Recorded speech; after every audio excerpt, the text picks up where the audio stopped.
Disclaimer. This video contains spoilers for the Star Wars Sequel Trilogy and 2 spin-offs. There are time codes in the description if you want to jump around. Are we all set? Incredible. Now let's have a really good feeling about this.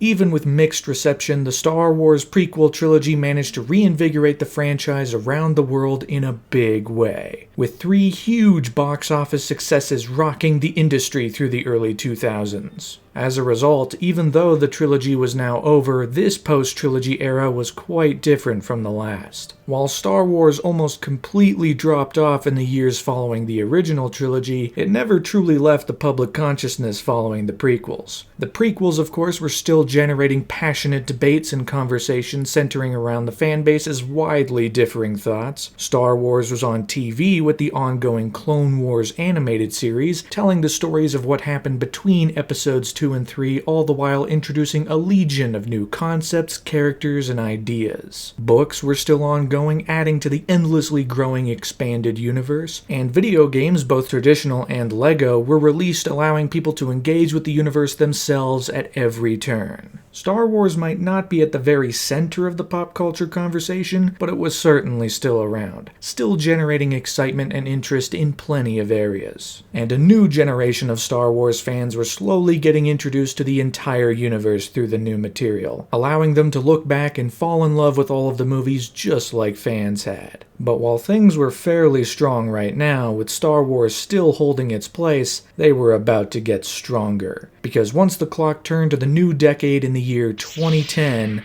it was announced that the Star Wars Saga was returning to theaters. That's right, following the immense success of Avatar and the boom of 3D movies at the box office, the people at Lucasfilm decided that Star Wars could have a piece of that particular pie. So they would release all 6 movies one year after another in theaters in 3D. Starting with Episode 1, The Phantom Menace. This would be the first time since their release that the prequels would return to theaters, and the first time since 1997 that the originals would be officially re-released, allowing new fans to experience them on the big screen for the first time. And the first taste of this re-release came in September of 2011.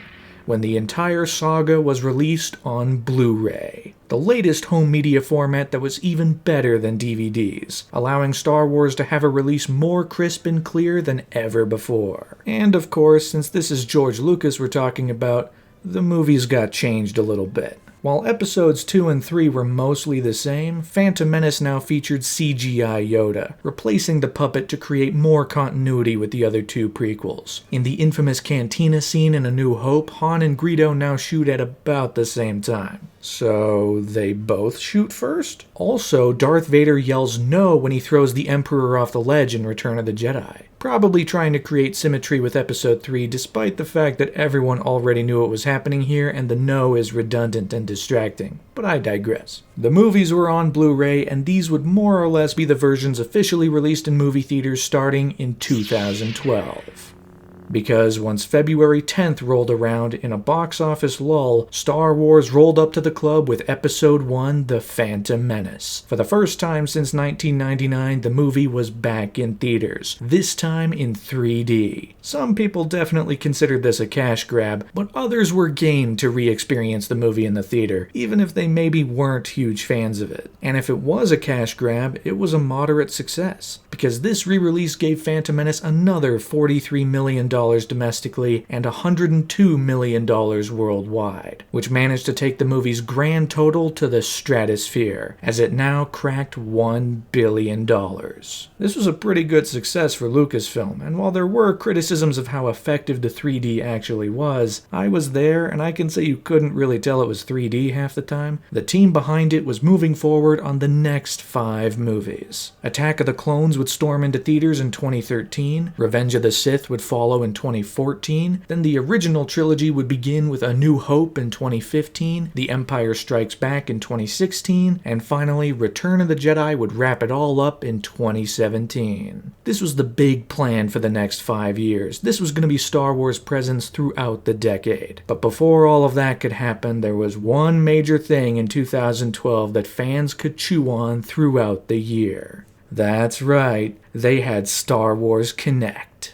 On the Xbox 360, building off of their device that was definitely trying to capitalize on the success of the Wii, Star Wars Kinect allowed you to put yourselves in the shoes of Star Wars characters. Across both eras, fully putting your body on the line to swing lightsabers, shoot blasters, and compete in dance competitions. It didn't matter which characters were on the line, they would all take part in huge dance numbers to get your exercise numbers up. The best one by far being for good old Han Solo.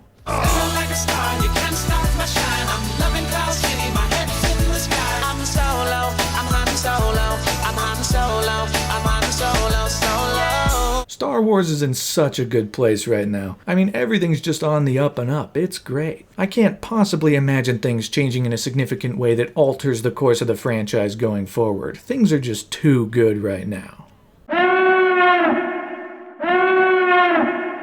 Whoa, big news is coming in. What's going on? Whoa, what? George Lucas just sold Lucasfilm to Disney for $4 billion, and now they're making Episode 7? I'm sorry, but holy shit.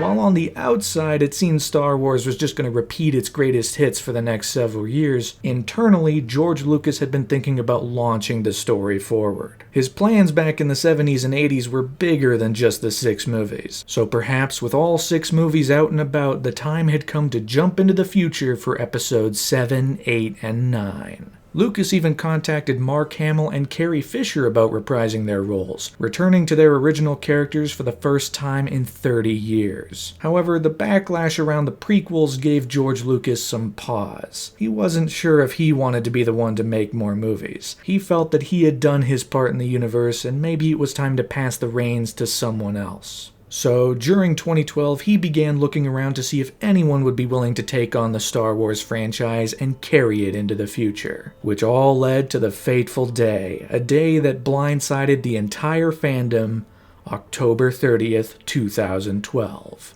The day it was announced that Disney bought Lucasfilm for a whopping $4 billion, which George Lucas then donated to support education, which is pretty sick. This was huge. Star Wars was now for the very first time out of Lucas's hands. Some were definitely worried about what things would look like under Disney. You know, would there be a weird Pixar or Disney animation crossover movie? Would Princess Leia become a Disney princess? But the truth of the matter was, while Disney would be the owner, Lucasfilm Limited would still be the producers behind the movies. And Lucasfilm would now be headed by Kathleen Kennedy, frequent collaborator and legendary producer behind tons of movies in the 80s and 90s, particularly for Steven Spielberg. Ultimately, any apprehensions were far quieter than the enormous excitement this generated, because this meant that fans were going to get new Star Wars. The entire decade-long plan of the 3D re-releases was kiboshed. With Disney and Kathleen Kennedy in the driver's seat, they immediately moved forward to create the movies people have wanted to see since Return of the Jedi released back in 1983. In 2015, Star Wars would be brought back to the forefront with an all-new movie. In 2015, the entire world would finally get to see Episode 7. The ambition of Disney and Lucasfilm was immediately apparent. They wanted to revive Star Wars and kick things off with an all-new trilogy that'd carry audiences to the end of the decade. The first task became getting the 7th movie off the ground, which meant asking the question, who was going to write it? George Lucas initially presented a whole legion of his ideas for what he envisioned for the new trilogy, letting the new leadership take his cues to form a new story. But at the time, the fan base, and by extension Disney, didn't really want him near the franchise. Love or hate that fact, we were still in the peak of prequel hating, and people desperately wanted someone new to get their fill of the universe. So, despite Lucas's initial ideas being passed along, Disney would ultimately move to create something entirely new, using new faces and people that have never once been involved in Star Wars before. On November 8th, they landed on a writer, none other than Michael Arndt, who'd recently made a mark as a screenwriter for Toy Story 3. He'd be in charge of getting the Episode 7 story off the ground, but he wouldn't be alone. While he did have sole responsibility for the screenplay, Lucasfilm created a Star Wars story group to help propel the franchise forward, including Michael Arndt, Simon Kinberg, Lawrence Kasdan, Pablo Hidalgo, and Kiri Hart, who would all work together to try and map out where things go on a broad level. Then, of course, came the other big question: who would direct?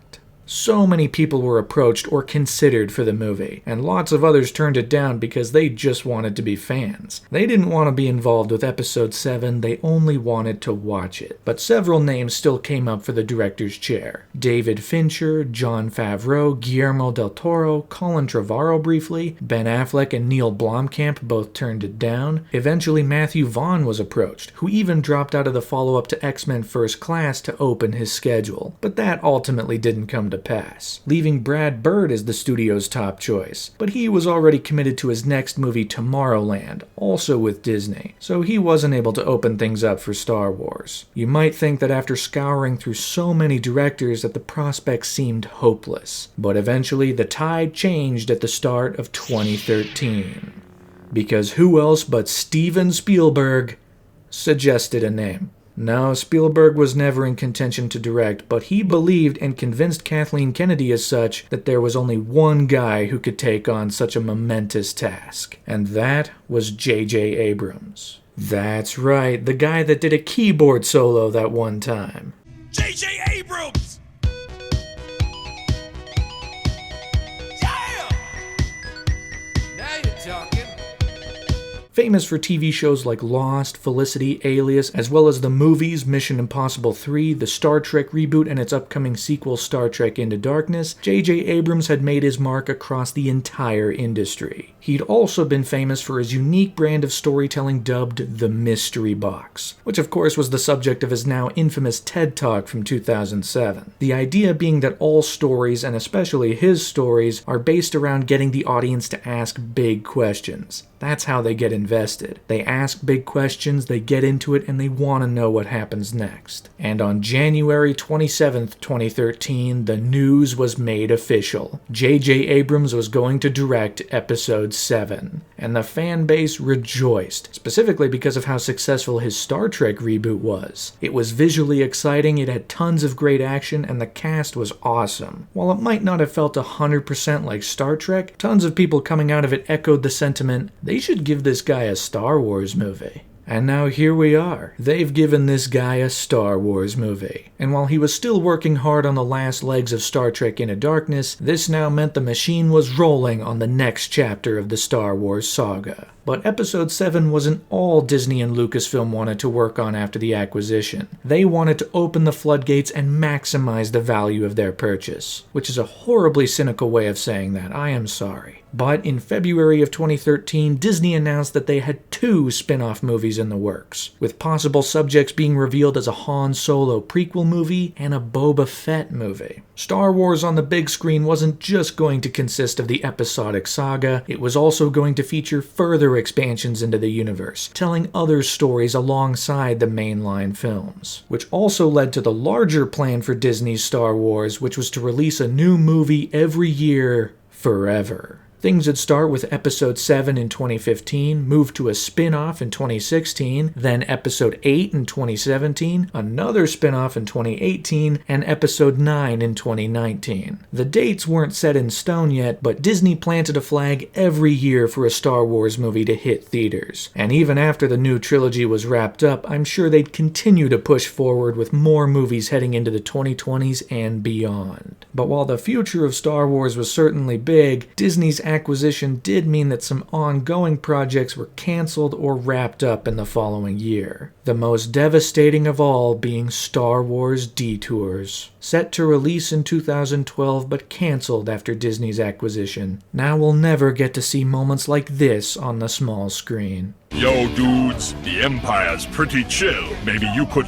join it or something. But even more devastating than losing that was that Star Wars The Clone Wars was ostensibly brought to an end after its 5th season. Now, there would be a 6th season of Lost episodes in 2014, but this was the end of its run on Cartoon Network, bringing Ahsoka's journey to a close in a tense and thrilling adventure where she really questions her place in the Republic and the Jedi Council. Fans of the show were of course deeply saddened that it wouldn't be able to go all the way to the end of the Clone Wars itself like they might have hoped, but they did have 5 solid seasons to look back on, some Lost episodes coming up, and a new show set to debut in 2014. But while other corners of Star Wars were still ongoing, the big thing without a doubt was Episode 7. It wasn't even really about the 2 movies that'd follow Episode 7. People weren't really talking about that. It was all about what that first movie out of the gate was gonna look like. Pre-production took over across 2013, with several key figures taking part, including some new faces to Star Wars like Rick Carter, the production designer. Neil Scanlon joined as the creature and droids effects supervisor. There were some familiar faces from the prequel era, with Roger Guyette joining as a visual effects supervisor, having supervised for Revenge of the Sith, and Doug Chiang was involved as Lucasfilm's head of design.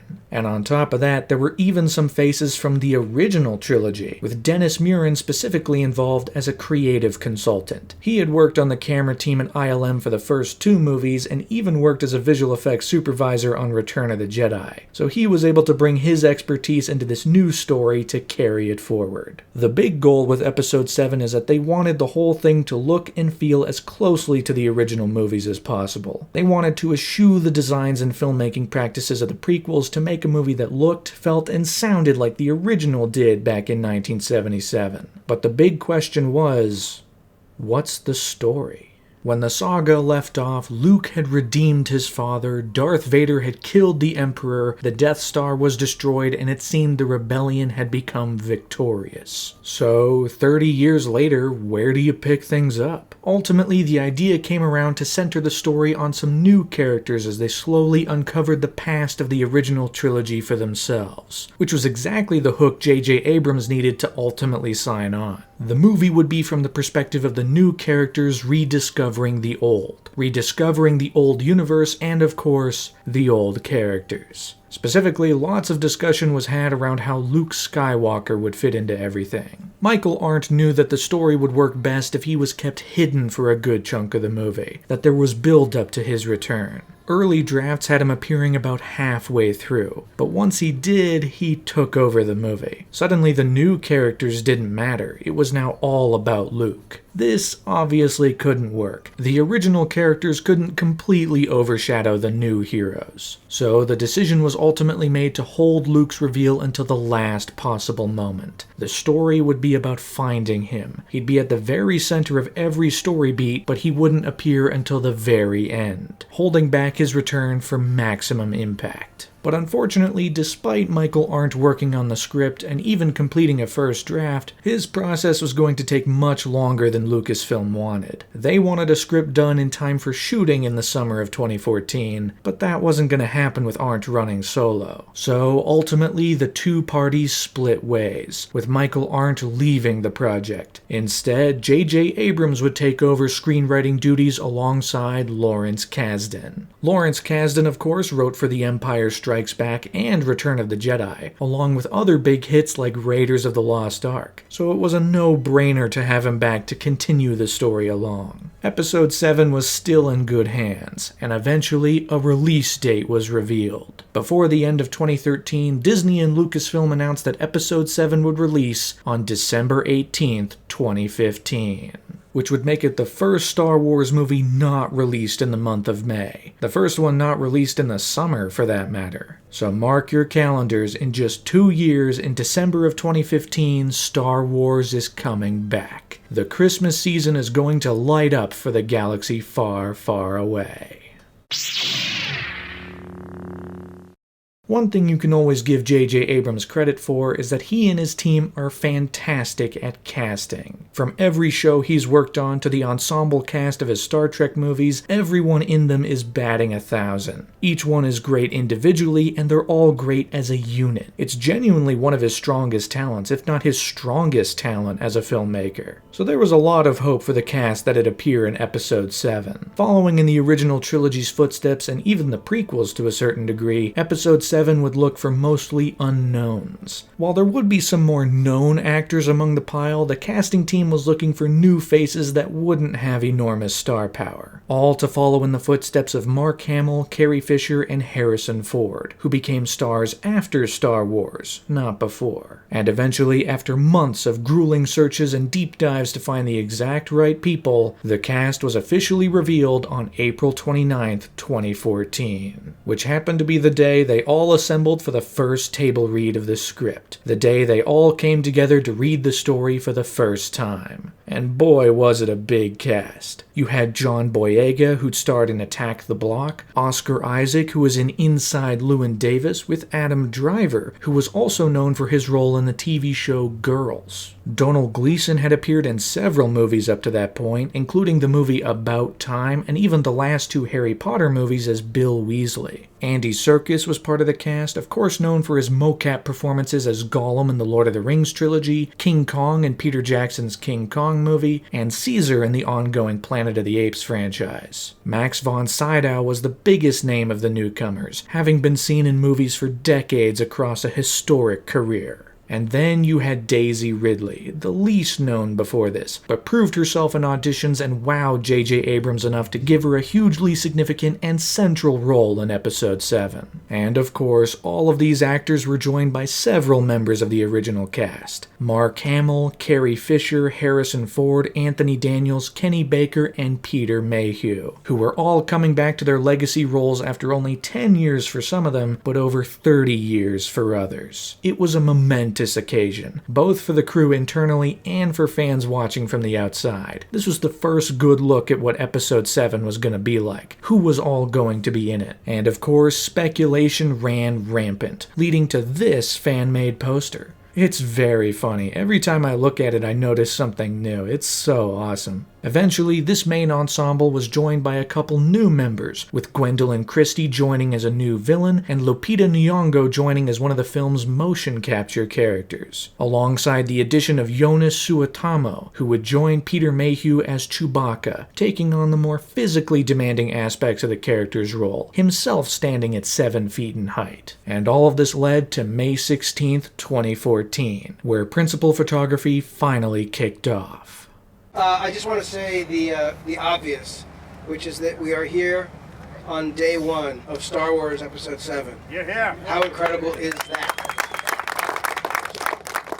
Filming began in the deserts of Abu Dhabi under the code name Foodles at first, but that eventually changed to Avco. Star Wars movies have been using code names since Return of the Jedi, and this one held special significance as Avco was the name of the movie theater J.J. Abrams first saw the original movie in back in 1977. Now, the production on Episode 7 was very different to the productions for the prequels, and very deliberately so. There were a lot more practical effects, the movie was filming on location so much more. They were shooting once again on 35mm film, and in a first for Star Wars, they even shot select sequences with IMAX film, which is crazy. George Lucas had made everything digital by the time Episode 3 had come around, which brought along several advancements in technology, but Episode 7 was going old school. Practical effects, props, creatures, as much stuff as they could feasibly get in camera with the money they had, they did it. But they weren't afraid of dipping into the new technology, as the artists at ILM would still have a considerable effect on the movie's final appearance once all was said and done. Namely with the 2 starring motion capture characters, as both Andy Serkis and Lupita Nyong'o were going to play CGI creations. The technological advancements of the prequels were still going to be felt in these new movies, all to create a nice mixture of new and old to give Episode 7 its own distinct look that utilized the best of both worlds. Across production, filming took place all over the world, starting in Abu Dhabi, as mentioned, journeying to Iceland, even Skellig Michael off the coast of Ireland. And most of the filming took place in the United Kingdom, where so much of the original movies were shot, with several locations used across the country. But mainly, filming took place at Pinewood Studios in London, wherein the crew would build incredible sets for some of the movie's biggest sequences, including but not limited to the interior of the new Rebel base and, of course, a full-size Millennium Falcon, which was easily the biggest tourist destination of the entire set, with everyone involved wanting to get a glimpse at the incredibly faithful recreation of the original ship. Some images of it even leaked online, which sent fans into a stir. They knew pretty well that the Millennium Falcon was coming back, but to see it again? That's another story altogether. The production crew also made use of incredible props, specifically the movie's new droid BB-8. Based partially on some of the earliest artwork for the original movie and some of J.J. Abrams' own ideas, this droid was a ball with a head, and the engineering to get it to work and be puppeteered on set was incredible, with several different methods to bring the character to life depending on the type of shot that was required. And the results were staggering, with the seemingly inanimate object being given just as much life as any of the actors on set. Overall, by all accounts, filming went incredibly smoothly, with the exception of one big speed bump. Pretty early on, Harrison Ford broke his ankle, and J.J. Abrams even hurt his back trying to help him out, so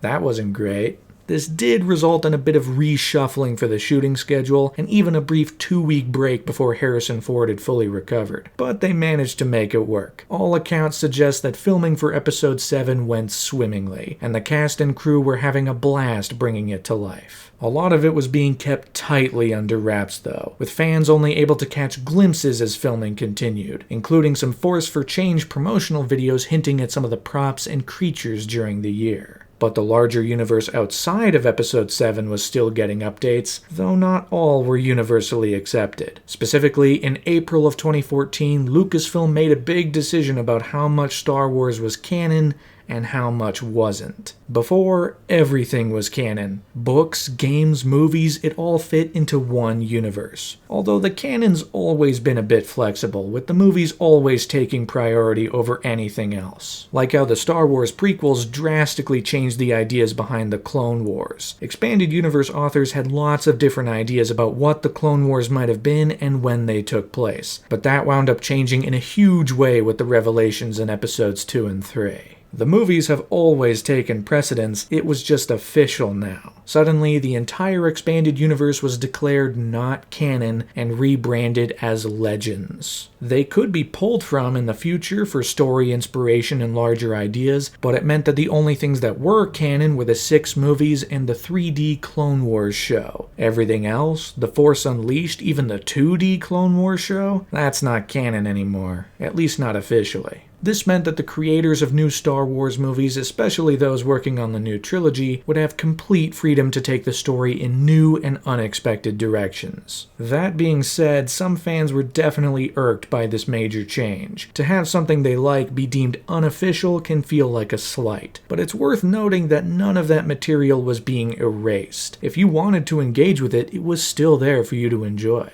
Now, without the larger burdens of the unwieldy expanded universe, the future projects could move forward with far more freedom than could have been expected, and some of those future projects got updates over the summer of 2014. Specifically, the second Disney Star Wars movie, also the first spin-off movie set for release in 2016, got itself a director. None other than Gareth Edwards, who was just now riding off of the success of Godzilla, which painted the monsters within it absolutely enormous. He clearly had a visual style to him, and whatever this spin-off movie was gonna be, it was sure to look fantastic. At the same time, Josh Trank was hired to direct the Boba Fett movie, having been known for Chronicle and the upcoming Fantastic Four reboot. And of course, Episode 8 got a director, none other than Rian Johnson, who would also write the script. Having made his mark with Brick, Brothers Bloom, and Looper, he too had a unique voice. And his hiring was a bit of a surprise to the fanbase, as he was someone not traditionally associated with big blockbuster movies. It was clear Disney wanted to make more interesting choices for their directors. And it was also reported that they were putting a lot of faith behind Rian Johnson, as initial announcements said he was going to be tasked with writing and directing both Episodes 8 and 9. J.J. Abrams would kick it off, and Rian Johnson would continue and conclude the whole thing before the end of the decade. Of course, regardless of how true that was to start, it's ultimately not how it'd shake out, with Rian Johnson instead getting full reins on Episode 8, leaving someone else to take over Episode 9 at some point in the future. The sequel trilogy was shaping up. Things were getting on the move in a big way.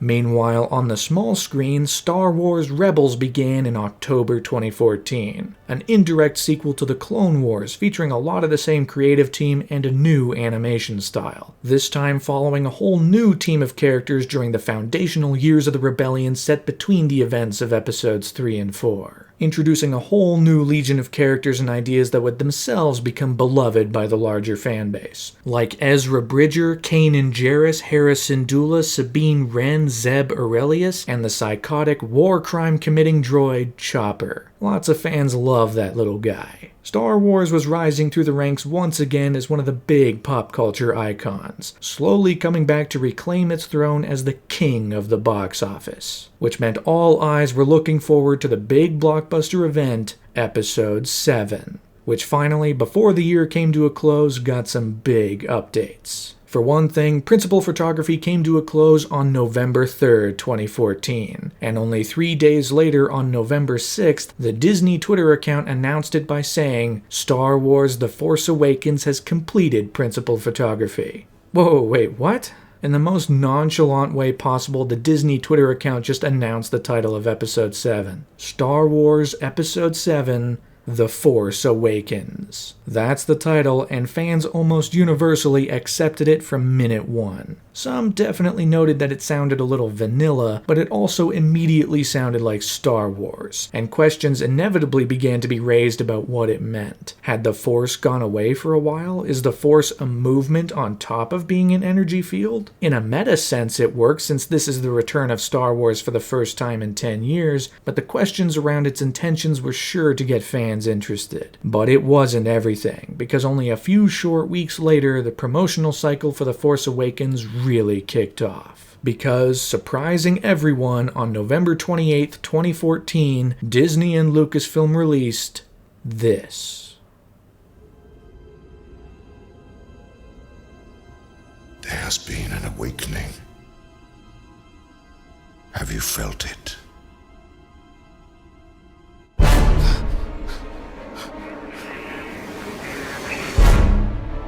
It's the very first teaser trailer for Episode 7. Now, there's barely anything here, just a sequence of new and familiar images. There were no story hints, just an announcement that Star Wars was coming back. There were glimpses of the new droid, stormtroopers, a speeder, X-wings over water, and even the reveal of the new villain.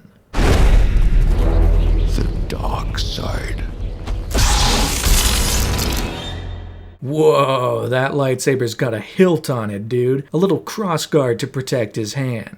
People, of course, were launched into hearty debates about the practicality of a lightsaber crossguard, even having some fun with increasingly ridiculous contraptions with exponentially increasing lightsaber blades. Others also pointed out that since this was the third trilogy, there were now 3 blades versus the prequel trilogy's 2 blades. That's a thing you can observe. But it also looks different and crackly, which is interesting. Is that how lightsabers are going to look now? But that moment, as cool as it might be, isn't the showstopper. Because this is.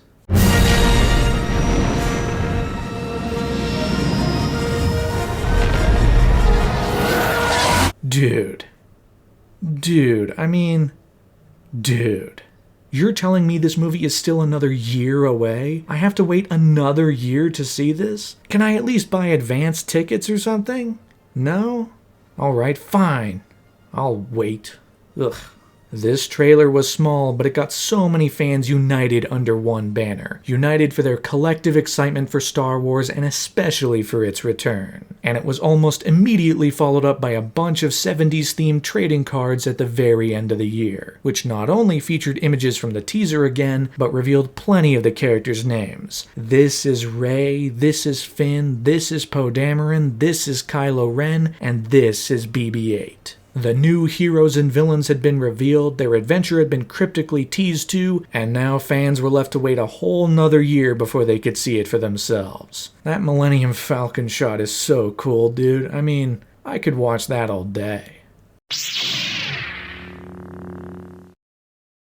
2015 was obviously a big year for Star Wars, but not just because of the release of The Force Awakens. In March of 2015, the title of the very first Star Wars spin-off movie was announced, revealed to be called Rogue One, which would star none other than Felicity Jones in the lead role. And a few short weeks later, it was revealed that it would tell the story of the first movie's opening crawl, meaning it would tell the story of the rebels who stole the plans to the Death Star prior to Episode 4. Which is an idea that actually came from John Knoll, the visual effects supervisor for all 3 of the prequels. It was an idea that he had in mind during the development of Episode 3, and something that would have been used for a spin-off TV show called Star Wars Underworld. That show never came to be, but after Disney announced they wanted to do spin-off movies in this world, John Knoll eventually rolled back up to them and pitched to Kathleen Kennedy once again. And ultimately, they jumped at it. The idea of telling a story about the stealing of the Death Star plans was super intriguing and engaging to them, and the whole thing began to grow from there. The team really expanded with the likes of Doug Chiang, who was also the design director on the prequels, and of course the addition of Gareth Edwards back in May 2014. All of it was coming together to get Rogue One off the ground. The specifics around the movie were still few and far between, but interest was rising for one of the first big new decisions Disney was making with the franchise.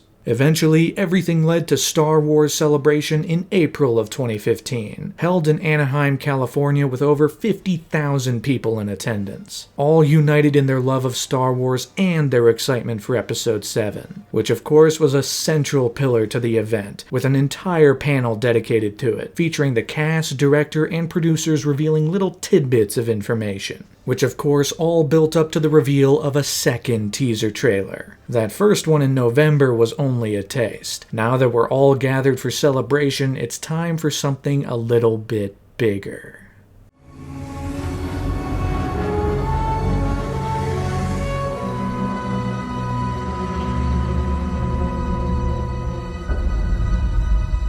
This teaser still doesn't reveal much, but boy does it pack a punch. With further glimpses of our new characters, even some more characters we didn't see in the last teaser, as well as glimpses of the action and visual effects. The whole thing is narrated by Luke Skywalker, using voiceover from Return of the Jedi to represent the passing of the torch from one generation to another. There's even a brief shot of a robot hand grasping onto R2-D2. Could that be Luke?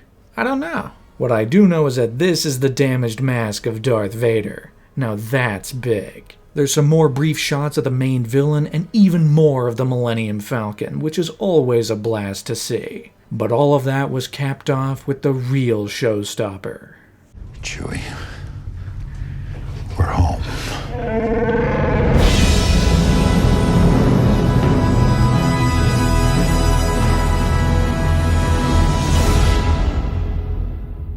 Han Solo and Chewbacca, back on board the Millennium Falcon for the first time in over 30 years. Now that right there broke the collective minds of everyone who watched it, and studios have been trying to chase that high ever since. But you can't beat Han and Chewie, come on. They're the best of the best. And of course, this trailer made its way into movie theaters, prominently playing before Avengers Age of Ultron. And seeing it on the big screen, especially that opening shot of the Star Destroyer, is everything one would really need to get interested in this movie. It's great. Episode 7 continued to dominate the conversation, but as it did, other corners of Disney's universe were also gaining developments. For one thing, Rian Johnson was officially confirmed to write and direct Episode 8, with a release date finally set for May 26, 2017. Which means there will only be a year-and-a-half wait between 7 and 8, the shortest gap yet between any two mainline Star Wars movies. And now, the process for the upcoming sequel was in full stride as Episode 7 ticked closer to its release. Although, in the summer of 2015, there was one development that wound up halting an entire project right in its tracks. because Josh Trank eventually dropped out of directing the Boba Fett movie. Mainly because of the nebulous creative differences, but it was also fairly obvious that things weren't going to work out considering the behind-the-scenes drama happening around the upcoming Fantastic Four movie. Or Fant4stick, I should say. But this really did mean that the Boba Fett movie was dead in the water. After losing its director, developments on the project hit a standstill. However, they were moving forward on another big spin-off project, this time centering on the lovable scoundrel Han Solo, tackling his young adventures from before the events of Episode 4. And with its official announcement also came the announcement of its directors, as Phil Lord and Christopher Miller had signed on to bring the story to life. They had made names for themselves with Cloudy with a Chance of Meatballs, the 2 Jump Street movies, and the Lego movie. So by all accounts, the Han Solo movie was going to be in great hands. And eventually, all roads led to Comic-Con in July 2015, where Star Wars had a major appearance, with the cast and creatives behind The Force Awakens hosting their very own panel, answering more questions about their particular characters, what the story might be, even revealing this all-new poster. Illustrated by Drew Struzan, this featured Han Solo front and center, gave the best look at Kylo Ren, and even revealed Finn with a lightsaber? Yo! Unfortunately, despite the excitement around the panel, there wasn't going to be a new trailer at Comic-Con. However, they still managed to surprise fans with a 4-minute behind-the-scenes reel. Nothing's changed, really. I mean, everything's changed, but nothing's changed. That's the way you want it to be, really.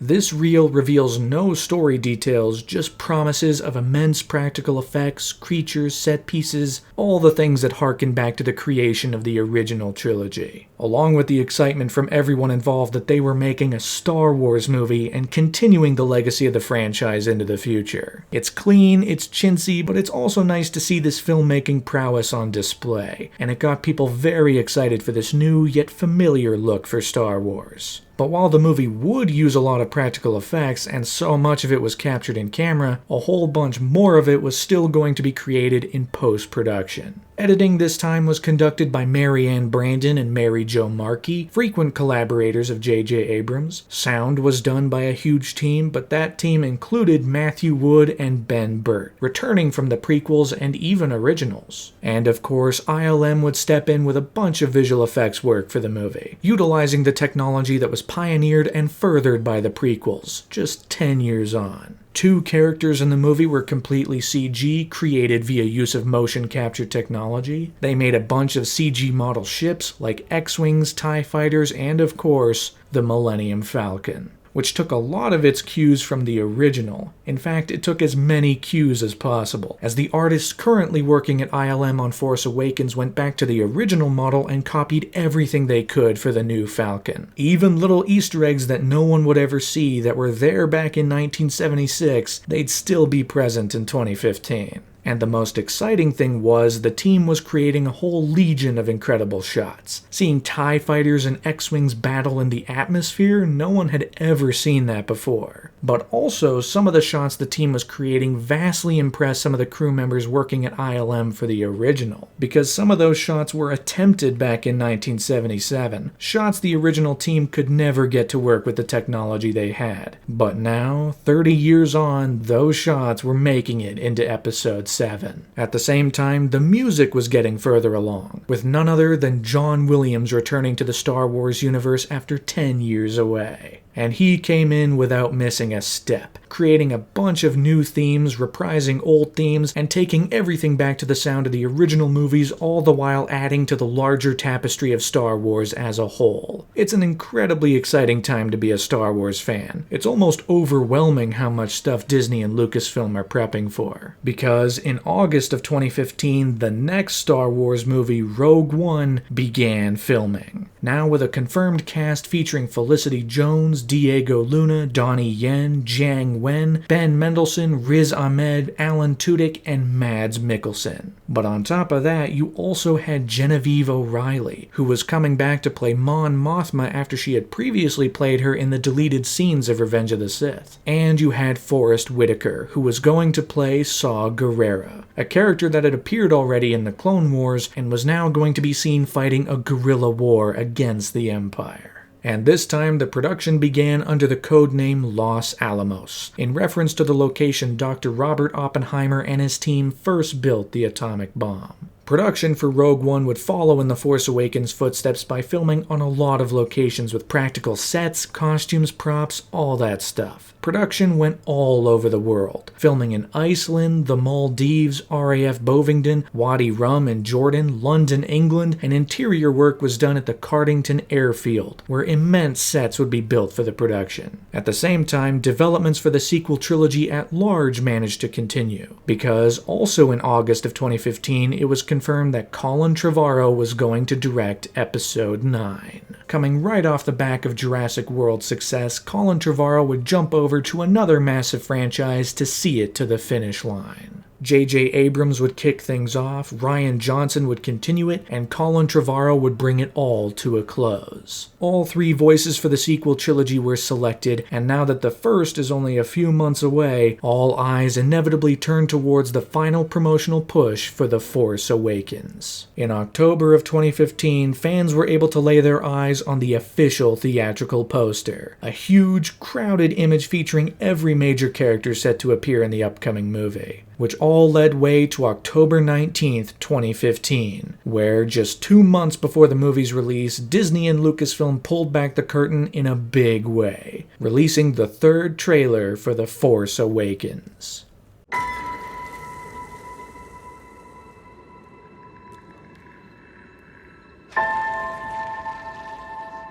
Who are you?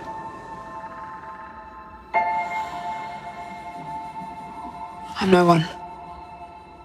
This trailer gives the best glimpse yet to the new characters and ideas that are going to feature in Episode 7, giving a vignette on each of the main players to start before expanding into big action and spectacle. But it doesn't reveal anything story-wise. Instead, most of the dialogue is from Han Solo, proclaiming that everything about the Force and the Jedi is true. So really, the trailer does nothing but reveal things we already know, while showing us a bunch of stuff we've never seen, which in a lot of ways is exactly what a trailer should be. Simple, mostly using visuals and allowing the audio to give the tiniest glimpses whilst barely giving the game away. And once the second half of the trailer kicks off and the Force theme kicks into gear, it's awesome. Great visuals, no big story reveals, this one great shot of Poe jumping from the X-Wing, patting Finn on the shoulder, and then the camera continues to follow Finn? That's good stuff right there. And the fan base was incredibly excited. This was huge, a momentous trailer with all of the best footage to show off the excitement and action Episode 7 promised to have. The Force. It's calling to you.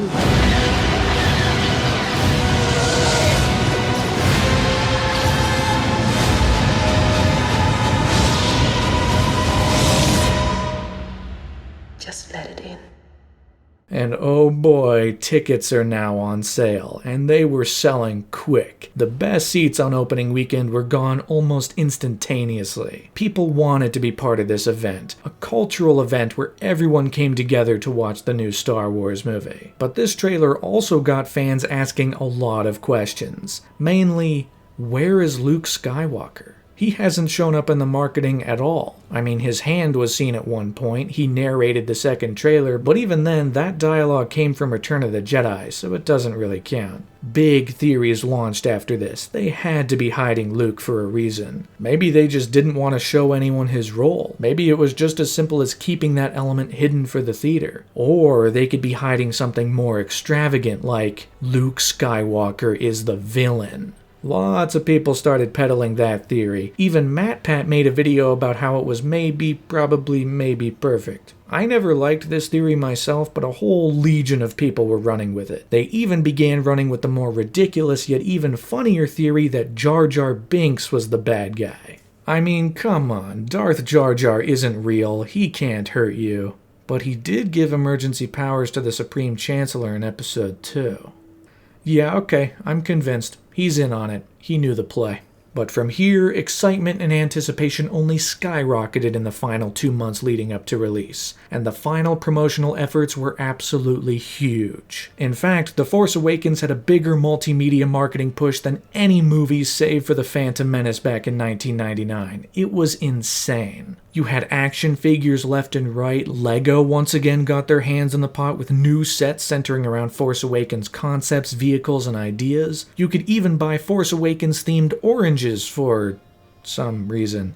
This movie took over the world. The Force Awakens was the crowning movie on a huge year for blockbusters, especially blockbuster sequels. 2015 already featured heavy hitters like Avengers 2, Mad Max Fury Road, and Jurassic World. And now the whole year is going to be capped off with Star Wars Episode 7. Star Wars fans could even journey to the land of video games with the brand new Star Wars Battlefront. For the first time, a Star Wars video game had no involvement from LucasArts. Instead, this game was developed by DICE, the same team that made the Battlefield games and published by EA, which would take fans into huge battlefields set around the events of the original trilogy. From Hoth to Tatooine to Endor, and even a free expansion map on Jakku, allowing you to take part in the Empire's final stand after their defeat on Endor, all as a precursor to one of the main settings in The Force Awakens. But while the game looked, sounded, and felt fantastic, it was also met with plenty of criticism. The game overall felt very empty, lacking in material. There wasn't a whole hell of a lot to do in the game, and fans were especially burned by the lack of a true single-player experience. Unfortunately, in a lot of ways, the original Battlefront games from the mid-2000s were stronger and more easily replayable than the 2015 reboot, despite how great it looked. But it managed to successfully bring Star Wars back to consoles, and without a true Force Awakens tie-in game set for release, it was the best and most recent way to journey into this universe and blast people away with your own blaster and lightsaber.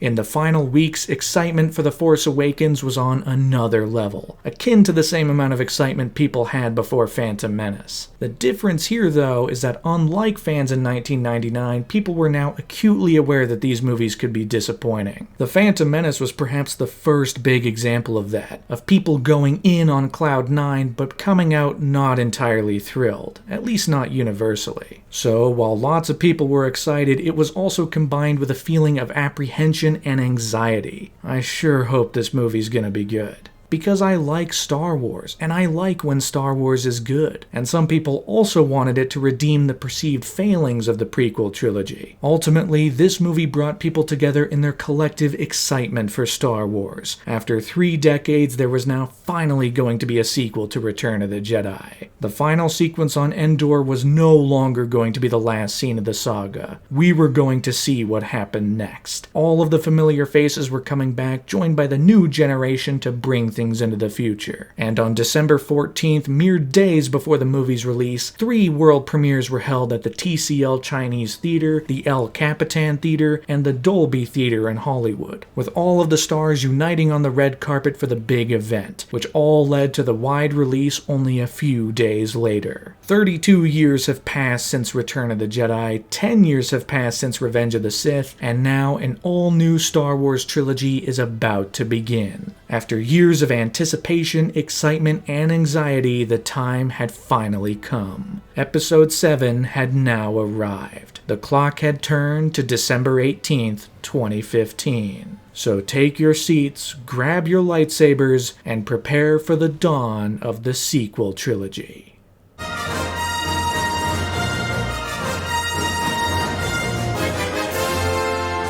This movie immediately gets off on the right foot. The opening crawl opens with the line, "Luke Skywalker has vanished," which is just the perfect, simple, cheesy opening to get us into the story. And from there it establishes everything we need to know. The First Order has risen from the Empire and the Resistance is emerging to stop them. Now they're all after a map that will lead to Luke Skywalker's location, and our story begins. Even the very first shot carries some power. This is the first time since the original movie that the opening shot has carried some kind of visual meaning behind it. This time, the shadow of the First Order is drowning out all light. Their darkness knows no bounds. The tip of this Star Destroyer even resembles the shape of Kylo Ren's lightsaber, and it all leads into a brisk and exciting raid where stormtroopers rush down and destroy this small village, which even builds to this moment.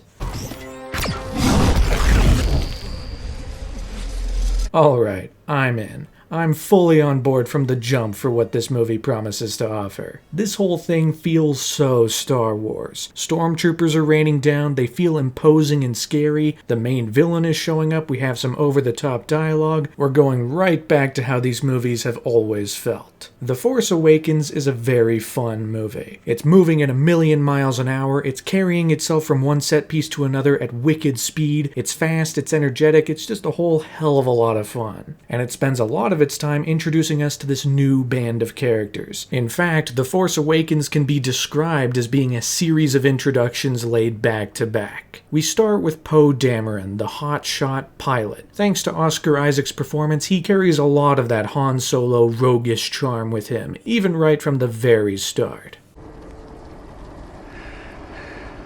So who talks first? You talk first? I talk first? He's got pluck and spirit to him, which is only added to once the movie also introduces FN 2187, a stormtrooper conscripted as a child who eventually defects from the ranks of the First Order, deciding he wants no part of that business whatsoever. And once he unites with Poe, their chemistry immediately hits it off. The two are instantly having a lot of fun. You get the sense that they become friends within seconds. Why are you helping me? Because it's the right thing to do. You need a pilot. I need a pilot. And their following escape in the TIE Fighter is a great sequence. The camera's whizzing through the area, the two of them are working together to escape, Poe even gives Finn his name. Unfortunately, it does end with the seeming death of Poe, as the TIE Fighter crashes on the planet below, eventually getting swallowed by the sand.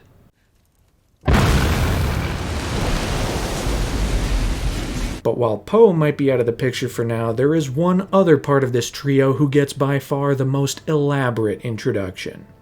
And that's Rey. Across only a few minutes, this movie wordlessly communicates exactly who this character is. We see her daily routine, scavenging for parts within old Star Destroyers, trading them for any bits of food she can get, counting the days until something. All the while longing for more. She doesn't speak once during this moment. This sequence is almost entirely visual. We see her life, we see how she conducts herself, we see how her world is scarred by the war of the previous generation, all before the world of this movie hits her like a brick wall. Because BB-8 shows up. Poe's droid who's carrying the last piece of the map to Luke Skywalker. And this little guy is awesome. He's able to do so much crazy stuff, his design is fun, he's got a hell of a personality. There's so much big and small stuff this guy is up to all throughout the movie. Get us there as fast as you can. I'll drop you to Panema Terminal. And eventually, the two of them join up with Finn, kicking off their adventure together into the stratosphere, as now they're up against the new villains of the First Order. You have Captain Phasma, the leader of the Stormtroopers. You have General Hux, a weasel type of character, allowed to play his villainy completely over the top, which is fun. And then, of course, you have the main villain, Kylo Ren. A villain who might initially seem like just another guy in a mask, but there's so much more to him than that. He's not a Darth Vader clone. He's a Darth Vader wannabe. Of course, questions were raised all over the place as to who this guy was gonna be. Is it secretly Luke Skywalker? I remember seeing this movie for the first time, I got really freaked out at the start when he said, "You are so right." Because I thought for just a second he said "Yusa right," and that this was actually Jar Jar Binks. It would have been hilarious, but for a split second I was horrified by the prospect. Thankfully, he is not Luke Skywalker or Jar Jar Binks. Instead, he is the son of Han Solo and Princess Leia. Having learned of his heritage and relation to Darth Vader, as well as external forces pulling him into the dark, he's gone down the same path as his grandfather. But the interesting thing is that he's not all bad. There's so much conflict hidden within him. There's this constant pull to the light that he's trying to fight off. Which is also why his lightsaber is so crackly. It mirrors his character. He's not stable, especially when things go wrong.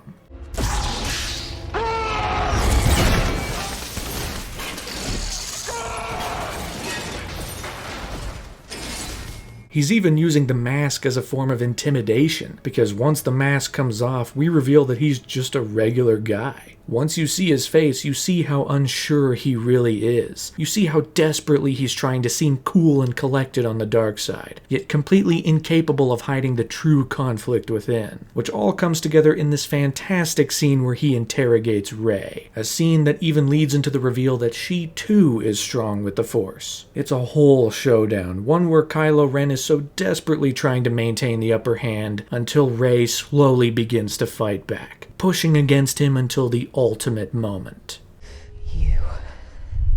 You're afraid that you will never be as strong as Darth Vader.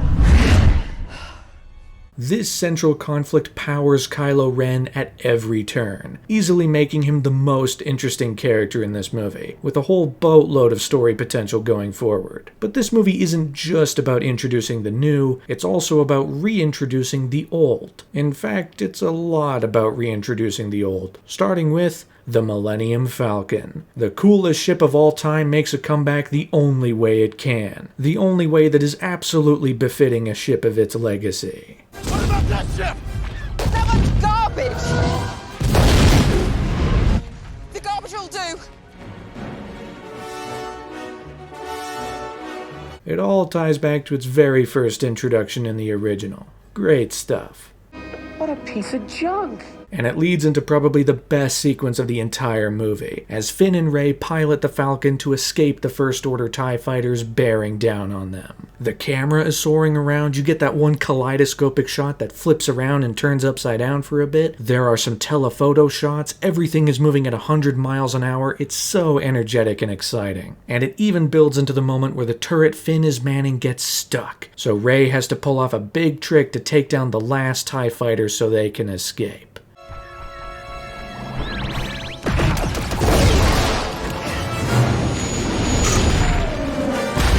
I could watch that all day, honestly. It's great fun. And it's not long after that the Millennium Falcon is reunited with its crew, as finally Han Solo and Chewbacca make their grand return. In a lot of ways, this is Han Solo's movie. He might not be the main character, but of the original characters, he gets the most focus here. And seeing him paired up with Chewie along with the new faces is great fun. It'd be one thing to just have Han Solo show up again, but he's given tons of great moments that harken back to his original self, while still carrying him 30 years into the future. Have I ever not delivered for you before? Yeah.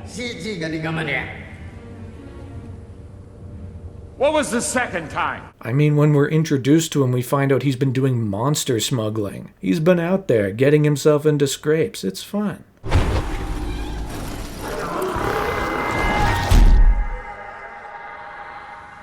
I got a bad feeling about this. There's even a running gag of him using Chewie's bowcaster for the first time, providing a couple of great little moments. I like this thing. Of course, Leia is back, this time General Leia, not Princess Leia, so that's big. She isn't given a ton to do in this movie, but it is revealed that her relationship with Han ultimately didn't work out. It makes sense why it wouldn't long term, and the two are still stricken with grief at the loss of their son to the dark side, which also gives the two of them a bit of an emotional core throughout their brief reunion scenes. Speaking of reunions, C-3PO and R2-D2 are back. C-3PO has a red arm and R2 is dead. Well, he's not dead, just off. It's interesting that they staggered their introductions. This is the pairing that's almost always been together, but here they introduce 3PO first and hold R2 for later. R2-D2 has been in low power mode ever since Master Luke went away. Then we have one of the new motion capture additions, Maz Kanata, a fully motion capture character played by Lupita Nyong'o. She's able to imbue the movie with a sense of reason and wisdom during the middle act, when the characters are unsure of where they're going to go next. Now, the visual effect can be a little distracting, especially considering how much around her is captured in camera, but it is also very impressive. She's expressive, animated, she's a fully realized character here, which is fun. The sound in this movie is also impressive. Everything here sounds bigger and heavier this time around. So many of the iconic sounds from the other movies are back, but this time they're given a bunch of added weight, specifically the Force. There are 3 scenes here where Kylo Ren uses the Force to extract information from people's minds. And when he does, the bass really kicks in. More than any other time, the Force is really able to shake the screen. In a movie theater, this hit hard. The music in this movie is also great. John Williams, of course, is back, creating a bunch of new material while reprising a bunch of the familiar stuff. Now, it is worth noting that this score isn't quite batting as good as the prequel scores, which had tons of iconic tracks from top to bottom, but John Williams still comes through with a bunch of great new stuff. Kylo Ren's theme is filled with rage and anger, echoing some of the Imperial March whilst also carrying its own sound for this less mature and more unstable character. The March of the Resistance is a great track that embodies the heroism of the Resistance and provides a lot of momentum to their efforts. And then you have the best new theme of the movie, Rey's theme. Not something you'd usually associate with a heroic theme, but it fits. It's small and quaint, but also hopeful and empowering to a certain extent. It encapsulates the whimsy of the universe and the unsure place Rey has in the whole thing. But there is one very big difference in this movie compared to the 3 that came before. There's one big difference that separates this one from the prequels.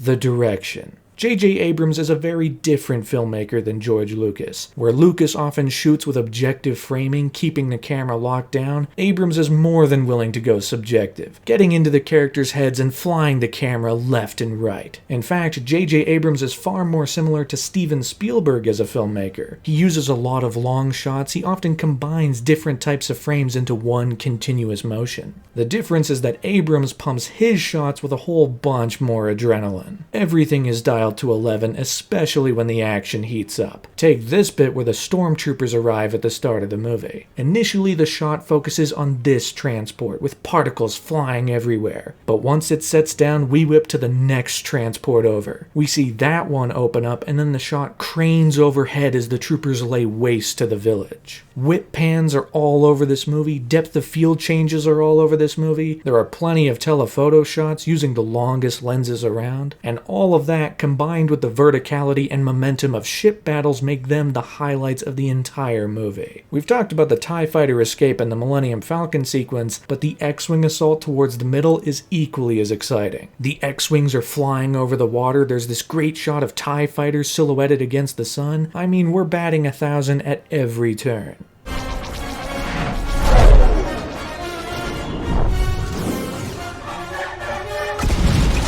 The direction in this movie is so much more exciting, and while it is definitely up to subjective opinion, I think this might be the best looking Star Wars movie yet, incorporating all of those visual tricks into a series of scenes that are each more exciting than the last. But as fun as the movie is, it's not perfect. There are issues that pop up now and again. There are small things like Poe Dameron suddenly coming back, which is not an issue in and of itself, but the explanation is very thin. He got thrown from the crash and eventually made his way back to the Resistance. It's definitely an eyebrow raiser, but it's easily forgivable since the character's a lot of fun and he also gets to have this one bit where he's taking down TIE fighters in this one long shot.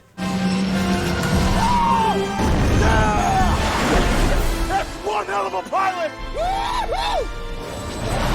There are a couple of missed opportunities in this movie here and there, like in this moment where Finn gets a brief lightsaber fight with a random stormtrooper. It's an interesting idea, but this trooper could easily be replaced by Captain Phasma for more power. In fact, Phasma herself gets very little to do in this movie. Almost nothing, really. And the resolution of just throwing her in the trash compactor, while funny, is not as satisfying as maybe it could be. At the same time, the movie's moving at a clip. This does keep it exciting and keeps the characters going from one scene to the next with purpose, but it sometimes moves too fast. It can be easy to miss out on some key information since the movie's blasting through it at such speed, which the movie is sometimes also banking on a little bit. Which leads us into the bigger issues. Like the most obvious thing, this movie is a bit of a rehash of A New Hope. We got a MacGuffin hidden in a droid, the main character is introduced on a desert planet and longs for more. We got X-Wings, TIE Fighters, and perhaps most egregiously, there's another Death Star. Although this one is planet-sized. It sucks up the energy of a sun. It's called Starkiller Base and it can destroy an entire solar system, not just one planet. Whoa!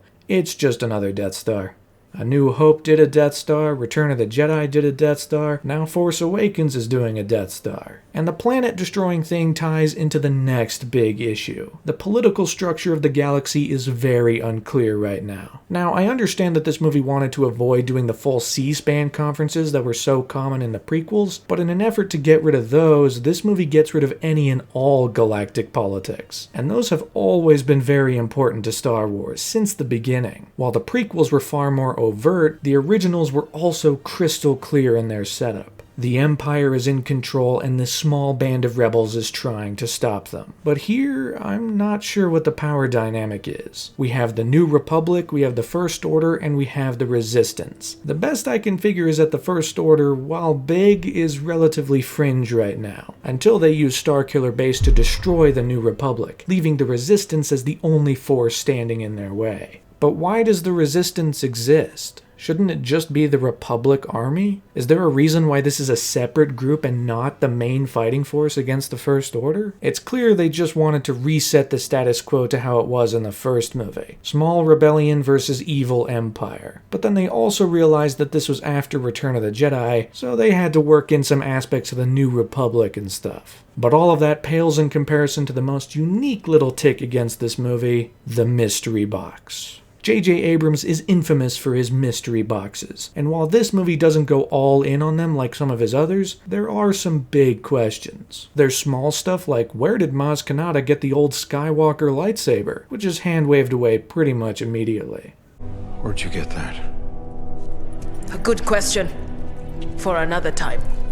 But then comes the big stuff. Rey is searching for her parents. She's waiting on Jakku for their return, counting the days until they inevitably come back. But thanks to a cryptic flashback and an overall air of mystery, the audience will inevitably begin to ask, who are Rey's parents? It all ties into the whole I am your father of it all. That's a big part of Star Wars, right? So the identity of these characters has to be important. Is her father Luke Skywalker? Is she related to Obi-Wan? Who knows? On the other side, the movie introduces the other motion capture character played by Andy Serkis, Supreme Leader Snoke of the First Order. This 30-foot tall guy clearly taking the stage as the new Emperor. But is he 30 feet tall? Because eventually it's revealed that he's actually a hologram, so he could be 2 feet tall, maybe 100 feet tall, who knows? But also, who is he? There's very little to go off of in the movie, but we're clearly setting up something, right? Maybe he's the famed Darth Plagueis, returning from the dead to bring the entire saga around full circle. These questions are obviously fun to ask, until you realize the underlying issue with the mystery box as a concept.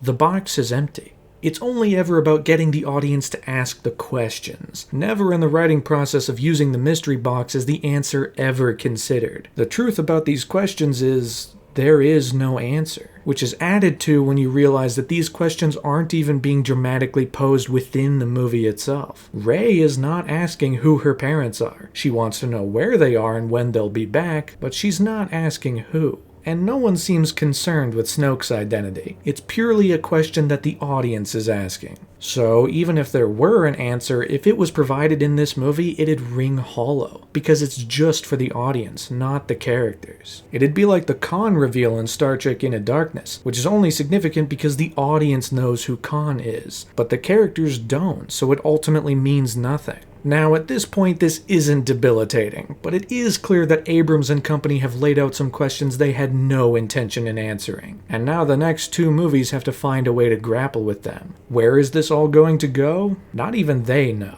But while these are some of the underlying issues with the movie, it is still very fun to watch, and eventually all roads lead to a very fun and energetic finale. A 2-pronged finale where one side features a huge X-Wing assault on Starkiller Base. This is the most derivative part. X-Wings attacking a Death Star. There's even a trench run, which is crazy. But it's still shot with a ton of excitement and adrenaline. We're still flying around at wicked fast speeds, and the bit with Poe finally breaking into the oscillator to destroy it is a great little moment on all fronts. And thankfully, the 3rd Death Star is really just a backdrop for the actual character drama. That's the stuff that rings truest in this finale, because it all builds into a climactic confrontation between Kylo Ren and Han Solo. Oh boy.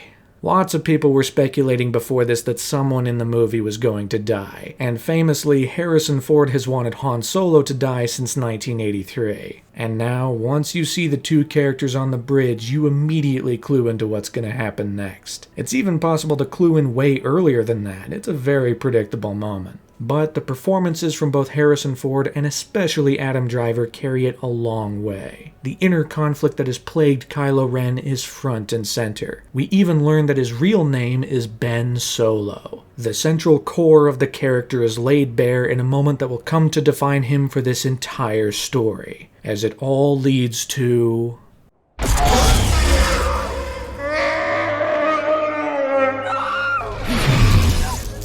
Han Solo dies. After 30 years, Harrison Ford finally got his wish. The Force Awakens killed Han Solo. And of course, this is devastating to all of our other characters, notably Chewie. And it brings us into the final standoff with purpose, as now Finn and Rey face off against Kylo Ren for the final duel. At first, it's just Finn versus Kylo, and it's fun to see just a regular guy try to hold his own against a Force wielder, and thanks to a couple of key injuries on Kylo's end, Finn is able to hold out for a while. But inevitably, he's knocked out of commission, and the saber is thrown into the snow. Oh wait, is this it? Is this gonna be the big moment? Kylo can't pull it from the snow. Maybe this is when Luke Skywalker finally comes back. Oh boy. Oh, now that is cool. It's a big payoff for Rey's arc in the movie. Her slowly discovering her strength in the Force, her slow realization that she's more powerful than she knows, it's all led to this, a final battle against Kylo Ren. And I gotta say, I really enjoy the lightsaber fight here. Where the original fights were sometimes square and blocky, and the prequel fights went all in on being flashy and fast, this one goes full tilt into brutality. The sabers feel heavy, Kylo Ren especially is bearing down on Rey with everything he has. It's big, it's heavy, it hits hard. And since this movie utilized actual glowing props for the lightsabers, they can now emit light and reflect off the actors' faces for the entire scene. After 6 movies, the lightsabers can now consistently emit light the whole time. And it all leads to the moment where Rey finally takes a beat and cements her focus. She becomes in tune with the Force for the first time, allowing her to finally push back against Kylo Ren. She knocks him down and slashes his face, gaining the upper hand. Great work, Rey. We love to see that. And finally, Poe manages to destroy the base's thermal oscillator, the planet begins to crumble beneath them, and Rey is able to escape with Chewie and the unconscious Finn. It's a big and exciting climax as the Resistance fighters escape Starkiller Base as it explodes into a star. It's very similar to what we've seen before, and there's certainly diminishing returns to a third Death Star, but there's at least a little bit of impact here, which all leads into our epilogue, where suddenly and inexplicably, R2-D2 wakes up. Maybe it'll be explained later, but for now he's just awake. Now, with his help, both he and BB-8 are able to complete the map to Luke Skywalker, revealing his location. And after some brief farewells, Rey and Chewie launch into space in the Millennium Falcon, journeying to a far-off planet on the other side of the galaxy, a mainly oceanic planet with islands scattered around. After a long build-up and another fantastic piece by John Williams, Rey begins to climb the mountain, slowly reaching the summit to conclude the first leg of her journey. And once she reaches the top, she finds him. She finds Luke Skywalker.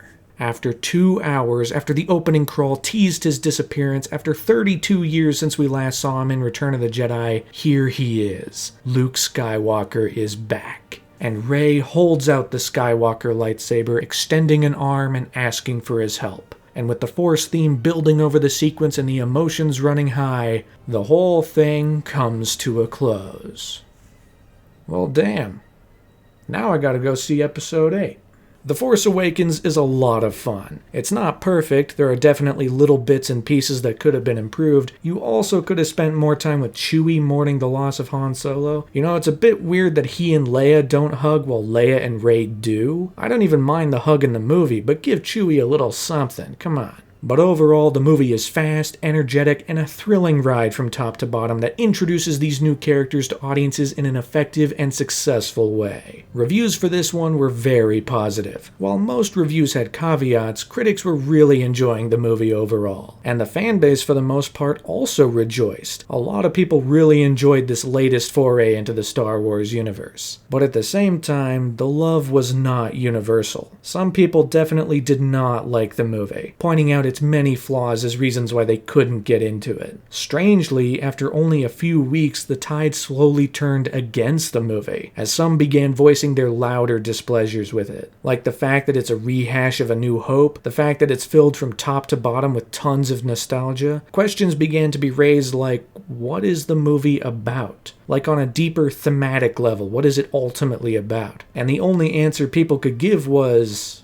it's about Star Wars. And in some ways that can be extremely limiting. Among all of the noise that inevitably came out of The Force Awakens, one sentiment was clear. While fun, the movie could have been more original, which left expectations for Episode 8 in a strange spot, as now the loudest sentiment for the continuing trilogy was that fans really didn't want an Empire Strikes Back rehash. They hoped Episode 8 would carve a new path for the story, a new road for the characters to journey that was not just repeating what the original characters went through in 4, 5, and 6. On top of that, Episode 8 now had a ton of questions to answer. Who are Rey's parents? Who is Snoke? With millions of fan theories rushing online, the keys were now in Rian Johnson's hands to provide answers in 2017. Overall, following the launch of The Force Awakens, there was a bit of division among the fanbase. But even still, fans were mostly positive. This was a fun, energetic new Star Wars movie that introduced these new characters in a great way, and audiences were ready to follow them into the future. And you can rest assured that this movie did not struggle financially. Across its first 3 days, The Force Awakens made a whopping $247 million in North America, making it the biggest opening weekend of all time upon release. And it didn't slow down, eventually raking in $936 million domestically and $2 billion worldwide, making it the biggest movie of all time in North America and the third biggest movie worldwide, only trailing behind Avatar and Titanic, of course. The movie followed in the footsteps of both A New Hope and The Phantom Menace, and brought Star Wars back into the public consciousness in a big way. And while there were criticisms overall, most people were fully on board with these new characters. The movie's goal was to get this new story off the ground, and it more than succeeded. For now, people rejoiced in this new movie, watching it in theaters again and again over the following months, all the while marking their calendars for 2017, when they'd finally see Episode 8 and continue the adventures of Rey, Finn, and Poe Dameron into the future.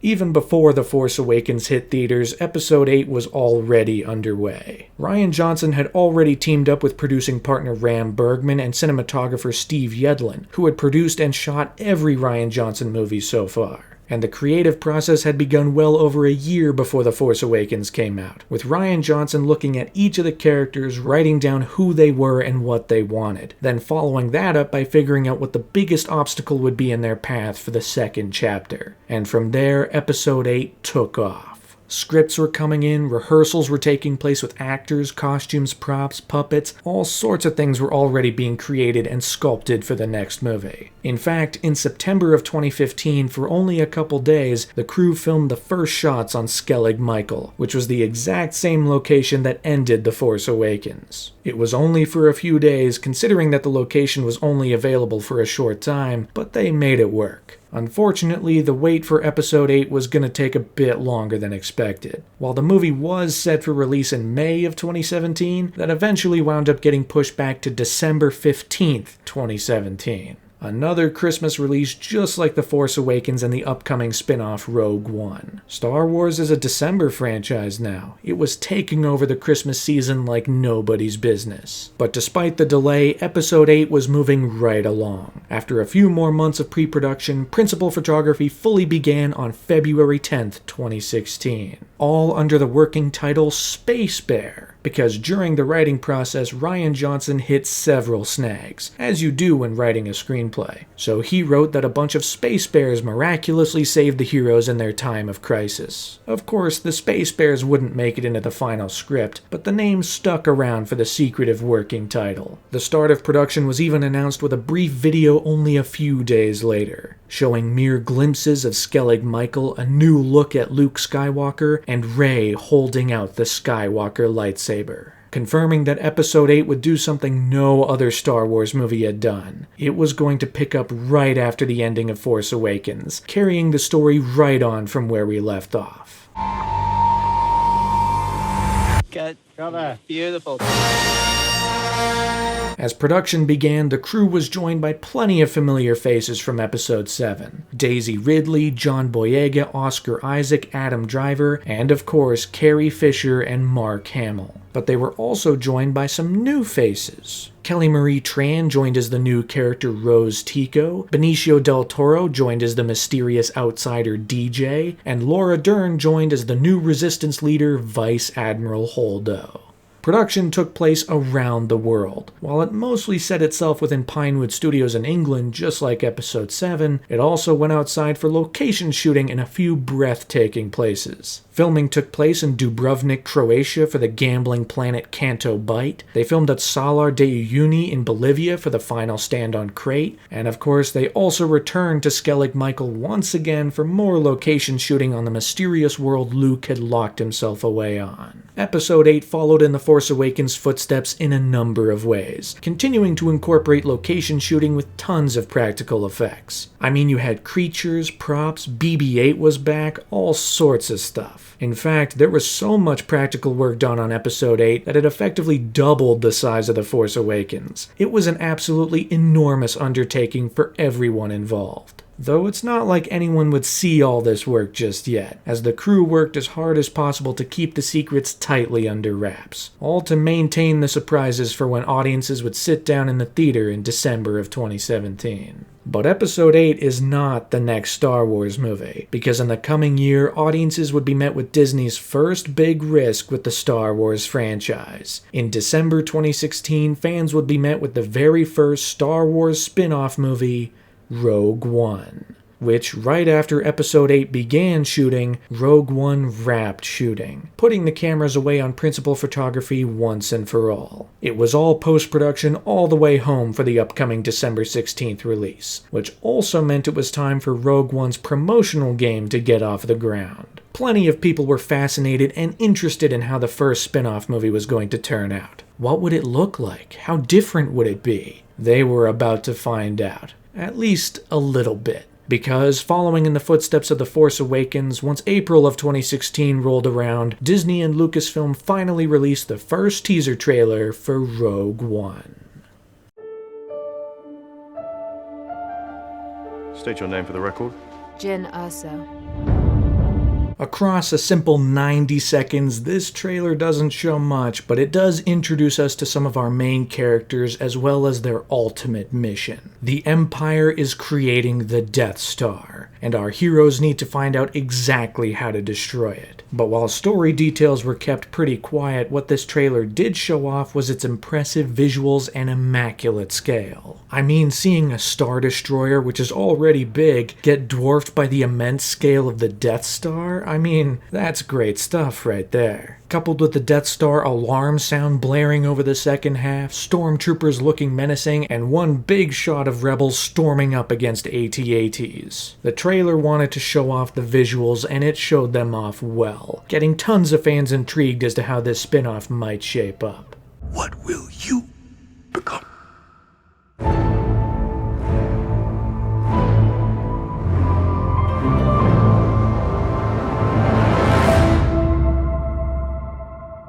But things were not the smoothest for Rogue One throughout the year, as those internally at Disney and Lucasfilm began to enter a bit of a panic over the summer. The movie wasn't testing well, with test audiences coming back displeased for one reason or another. The movie wasn't funny enough, it needed more humor, and the last act needed some major rework. So once the clock turned to June of 2016, Rogue One began to undergo a huge period of reshoots. Now, reshoots are fairly commonplace. They happen for The Force Awakens, they happen for the prequels, it's not uncommon. But what made Rogue One significant is just how much they were going to reshoot. Reportedly, the team behind the movie were going to reshoot a whopping 40% of the final movie, drastically altering the final act. In fact, Tony Gilroy was brought in as an additional writer and director to shoot these new elements and rework the movie so it would ultimately function. What did this mean for the final movie? Fans could only hope for good things, but there were other examples of extensive reshoots causing additional unforeseen problems. People hoped for the best, but knew it was possible that they could get the worst. At the very least, there was some big news on the next Star Wars spin-off as the Han Solo prequel film got a big update. After months of speculation and rumors, directors Phil Lord and Christopher Miller finally landed on an actor to play the young Han Solo. And it was none other than Alden Ehrenreich, who had recently starred in Hail Caesar by the Coen brothers. Now, initially this was reported as a rumor, it wasn't entirely confirmed. But once July rolled around and Star Wars Celebration was held in London, England, the news was made official. Alden Ehrenreich joined Lord and Miller on stage to officially announce to the world that he had been cast as the young Han Solo. But that was only part of Celebration this year, because also following in The Force Awakens' footsteps, the promotion game for Rogue One heated up once again. Not only releasing this all-new poster featuring a band of rebels on a beach with the Death Star looming overhead, but it also brought with it another behind-the-scenes reel. Pressure's so high. Like, we're making a film that's right touching my favourite movie of all time. But then if you're too respectful of it, that you daren't do anything new or different, take a risk, then what are you bringing to the table? For another 3 minutes, this reel shows off the immense scale of practical effects that Rogue One promises to offer. How it impacts the actors, how it impacts how the movie's gonna look, from vehicles, props, costumes, explosions, the whole 9 yards. All the while still revealing very little about what the story has to offer. It's purely a glimpse into how it's all eventually going to look, and it got fans pretty excited. May the Force be with us. Meanwhile, after 100 days of shooting around the world, production on Episode 8 came to a close on July 22nd, 2016. Every aspect of the shoot had wrapped, meaning this too was purely in the area of post-production. Another year and a half for Episode 8 to put everything in place in time for release. But still, that was firmly in the back of people's minds right now. Episode 8 is so far in the future. Instead, all eyes focused on the continuing promotional efforts for Rogue One as it now hit a huge stride. In a move that did not follow the footsteps of The Force Awakens, another Rogue One trailer was released on August 11th, 2016. Once again online for the world to get their latest glimpse at Disney's spin-off.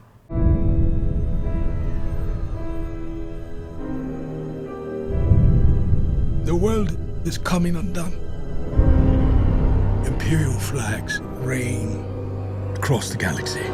This trailer packs a punch, introducing each of our main characters as they enter a most daring mission, all the while continuing to show off the movie's scale and impressive visuals, and showing off more action than ever before. This was a spin-off, but it was a big spin-off, with just as much action and explosions as any mainline entry. Even a brief rendition of the Imperial March as part of the trailer's music.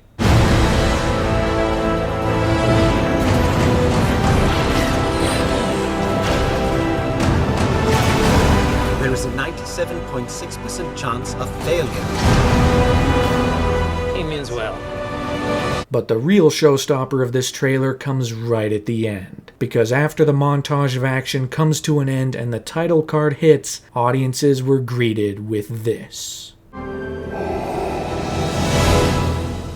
People had speculated, given the time period, there was a chance he might show up. And even though it was only one brief shot, this confirmed that yes, Darth Vader was going to make an appearance in Rogue One. All that was left was the last few months of waiting to see him on the big screen for the first time in over 10 years. As the year continued, post-production on Rogue One was in full swing. Visual effects were well underway, with John Knoll coming back as one of the visual effects supervisors. This time around, ILM would create tons of ship models, landscapes, structures, even replacing Alan Tudyk digitally with the new droid character K2SO. But the biggest visual effects undertaking for this movie was the fact that it was going to briefly feature 2 CG characters. But not alien CG like in The Force Awakens, these would be painstaking recreations of real people. Despite the fact that Peter Cushing had passed away in 1994, this movie was going to bring him back with digital technology to have Grand Moff Tarkin in Star Wars once again. This time around, Guy Henry stepped into his shoes, providing the vocal and facial performance, which would then be replaced with a CG rendition of Peter Cushing to create the final look. And this same process was going to be used to recreate a young Princess Leia for the very end of the movie. Word of this did manage to squeak out to publications, but the results were still unknown to audiences. So the production was able to work on this technology in secret, hoping it'd wow audiences once they saw it in December, building off of how CG had advanced in the last few years to make a quantum leap in digital effects technology. At the same time, music was underway, although it hit a bit of a speed bump. Originally, Alexandre Desplat was going to compose the music for the movie, but given the extensive reshoots and rewrites that altered the schedule, he could no longer make it work. He was committed to his next movie, Valerian and the City of 1,000 Planets, which soon took precedence. So, in September of 2016, Michael Giacchino took over on a wildly condensed timeline to write all new music for the first Star Wars spin-off. He, of course, was a frequent collaborator with J.J. Abrams, specifically working on the music for his 2 Star Trek movies and 2016 sequel Star Trek Beyond, along with tons of movies for Pixar like The Incredibles, Ratatouille, Up, and Inside Out. Now, he was set to be the first musical voice outside of John Williams to score a Star Wars feature film. He's got some big shoes to fill, no pressure. All the while, casting for the Han Solo movie continued in the last months of the year. Following the announcement that Alden Ehrenreich was playing a young Han Solo, the second person to join the cast was none other than Donald Glover as a young Lando Calrissian. Having starred in shows like Community, his very own show Atlanta, as well as his big music career as Childish Gambino, he was now set to follow in the footsteps of Billy D. Williams to bring Lando back to life on the big screen. And not long after, Emilia Clarke joined as a brand new character. She, of course, was most famous for playing Daenerys Targaryen in Game of Thrones. The clock was ticking by faster now, as the Han Solo prequel film written by Lawrence Kasdan and his son Jonathan Kasdan was getting geared up for a start of production in 2017. But inevitably, while other corners of Star Wars were still interesting or exciting, Rogue One re-entered the conversation to kick off the final push towards its December release. Because on October 13th, 2016, Disney and Lucasfilm released yet another trailer for this first Star Wars story. And this trailer was a lot more revealing, showing the most expansive look yet at the movie's story, revealing that Jyn Erso's father, Galen Erso, was responsible for the creation of the Death Star, and his involvement is critical in finding the secret plans to help the rebellion, all the while reintroducing our characters along with their daring and even deadly mission. Part of me even wonders if I wanted to know that little tidbit about Jyn Erso's father. Considering how secretive the other trailers had been, this feels like oversharing to a certain degree. At the same time, some publications began to observe that this trailer felt a lot different than some of the earlier ones. It felt a little bit like it was selling a different movie, and there was a tiny bit of evidence to back that up. The trailer was far more emotionally driven and built up the sense of hope, instead of the sense of dread from the earlier trailers. Not to mention, Forrest Whitaker was bald in the first trailer, yet had a full head of crazy hair in this trailer. Maybe they were just hiding certain elements before, or maybe this was the first look at some of the extensive reshoots that took place over the summer. If for nothing else, the trailer still looked big and exciting and like a promising new entry to the franchise. Save the rebellion! Save the dream! And following that, the final promotional push for Rogue One took off. Once again, Star Wars was everywhere. Now, it wasn't as big of a takeover as Force Awakens was last year, but it was still huge. Coinciding with the new trailer, a huge theatrical poster was released. Once again, a completely crowded image featuring every member of the central cast. There was a tie-in novel called Catalyst, set as a prequel to the movie's events. Star Wars Battlefront got an expansion pack with new maps and game modes specifically tailored to the new movie. There were plenty of product tie-ins specifically for the Nissan Rogue, which had an expansive campaign. Lego sets, toys, all the big stuff came through for Rogue One. This might not have been an episodic Saga movie, but it was still poised to be the big tentpole hitter to close out the year. But the fact that it was something else also raised a different kind of interest. Episode 7 was all about how the saga would continue after Return of the Jedi, but Rogue One was all about how different is a spin-off movie gonna be. What's it gonna look like? What's gonna change? Will there even be an opening crawl? These questions and more were asked in the weeks leading up to the movie's release, adding a sense of intrigue to the building excitement. And soon the time would come to finally answer these questions. The world premiere was held on December 10th at the Pantages Theater in Los Angeles, getting all the stars united under one banner less than a week before release. And then, after only a few more days, the movie opened up to the entire world. Excitement and intrigue were at peak levels. The clock had now turned to December 16th, 2016. So take your seats, grab your popcorn, and get ready for Disney's first big new decision in the Star Wars universe.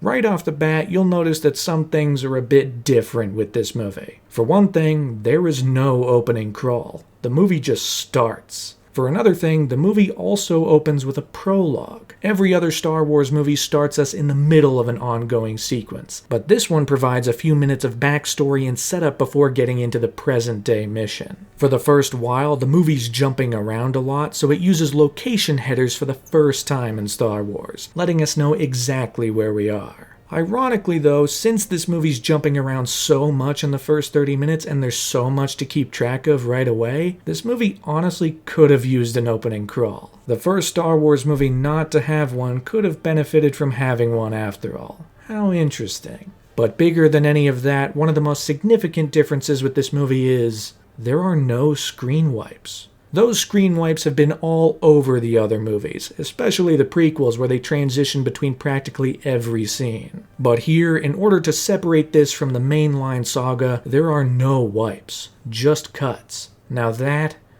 is big.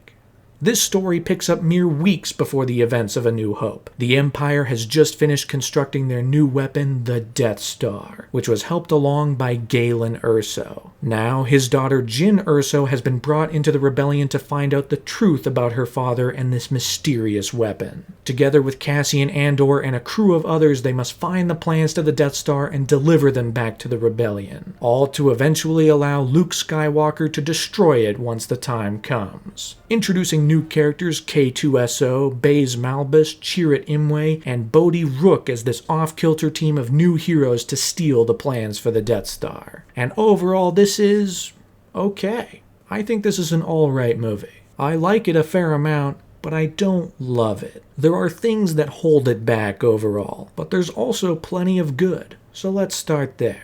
This movie's villain, Director Krennic, is great. Ben Mendelsohn is always a good time, and he plays up the character's feelings of inadequacy very well. It's a new kind of Star Wars villain, a new commander who wants to prove himself within the larger hierarchy when others are probably even more capable. We stand here amidst my achievement, not yours! I also like the music. Like John Williams, Michael Giacchino is big on themes. We got a theme for Jyn Erso, we got a theme for the Guardians of the Whills, there's a theme for both Director Krennic and a separate theme for the Empire, which are both evoking the Imperial March but have their own sound, keeping the main Empire theme on the back burner for the really big moments. But for reasons I can't fully place, the musical score only gets about 99% of the way there. Maybe it's due to the time constraints, but there's something just ever so slightly off about it. But I'm not a music expert, so I'll never be able to pinpoint exactly what feels off about it, and I also might just be smoking that good stuff. Who knows? One thing I can squarely pinpoint as something that's really good about this movie, though: the direction. Gareth Edwards is a visionary. He has an absolutely fantastic eye. Every single shot in this movie is fantastic. Everything is dirty and grimy, but above all of that, he is fantastic at conveying a sense of scale. Something he showed off wonderfully in the 2014 Godzilla movie.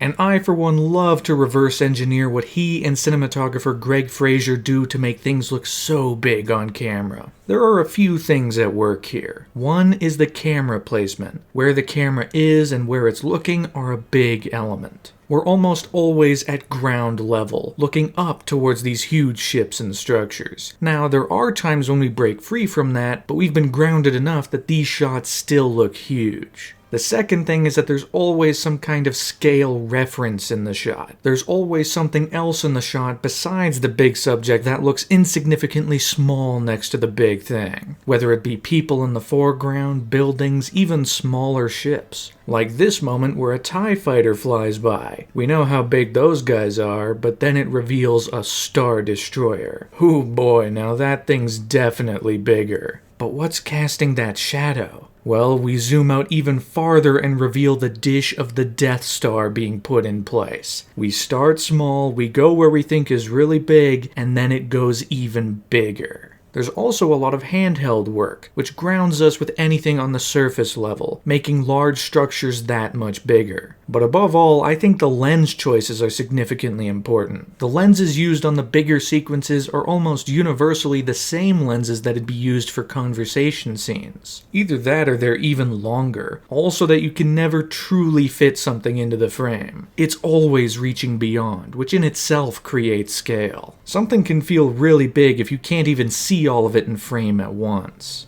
All of this makes this one of the best looking Star Wars movies around, and it especially helps with the Death Star, which gets so many great moments to show off its scale and imposing force. Like the bit where it eclipses the sun before firing, that's good stuff right there.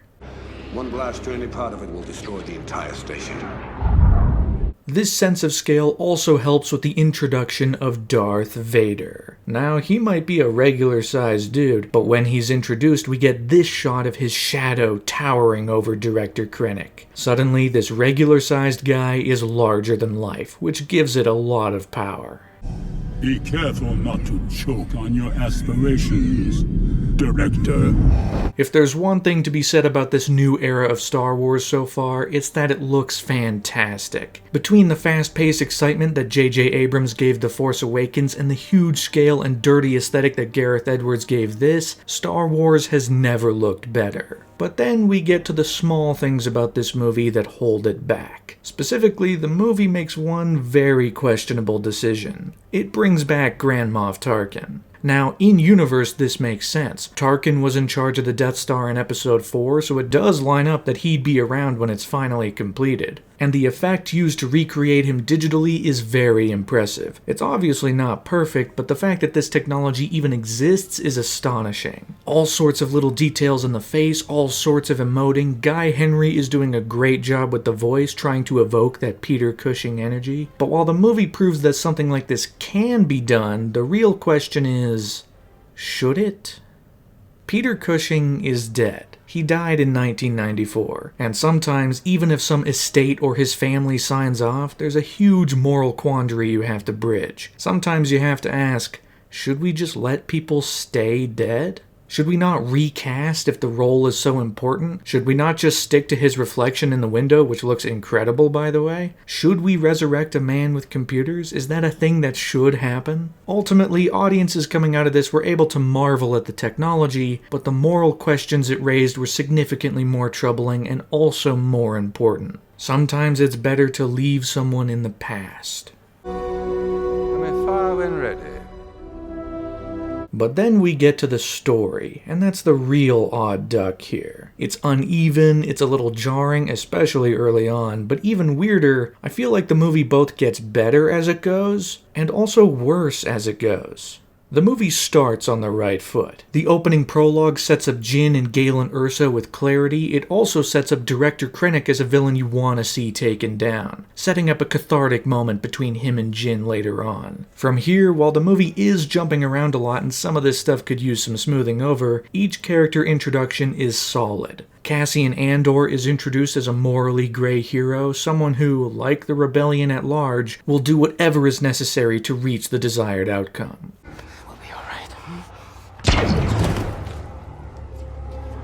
It's not pretty, it's dirty and rough, and it adds to his overall mantra that the ends justify the means, creating a different kind of protagonist for the universe. K2SO, a reprogrammed Imperial droid, is a lot of fun, and Alan Tudyk carries it a long way with his fun and charming performance. He brings out the dry wit at every turn. There are a lot of explosions for two people blending in. The pilot, Bodhi Rook, is properly skittish and uneasy, but there's still a lot of heroism in betraying the Empire to get a message back to the rebellion. It is weird that he gets fondled by a brain-eating octopus thing, but, you know, you win where you can, I think. Baze Malbus and Chirrut Imwe are a great odd couple duo. One definitely believes in the Force and its energy, while the other is completely skeptical about the whole thing, relying on his big machine gun to get things done. Chirrut also might be the best character in the movie. He's introduced with this great sequence where he fights stormtroopers, using audible cues to make his way around without getting hit.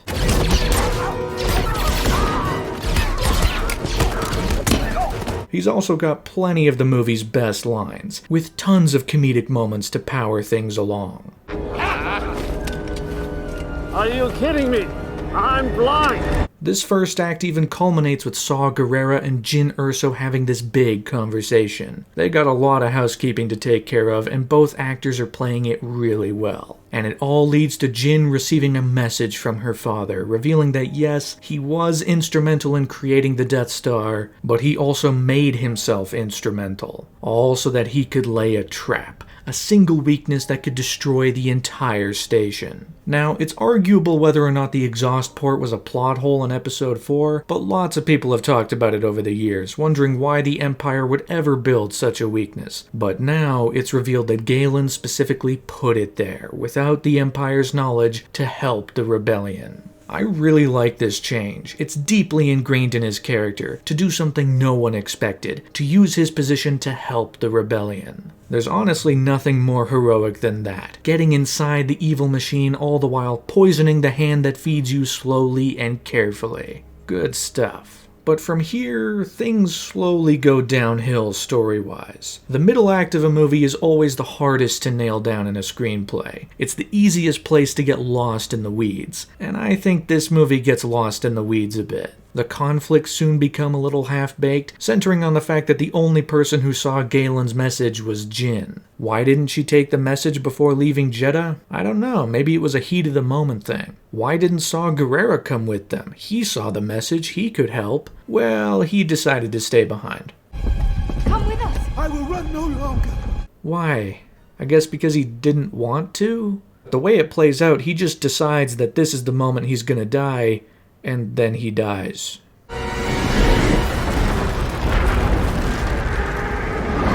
Things get even messier on Eadu. Character motivations are becoming muddled and less clear, and it all builds into a big attack on the Imperial base, where not only is Cassian trying to kill Galen Erso thanks to orders from the rebellion, but some X-Wings show up and actually finish the job. It on one hand feels very strange to kill Galen at this point. It feels like we could do a lot more with him for the finale, like some kind of reunion. I also honestly wonder what this movie would have looked like if it was from his perspective. You know, follow the guy within the Empire who sabotages them from the inside. That could be a great story. But unfortunately, he's dead now. But here comes the real kicker, because this whole thing is the perfect setup for Jyn to be dissuaded from the rebellion. She's mad at Cassian for almost trying to kill her father, and she's mad that it ultimately was the rebels that did her father in. My father was living proof, and you put him at risk. Those were Alliance bombs that killed him. It's the exact thing that would get her to leave the cause, to become super jaded about the Alliance and its aims. However, the very next scene we see her in, she's completely bought in. This radicalized her. She's a rebel now. And I don't understand why.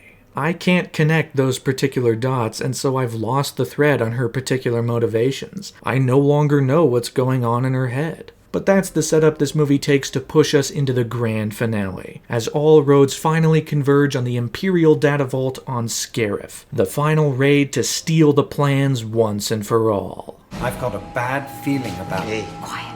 What?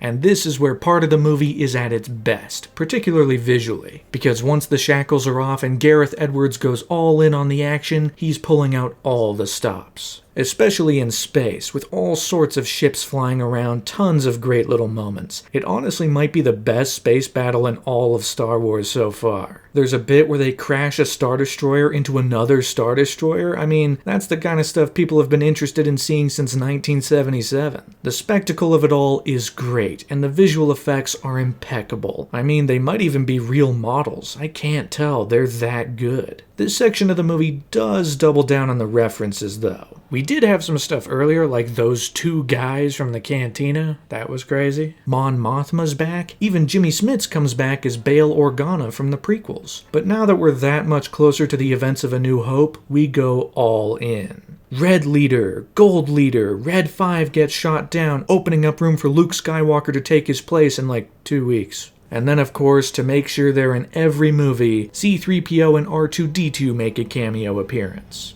Scarif? They're going to Scarif?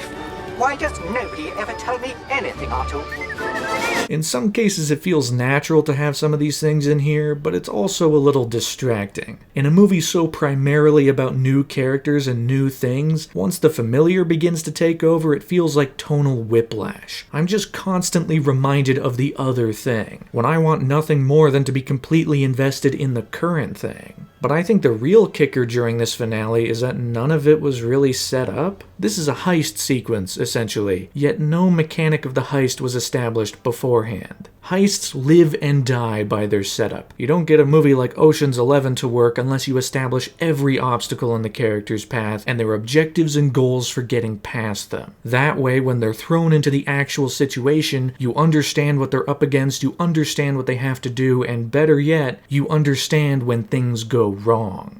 Rogue One doesn't do that kind of setup. Every little obstacle is thrown in only when it's suddenly important. When I can't help but wonder if a simple planning sequence early on, even some short 2-minute scene where our characters are around a hologram table or something, could have smoothed this whole thing over. Establish the room holding all of the Imperial schematics beforehand. That way, once we get there, we're a little intimidated by the fact that it's more complicated than we expected. Set up the master switch beforehand. That way, we understand exactly what we need it to do before our characters show up, and we feel even more tension when they can't reach it.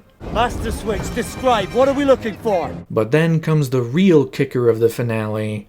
Everyone dies. Now, I don't mind that everyone dies. It feeds into the idea that these are the silent heroes. Luke Skywalker gets all the praise, and he still deserves it, but there are tons who helped him get there, and this movie shines a spotlight on them. However, sometimes the death scenes can be a little lacking. K2SO's death is fine, a big holdout leading to a sacrificial moment, that one works fairly well. Bodhi Rook's death is slightly less fine. He sends a signal and does an important thing, and then once his role is done, a stormtrooper throws a grenade and blows him up. Like, dude had a couple seconds to react there, right? He could have done something, anything else, but nah, this is it for him, so he just takes it.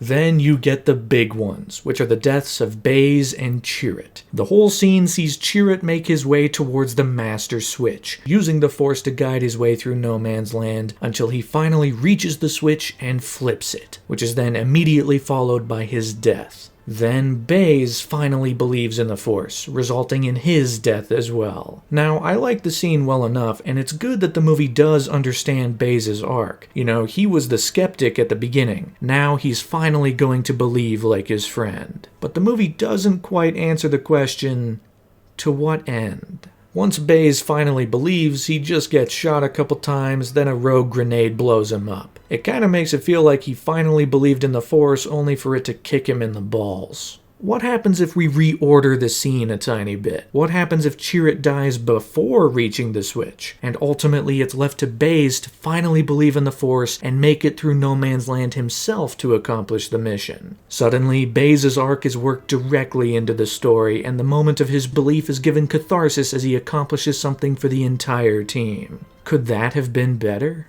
The Force is with me, and I'm one with the Force. I think Jyn Erso's ending is a bit lacking as well, because it feels like she got cheated out of a true final confrontation with Krennic. It really felt like they were setting up a big cathartic moment where she finally takes him down. Instead, while we do get a brief conversation between the two, it's interrupted when Cassian comes through and shoots Krennic in the shoulder. Then he stops her from doing any more, and then they leave. It feels like we could have done something more cathartic with this character than that. Is that really the best way to resolve that story? Could there have been a better way? A lot of these issues, the lack of setup, the potentially flat payoffs, seem to come down to the fact that there are way too many cooks in the kitchen behind the scenes. We know there were extensive reshoots, and we know that based on the trailers, a lot of those reshoots changed the finale. There was supposed to be a beach run with the Death Star plans, Krennic was supposed to head down to the beach, Jyn used to go up against this TIE fighter, all sorts of stuff that never made it into the movie. There was even another Vader scene that got cut. It feels like Disney was very unsure about this movie. It was either too dark or too different, so they made a bunch of changes to try and fix it in post at the last minute. They had a lot of confidence in Episode 7, but not nearly as much confidence in this. And as a result, what you're left with is a very disjointed movie that leaves a lot of potentially important stuff on the cutting room floor. And I will always wonder if the original ending to this movie might have been more satisfying overall. But ultimately, our heroes succeed in transmitting the plans to the rebellion, the Death Star arrives, killing Krennic and destroying the base, and we watch as Jyn and Cassian are swallowed by the explosion. Rogue One is no more. Every member of the team has fallen. But the plans have successfully been transmitted, which means it's time for the rebels to escape.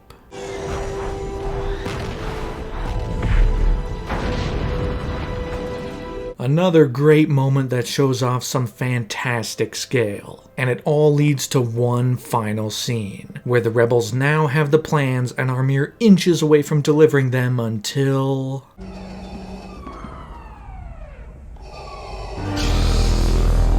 Now that is a great image. The idea of a darkened hallway lit up by the lightsaber? Fantastic. I really like how this scene looks visually. There's a lot of great ideas here. And overall, it is a very cool moment to see Vader cut down rebels. However, there's only one little problem. It's not scary. I have no idea who any of these rebel guys are. They are just cannon fodder meant to be killed by Vader, so I don't fear for their survival. But more than that, by this point the emotional climax of the story has already been reached. The heroes transmitted the plans, all of our main characters are dead, the movie's essentially over. So all this really does is just give us a scene of Vader cutting down rebels, which, while cool to look at, is also kind of boring. I just can't help but feel that this scene would be improved if I wasn't gawking at it, but instead I was scared of it. Like, imagine if this happened before the emotional climax had been reached. Imagine how different it would be if one of our main characters was in this hallway and suddenly we were fearing for their survival and for the success of the mission. That could be significantly more powerful. Because the real secret is, fear is a very powerful emotion, and significantly more powerful than the feeling of being badass. As it stands, this scene is only cool while it's playing on screen. If it were genuinely scary, it'd linger so much longer. Now, as expected, the plans do make it through, the Tantive 4 escapes the Empire and blasts away. And finally, we end on a shot of CGI Princess Leia, which, like the Tarkin thing earlier, should you have done this? I don't know. But they blast away into hyperspace and that's it. The movie's over, transitioning us directly into the events of A New Hope. Ultimately, I think it's alright. It has a lot going for it, it looks fantastic, the third act has some fantastic moments, especially in space. But the obvious reshoots drag it down, and the lack of story sense really begins to catch up with it the longer it goes. Critical reviews for Rogue One were mostly positive. Some definitely voiced issues with the movie, but for the most part, reception was on the up and up. The fan base was a bit divided again, though not massively, and not the same way it was when Episode 7 released. It seems different crowds felt different things. Ultimately, the negative or at least mixed reception from audiences was much quieter, and the seemingly far more popular stance was that the movie was awesome. Lots of fans really enjoyed it, and it killed at the box office. I mean, we're not looking at Force Awakens numbers, but it'd be unreasonable to expect that from a spin-off or even any other movie ever. Rogue One still did very well, raking in a whopping $532 million in North America and just over $1 billion worldwide. Clearly there was still a lot of excitement about Star Wars. And despite some of the critical division coming out of this between those who did and didn't like the movie, this was received overall as a strong foot forward for the first Star Wars spin-off movie. However, before the year would come to a close, the Star Wars fanbase, the entire world really, was hit with some devastating news. On December 27th, the news broke of the tragic passing of Carrie Fisher, a passing that shocked the entire film industry. Carrie Fisher was a legend both on the screen and behind the scenes, bringing to life one of the most powerful and empowering characters in film history, all the while making her voice known as a writer across decades. And while she'd still be on screen for a bit longer, with Leia set to appear in Episode 8, this news was still devastating. As 2016 came to an end, the industry as a whole mourned the loss collectively, as they remembered the greatest moments from a generational icon.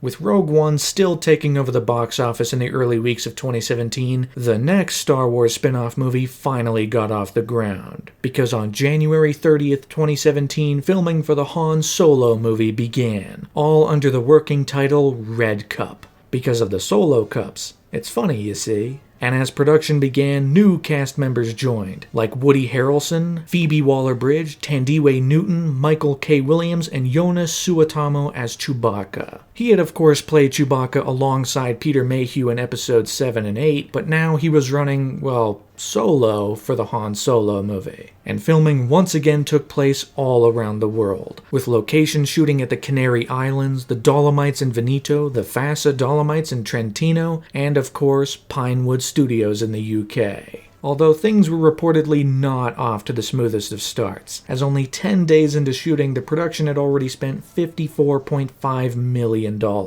And that's not chump change, I'll tell you that. But no matter what that might mean, the next spin-off was now underway. The Star Wars entry for 2018 was now underway. But of course, most fans were looking forward to the 2017 entry to the film franchise, a movie that was not a spin-off, the next chapter in the ongoing saga, Episode 8. Which finally, after over a year since the release of The Force Awakens, Episode 8 got its first big update. Because on January 23rd, 2017, the title was officially revealed as Star Wars: The Last Jedi. Ah, now that's not something I expected, I don't think. But immediately it sounds like Star Wars: The Last Jedi. People immediately began to speculate about what it could mean. Who is the Last Jedi? Is it Rey? Is it Luke? I mean, the opening crawl of the last one said it was Luke, but also Jedi can be plural. So maybe it's both of them, or someone else entirely? The other interesting thing was that the Star Wars typeface was red this time. Now, Star Wars titles have been known to go red every now and again, but this was still a stark look for Episode 8. And it was only a few short months later that this update was added to, because in April of 2017, all eyes turned to Star Wars Celebration, this time held in Orlando, Florida, with over 70,000 attendees. On one hand, this celebrated the 40th anniversary of A New Hope. It also saw the release of a heartfelt tribute video for the late Carrie Fisher, with many celebrating the legacy she'd leave behind. And of course, a centerpiece to the entire weekend was the promotion for Star Wars: The Last Jedi.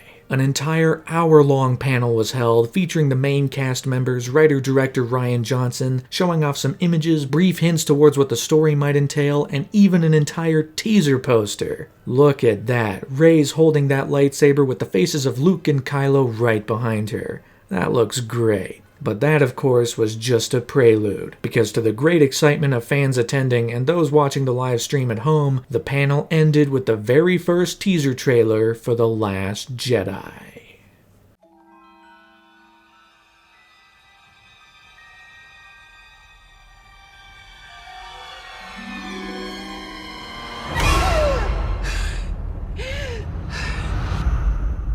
This trailer doesn't show much, but it packs a punch. The entire first half centers on Rey's journey on the island we left off on, even featuring the first dialogue from Luke. Famously, he was completely silent at the end of the last one, but now he was finally talking again, allowing Rey to begin to look into the Force and find the deeper intricacies within. All before exploding into the second half of the trailer, a whole montage featuring these cool speeders, the Millennium Falcon, Captain Phasma. All of our main characters are back. There's even this great shot of Kylo Ren turning his lightsaber, which also revealed that The Last Jedi actually moved his facial scar slightly. It kind of struck over the bridge of his nose in the last one, but this one had it directly over his eye, which admittedly does look better. And eventually, the final montage of the trailer led to the biggest bombshell of the entire thing.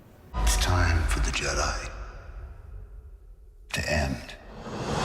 Whoa, now that is a big deal. Luke Skywalker saying the Jedi should end? I guess they weren't lying during the panel when they said the Rey and Luke relationship in this movie was going to be a bit more complicated than initially expected. It's time for the Jedi to end. Maybe he learned about all their stuff in the prequels and decided they really kinda sucked, actually. Excitement for The Last Jedi took off after this, as people began marking their calendars for the December 2017 debut. Fans were even able to mark their calendars for May 24th, 2019, which was confirmed to be the release date for Colin Trevorrow's Episode 9. Things were hitting big strides for the future of Star Wars, but while excitement for Episode 8 was going swimmingly, the next Star Wars movie after that hit a major speed bump. Because, shockingly, in June of 2017, Phil Lord and Christopher Miller were fired from the Han Solo movie. This was huge. Bad news bears is what it was. Lord and Miller were definitely unique voices, very distinct voices across all of their movies. But it seemed that Disney ultimately did not want those kinds of voices. They were going for a lot of improv on set, just like they had on their other movies, but apparently that wasn't what the writers were looking for, or the studio. So ultimately, despite hiring them for their unique sensibilities, it seems they were fired for their unique sensibilities. Some reports later came out that apparently the production was under a lot of duress, and the two directors didn't seem to know what they wanted, resulting in a lot of long or even wasted days. But for the most part, popular opinion around this was pretty universal. Disney was the bad guy. And eventually, only a couple days later, Ron Howard was brought in to reshoot and redirect about 70% of the movie, which would launch the budget into the stratosphere. Now, Ron Howard is an incredibly competent director, having made movies like Willow, Apollo 13, Rush, and so many more across his multi-decade career. He even worked with George Lucas on American Graffiti, but it did feel like the safe choice, abandoning the more distinct voices for a person who could definitely get it done, but wouldn't bring that same flavor. On top of that, there were also reports that Alden Ehrenreich needed an acting coach to play Han Solo. Whether it was true was a different question, but the press surrounding this movie was not great. The movie heading into extensive reshoots did mean that there was going to be a shakeup for the cast, however. Since the movie was going to run for months longer than intended, Michael K. Williams had to drop out due to scheduling conflicts, and his shoes were eventually filled by Paul Bettany, taking the role as the movie's main villain, Dryden Voss. The movie was still moving forward in a big way, but there were some who wondered if it was cursed. I guess we'll just have to wait and see how it all shakes out.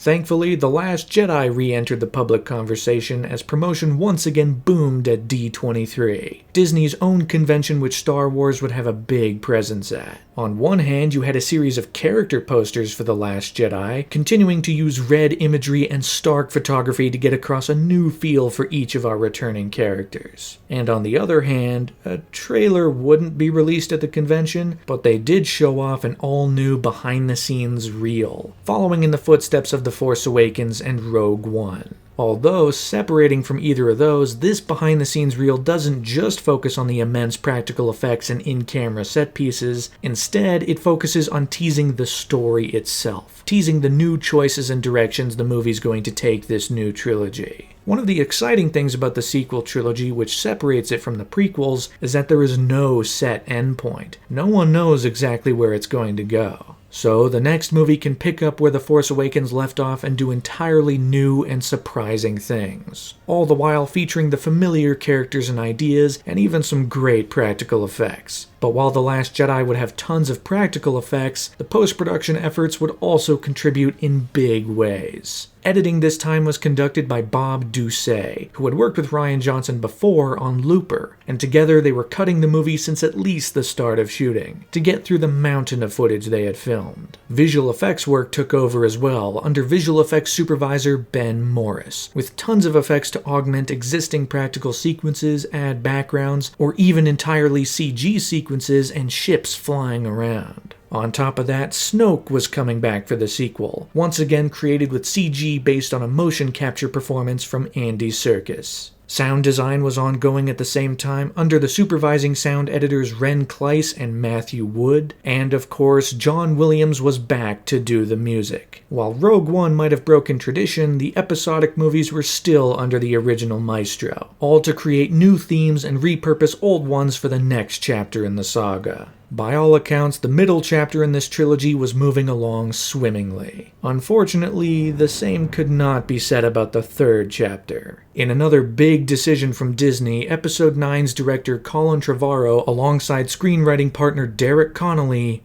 were fired.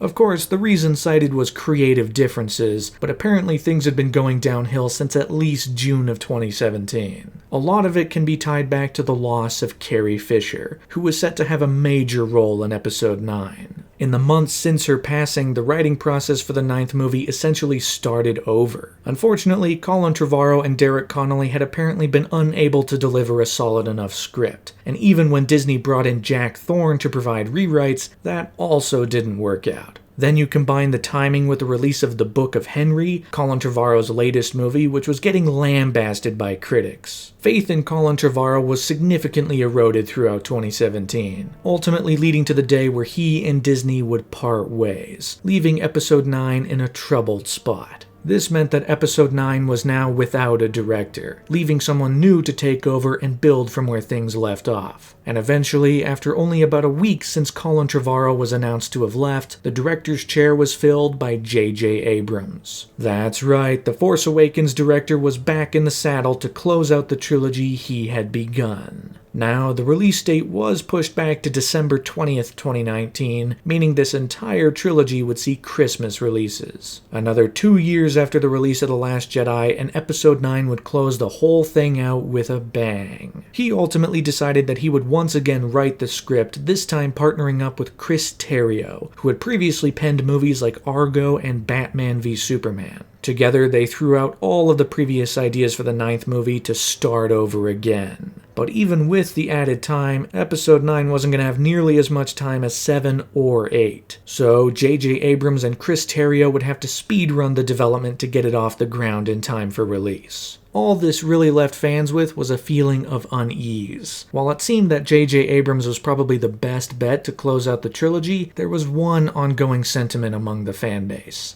Disney's gotta stop firing these guys, and they gotta stop doing it so haphazardly. It's a troubling state to see the future of Star Wars on. One can only hope that the new directors, Ron Howard for the Han Solo movie and J.J. Abrams for Episode 9, can pull through with something worthwhile.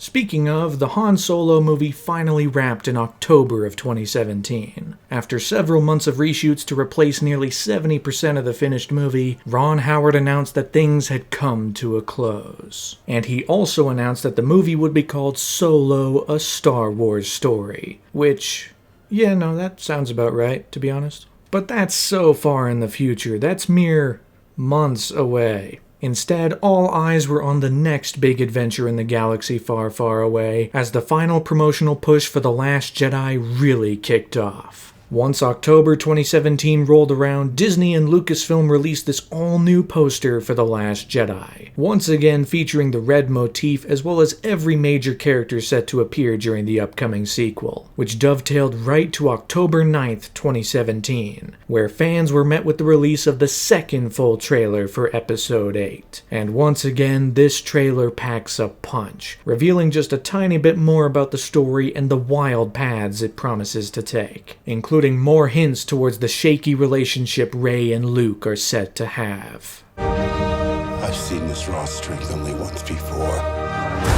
It didn't scare me enough then. It does now. Then, perhaps most shockingly, it reveals a scene in which it appears Kylo Ren has Leia in his crosshairs. Is this going to be the death of Leia? They wouldn't show that in a trailer, would they? I mean, we all know the real-life situation, but oh boy.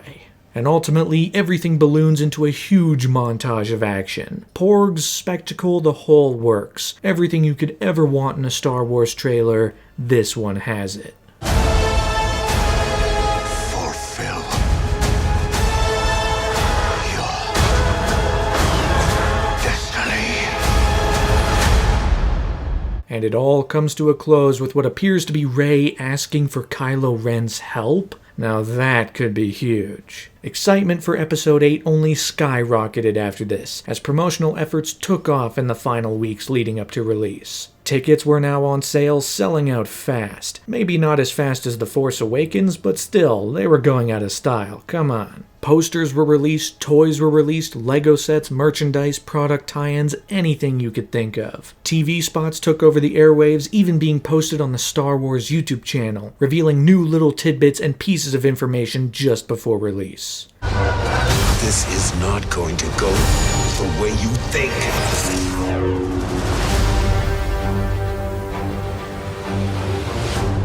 Star Wars fans could even return to the world of video games for Star Wars Battlefront 2, this time actually featuring a full-on single-player campaign on top of its extensive multiplayer modes. Battlefront 2 was significantly more expansive than the first, this time featuring maps and modes dedicated to all three eras of the Star Wars universe. The prequels, the originals, and the sequels, with even some specific expansions set to release with maps and modes themed directly to The Last Jedi. That didn't mean it was without controversy, however. Plenty noted how glitchy and unpolished the game was, and there was tons of criticism around how much players would have to play to unlock some of the coolest characters and abilities. Which all led to this infamous Reddit comment from EA about how they wanted to give players a sense of pride and accomplishment, which is actually the most downvoted comment in Reddit history. It's crazy. When Redditors get mad, they show it, let me tell you. But the game was still hugely popular, and managed to tie directly into the upcoming incredibly exciting release of The Last Jedi. Things were so big that Disney also revealed their immense faith in Rian Johnson just before The Last Jedi's release, confirming in November of 2017 that Rian Johnson would write and direct an entire trilogy of new Star Wars movies. Now that's a good gig right there.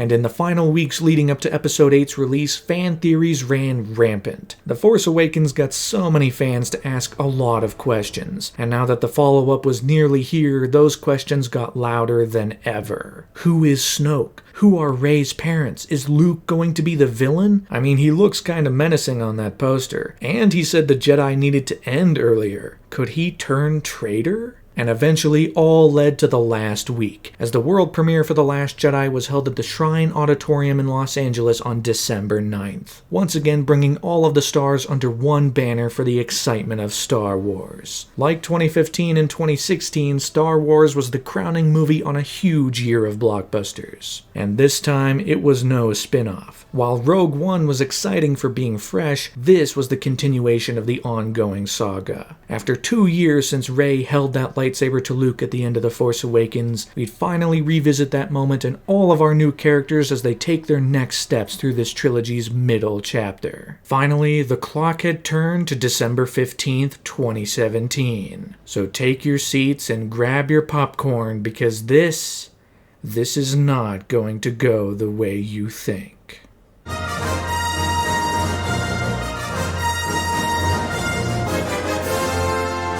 The last movie ended on the huge moment of Rey finally finding Luke Skywalker, and offering the old Skywalker lightsaber back to him so he might rejoin the fight and ignite a spark of hope. And in the first for Star Wars, this movie picks up right after that, where Luke is now holding the lightsaber in his hands until...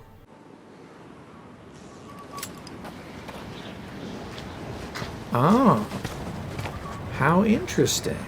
The Last Jedi lets you know from the outset that it is playing by its own wavelength. While still functioning directly within the Star Wars universe, it's not afraid to push the boundaries and explore new areas, which is communicated in the very opening scene. It's a big action spectacle with bombers approaching a First Order ship. While the specifics might be different, at its core it's like a lot of sequences we've seen before. It sees the Resistance fighting against the First Order. We got X-Wings and TIE fighters. The sequence also mainly centers on Poe Dameron, one of our returning heroes from the last movie. But partway through the sequence, the focus shifts to the point of view of an entirely new character we've never seen before, Paige Tico. And it's not just about seeing another character, she genuinely becomes the protagonist for a minute, doing everything she can to drop the payload of the last surviving bomber. The sound we hear is the sound she hears, what we see is what she sees, mostly, until she finally manages to drop the bombs and destroy the dreadnought, which brings it to a harrowing conclusion as she is killed in the fiery inferno. Star Wars has never done something like that before, switching its point of view to a character we've never met, but getting right into their head and showing a different kind of heroism. Rian Johnson has a different idea in mind for Star Wars, for what it can be and what it can represent. In terms of visual direction, he's not as hell-bent on adrenaline and excitement as J.J. Abrams was last time, which can cause the movie to feel a little jarring comparatively. You know, The Force Awakens was moving at 100 miles an hour. There was rarely any point where that movie stopped to do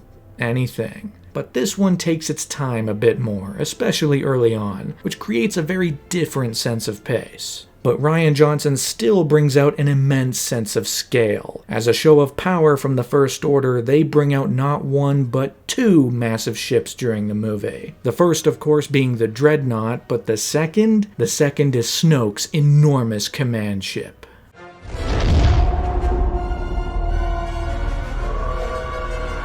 And holy is that thing awesome. Not only does it show off the hubris and vanity of the First Order, but it did also make the coolest LEGO set ever. I mean, I have a couple Star Destroyers, but this would be the ultimate set. A 10,000 piece set that can be super wide and super detailed. They should totally make that a real thing. That'd be great. But where Rian Johnson isn't as interested in the constant adrenaline rush, he is interested in absolute clarity, which even extends to the opening crawl. The opening crawl finally clears up the status of the galaxy. After the destruction of the Republic, the Resistance is left as the only force rallying against the First Order. The First Order is now the big superpower of the galaxy, and people all over are beginning to lose hope for the future. Sure, it might be similar to the setup we had before, but at least we know what's going on now. We know who our powers are, and we know how strong they are relative to each other. This sense of clarity also continues into the action, which is also realized right off the bat in the opening sequence. The setup is crystal clear. Resistance bombers are moving in to destroy a First Order dreadnought. There's a lot of World War II imagery. We understand the ups and downs, the geography. We understand when our heroes are pulling ahead, and we understand when things aren't going well for them. All the while, we're also given tons of cool moments with our heroes getting to show off how great they are, like Poe Dameron pulling a Tokyo Drift with an X-Wing.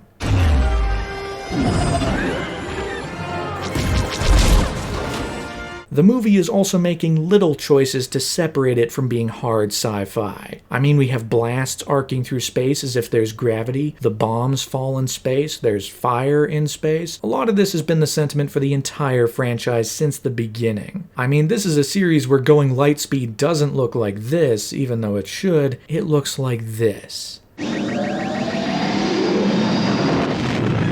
Star Wars has never been hard sci-fi. It's honestly never been sci-fi. It's always been fantasy, and this movie goes all in on that. It eschews realism for a more romanticized view of everything. As George Lucas once said, Star Wars is a modern fairy tale, and one that still centers us around our characters. The story this time goes as follows. The First Order has found a way to track the Resistance through light speed, so now the small band of Resistance fighters must find a way to escape undetected. All the while, Rey is off on an island with Luke Skywalker trying to convince him to return to the fight and reignite a spark of hope across the galaxy, even though he wants no part of it. In a lot of ways, it is the darkest hour for the Resistance. It's time for the Jedi to end. But despite the darkness of the story, there's a lot of humor to go around. Something Star Wars has always done is it's always had comedic moments sprinkled between the more dramatic stuff. And while mileage will certainly vary, I think the spirit this movie brings is absolutely in line with what these movies have always done. Everything's perfectly all right now. We're fine. We're all fine here now. Thank you. How are you? Fantastic. Why, you stuck-up, half-witted, scruffy-looking nerf herder! Who's scruffy looking? Top notch. It's only because I'm so in love. No. No, it's because I'm so in love with you. Hilarious.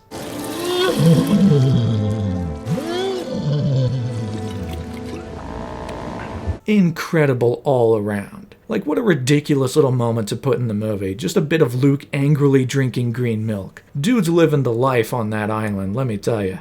I've seen your daily routine. You're not busy. Now, this movie is split over 3 major storylines, starting with the story of Poe Dameron. He's a hothead, an ace pilot, but one who recklessly gets a lot of people killed right at the start, which even gets him demoted, as Leia tries to teach him to become a leader instead of a hotshot. But still, Poe tries to run headfirst into every problem, even when his prized X-Wing is destroyed. Enter Vice Admiral Holdo, a new Resistance commander, not at all pleased with Poe's efforts. She doesn't have the same reverence for him that Leia does, and sees his reckless actions as endangering the Resistance, which drives a wedge between the two of them. She's keeping secrets from him, he wants to go in head first, she wants to take things slower, which results in him working behind her back to find another way to escape the First Order, which dovetails into the story of Finn and Rose Tico. That's right, the sister of Paige Tico, who we saw at the start, signified by the fact that they both have half of a little medallion. They were obviously close, and Rose has been taking the death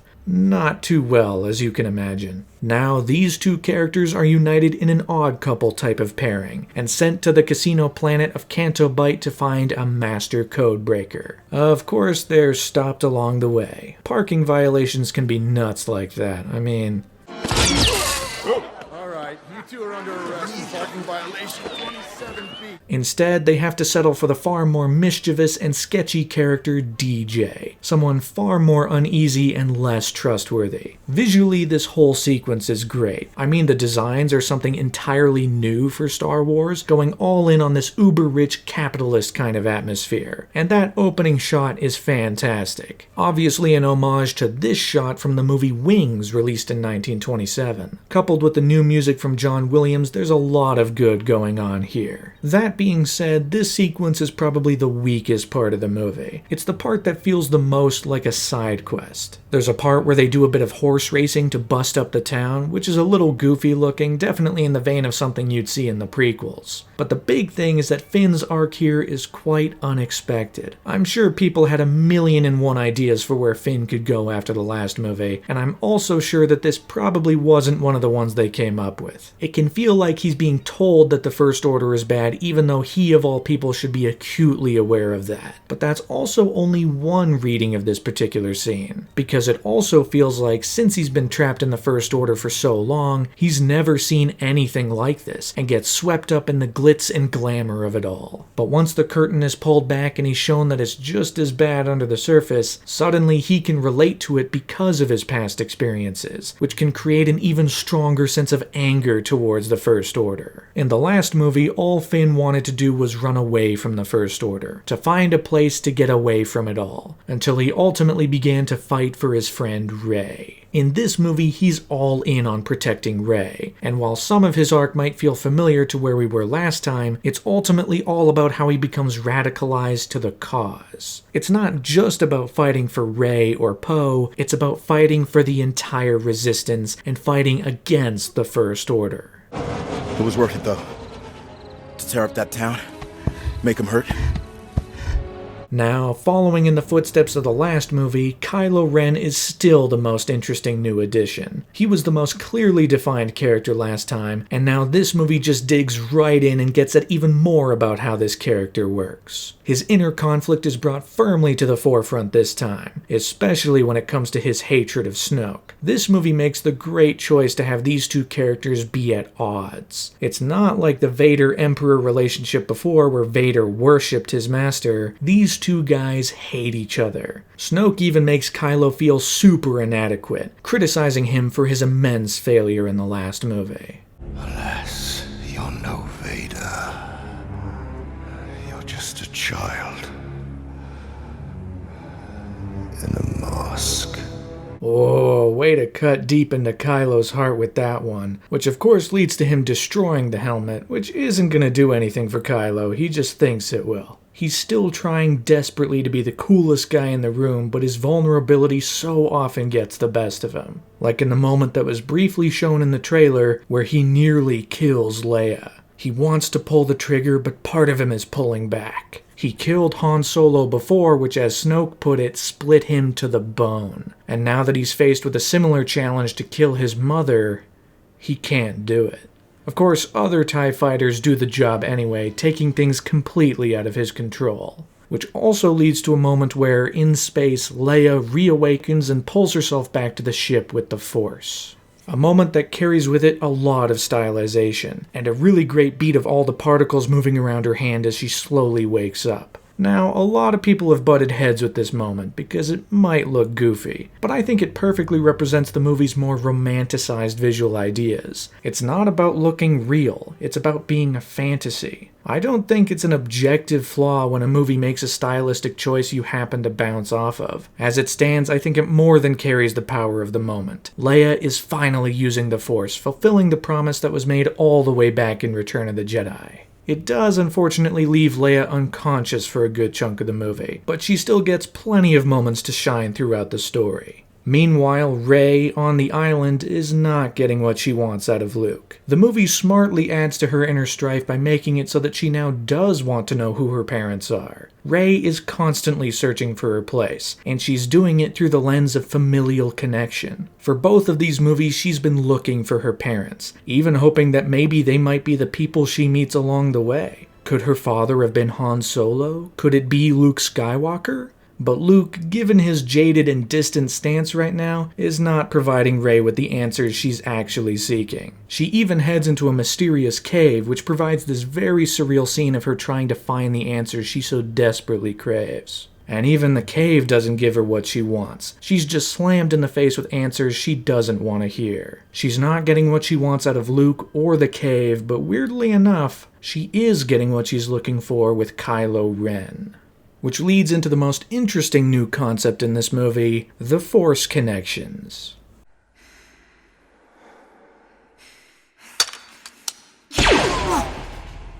Throughout the movie, the two of them are linked through the Force, allowing them to talk to each other from great distances but never fight. It's just about the conversations. It's very visually interesting, seeing the two in their own separate locations, but via the golden editing technique of cutting back and forth, we understand that they are talking to each other. But all of this also fosters a connection between the two characters. At first, they're just as adversarial as they were at the end of the last movie, but over time, they begin to understand each other a bit more. They see into each other's weaknesses, they find some weird kind of kinship between each other. Never has the yin and yang been more apparent than with these two right here, even providing the closest thing that Star Wars will ever get to a sex scene.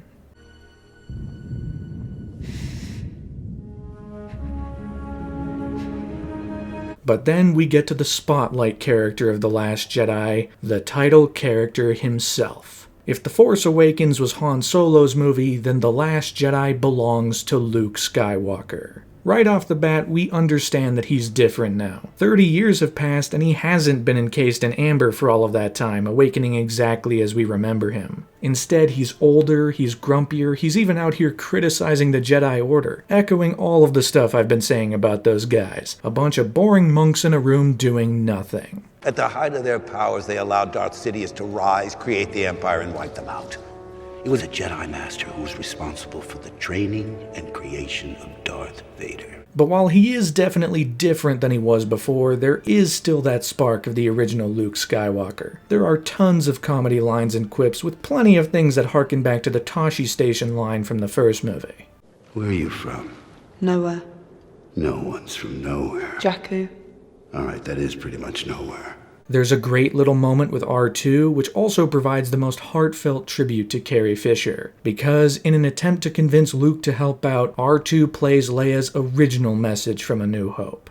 I regret that I am unable to present my father's request That was a cheap move. but my ship has fallen under attack. But we ultimately have to ask, why is Luke here? Why has he run away from everything? The last movie set up that an apprentice turned against Luke. He believed he failed in teaching the next generation and ultimately went into hiding. This movie begins to shed light on exactly why. And smartly, it doesn't reveal that the reason was cowardice or fear. Luke removed himself because he genuinely believes it's the best, most heroic thing he can do. Across the movie, we're shown flashbacks with Luke and a young Ben Solo, which actually happens to be the very first time a Star Wars movie has ever used flashbacks as a narrative device. But they reveal that Luke Skywalker sensed young Ben slowly being corrupted by the dark side of the Force. Luke looked into his mind, seeing all the despair and destruction he would cause, maybe even seeing the death of Han Solo. After which, in the heat of the moment, he activated his lightsaber and was immediately met with regret, shame, and with consequence. Luke has sometimes let his emotions get the better of him, and here it manifests in the most critical mistake. He caused this entire debacle. He's the reason Ben Solo fell, he's the reason things have gone bad again. And he's come to the conclusion that the best thing he can do to help the galaxy is remove himself from the equation. But not just himself, he wants to remove the Jedi. Which really speaks to the fall of the New Republic as a whole after the end of Return of the Jedi. Our heroes, despite defeating the Empire, failed to implement permanent solutions that prevented the rise of the First Order. Luke wanted to rebuild the Jedi as they were during the days of the Republic, but only wound up making their same mistakes. The light side of the Force needs another, more permanent way of maintaining balance, to prevent the hardships from happening over and over and over again. Luke's cut himself off from the Force. He's cut himself off from everyone to ensure he is the last of the Jedi. Even holding on to the last of the Jedi texts, keeping them safe and secured on the island with him, leaving them to die with him. It might seem drastic, but this big move to separate himself for the greater good does tie into the character flaws that were pointed out all the way back in The Empire Strikes Back. This one, a long time have I watched. All his life has he looked away to the future, to the horizon, never his mind on where he was, what he was doing. But now that Rey has arrived, everything comes storming back, and his stance on hiding is ultimately put to the test. Luke eventually reopens himself to the Force again, which also gives us this fantastic little moment where not only does he shake the water in this little pool, but he also finally connects with Leia again, giving us a moment that harkens back to this bit from Empire. Hear me. Leia.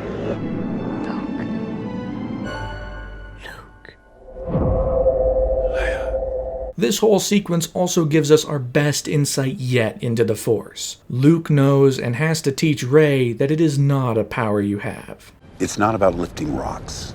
The Force is really about balance, which leads to probably the greatest visual representation of the Force yet with this incredible montage. Life, death, peace, violence, and balance. All communicated via visuals on the island. It's great. But how can that balance manifest? How can the light find a better way to survive without the constant push and pull to the dark? Perhaps the answer lies with Rey and Kylo Ren. Equals and opposites. Maybe they're the key. Unfortunately, before finding out the true answer, Luke is pushed to his breaking point, and ultimately pushes Rey away from the island. His stubbornness winds up fracturing his relationship with her, and she leaves him behind. Luke's gonna be stuck here, and he's finally pushed to the brink where he's ready to burn down the sacred tree and the Jedi texts within. But of course, we all need a little voice of reason. Sometimes we all need a little frogman to come out and say that we're mucking the whole thing up. Which means Yoda is finally back. Oh man, it's great to see him. He only gets one scene, but it's honestly one of the best in the entire movie. He's a rubbery puppet again, which is a little jarring at first, but you soon settle into it. And even though he's dead, he's such a beast that he uses Force lightning on the tree to destroy it before Luke can. That's awesome.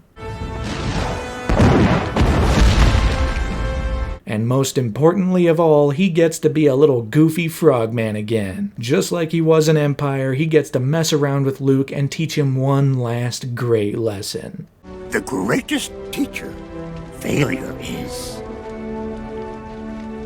That's the whole idea behind the movie. That failure is the greatest teacher of all. Learning from strength and mastery is great, but learning from mistakes, from past errors, and using that to make the future better, that's the whole idea. Still looking to the horizon. Never here. Now. The need in front of your nose. Luke was wrong to separate himself, and now he realizes that he has to learn from his mistakes to forge a better path into the future. Thank you, Yoda, for teaching that to both us and Luke. And thank you for being the funniest little goofy frogman of all time. You're so great at that. The sacred Jedi texts. Oh, read them, have you? Well, page turners, they were not. But now, with Rey having left the island, all threads in this movie begin to converge. Finn, Rose, and DJ have made their way onto Snoke's massive ship. There's a bit of distrust in DJ. Obviously he wasn't the person they were actually looking for. He even kind of plays the devil on Finn's shoulder, saying the whole war's a big machine and the best thing you can do is not join. Then there's the bit where he seems to take Rose's medallion as payment for his help. We know how important that thing is to her, so this guy's bad news bears. Until we reveal that he simply wanted it as a tool, and once he was done with it, he immediately gave it back to Rose, no questions asked. Maybe this guy isn't so bad. Unfortunately for them, they all get caught by none other than Captain Phasma. So good to have you back. Which runs even worse when Poe tries a mutiny on the Resistance ship, only to realize that Finn and Rose failed their mission, which then slaps him in the face when Leia finally returns to stun him once and for all. It's great that the original stun visual is back, for the first time on the big screen since the original movie. And you can also see Laura Dern saying pew when she fires her gun, which is great fun all around. But all of this leads into the reveal of Holdo's plan, to send transports away from the main Resistance cruiser, head down to an old rebel base on the planet of Crate, and hide away until the First Order passes. And finally, Poe pieces it all together and realizes that it actually might work. Which then begs the question, why didn't Holdo tell him earlier? Well, she had no reason to. Poe was demoted, he was reckless, you can't trust anyone right now. They're being tracked by the First Order, and at first they don't know why. Could there be a leak? Not to mention, once Poe does find out that they're going to use transports, what does he do? He immediately leaks it to Finn and Rose for DJ to overhear. And now that they're all captured, DJ cuts a deal with this information, betrays the Resistance, and a lot of people die. And now Holdo can only watch from the cruiser, opting to stay behind as the transports come under heavy fire right in front of her. Good work, Poe. Then we get to the crowning achievement of this part of the movie, the throne room sequence, as Kylo Ren finally brings Rey before Snoke. Everything builds and builds. The tension is at full stride. It's clearly trying to evoke the imagery of Return of the Jedi, even with Rey looking out towards the falling Resistance ships. And of course, she's no match for Snoke. He's far too powerful with the dark side. But things soon take a turn. The tension of the scene builds more and more as Kylo Ren, seemingly completely assured as a character now, is in the exact position he needs to kill Rey. I see him turning the lightsaber to strike true. But it's all a ruse, because Kylo Ren pulls the once-over on Snoke and...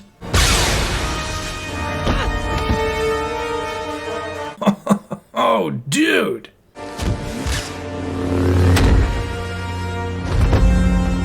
Now that is awesome, and it leads right into a big fight with all of Snoke's guards as Rey and Kylo Ren fight back to back. You get these glorious wide shots where you can see everyone from head to toe. There's different kinds of fighting in this sequence, with Rey often fighting in one-on-one battles while Kylo Ren fights several guys at once.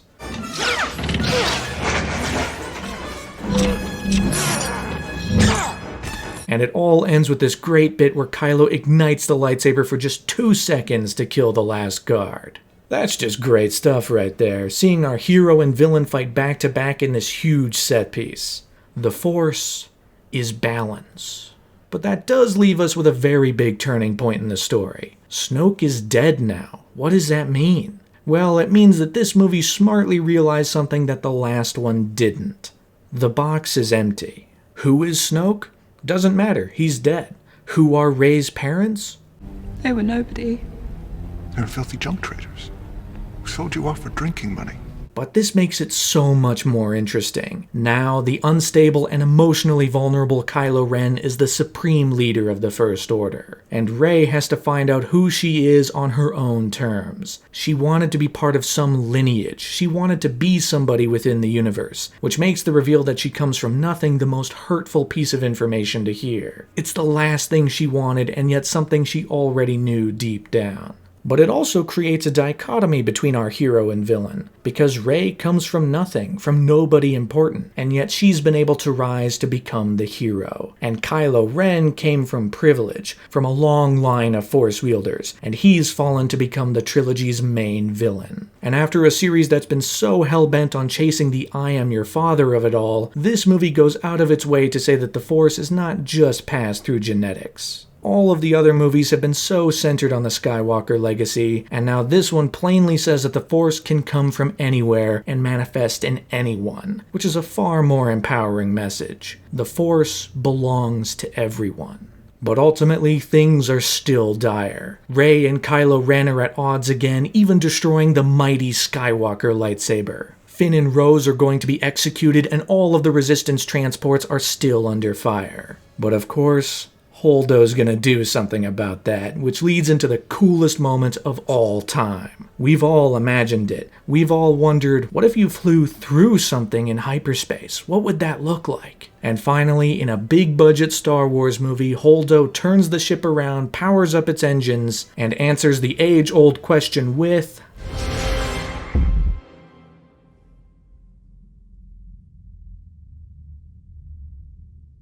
I mean, the sound cutting out before the impact, the fact that the light is so bright cutting through the ships that it's all you see, all followed by the moment where the sound finally comes back.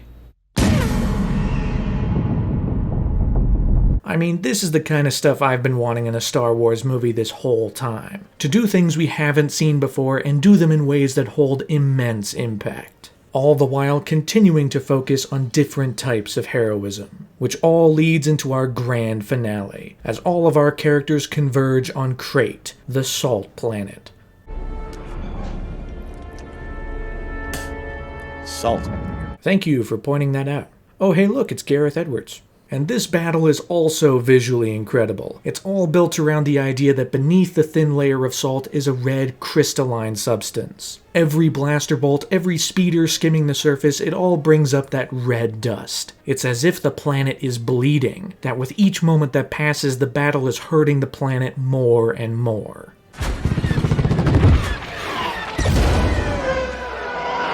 but we also clearly understand the geography. There's a big cannon about to blow open the door to the Resistance base, so they have to stop it with the crappy speeders that they have. The Millennium Falcon even arrives, having its own sequence, which also reveals more of Kylo Ren's emotional vulnerability. Blow that piece of junk out of the sky! All fighters! The music is great. John Williams has been doing well this whole movie, but this is where it all comes together. Every new theme combined with plenty of classic themes come together in this symphony for the entire sequence, seamlessly transitioning from one theme to the next with every passing moment. But at the end of the day, this finale is all about Finn. His story has been one of him getting radicalized into the Resistance, to finally stand up against the First Order instead of running away scared. He even gets to have a final confrontation with Captain Phasma, something that should have happened in the last movie, but I'm glad they brought her back, albeit briefly, to give them the showdown they both deserved. You are always scum. Rebel scum. And now it all builds to a point where he's willing to sacrifice himself. When everyone else tells him to retreat, he pushes forward to try and destroy the cannon. Could this be the end of Finn? Well...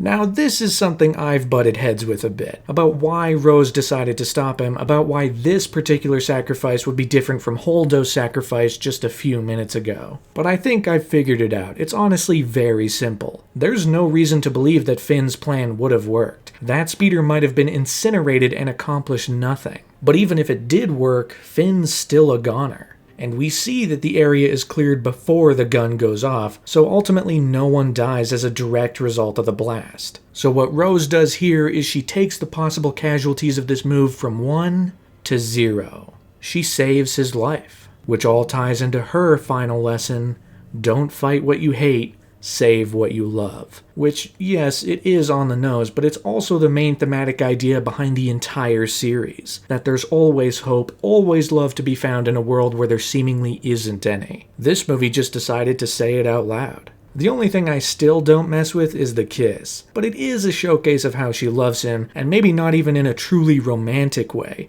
but in a way where she cares about him. She's gone through so much loss in this movie already with the death of her sister, and she's not gonna let someone else sacrifice themselves in a move that might not even work. And now Finn, being radicalized into the Resistance, will be able to live on and use that for the future. But even after all of that, we're still not done. Because while the Resistance has tried to send out a signal for help, no one answered. The oppression of the First Order is reigning supreme, and the galaxy at large doesn't want to help in any way. But in one final moment, Luke Skywalker comes back. Which leads to this fantastic little conversation with Leia, something so overloaded with emotions between the two characters, from their collective pain and collective love for each other. It's funny, it's heartfelt, it's bittersweet, it's everything it should be. And it leads into the ultimate final sequence. After an entire movie where Luke's been resigned to wait on an island and die, the events of this movie and the final lesson from Yoda have finally gotten through. He now walks out through the hole in the wall and faces down the entire First Order. He finally becomes the legend. He uses himself to stand tall against the bad guys and becomes the hero everyone wants him to be. All by doing the one thing he said he wouldn't do. I'm gonna walk out with a laser sword and face down the whole First Order? A few moments later.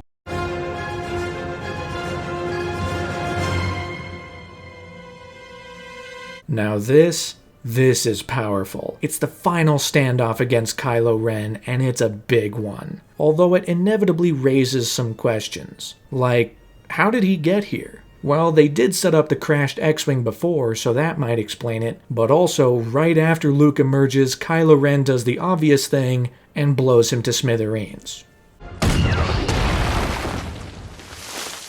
But despite getting blasted a million times, Luke survives.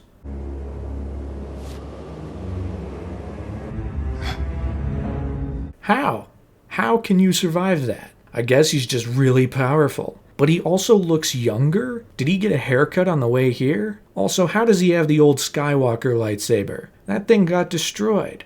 But it doesn't matter, the emotions are running super high during this confrontation as we finally tackle the big history between Luke and Kylo, how Luke is here to try and make up for his failures. And still, the visuals are fantastic. We not only get this great shot of Luke against the army, backlit by the sunset, but we also get this great shot of Kylo turning his lightsaber. And the environment tells its own story. Thanks to the enormous battle, the entire area has been scarred, revealing the red crystal flesh underneath the salt skin. But as Luke and Kylo's confrontation continues, something interesting happens. That salt that's been thrown into the air by the battle slowly falls back down, covering the red crystals once again. It's like the planet is slowly healing itself. And the confrontation between these two characters is less about the flash of their duel, it's about the emotions present in their characters. The actual fight is only 20% of this sequence. The rest is purely dialogue, getting at the heart of Luke's failure and his attempt to finally put things back in place. Strike me down in anger and I'll always be with you. Just like your father. And then comes the real showstopper, as it all builds into the moment where Kylo Ren's anger rises more and more into the surface until he slices Luke in half.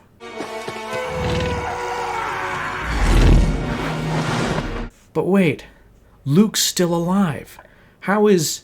Oh my god, he's not even there. As set up by the Force connections from earlier, Luke has been Force projecting himself across the galaxy, literally levitating off of this plinth, all to stall Kylo Ren right in his tracks. See you around, kid. And suddenly, it all makes sense. Luke materialized in the cave. He never had to fly anywhere. He could get blown up because there was nothing to explode. The salt particles aren't landing on him like they are on Kylo. Kylo's feet are making marks on the salt, but Luke's aren't. The lightsabers never clash. Luke chose to present himself as younger, the same way Kylo remembers him, and of course, he chose to use the Skywalker lightsaber. That's the real kicker, because that's the ultimate payoff to the ending of The Force Awakens. Luke initially rejected the lightsaber at the start, he then rejected it again an hour later, but now that he's here accepting his role and responsibility, he chose to wield it right at the end. He finally accepted the lightsaber that he was offered. Setup, reminder, and payoff. That's good storytelling right there. And all of it was in service of fighting for what he loved, to buy the Resistance enough time to escape, to stall the First Order and hold them back long enough for our heroes to finally run free. Poe Dameron finally makes his mark as a leader, Rey lifts a bunch of rocks to allow the rest of them to escape, and with that final moment, the remaining fighters are able to launch away from Crait once and for all. Luke came in, became the hero everyone needed him to be, and ultimately didn't even have to lift a finger. The rebellion is reborn today. The war is just beginning. And I will not be the last Jedi.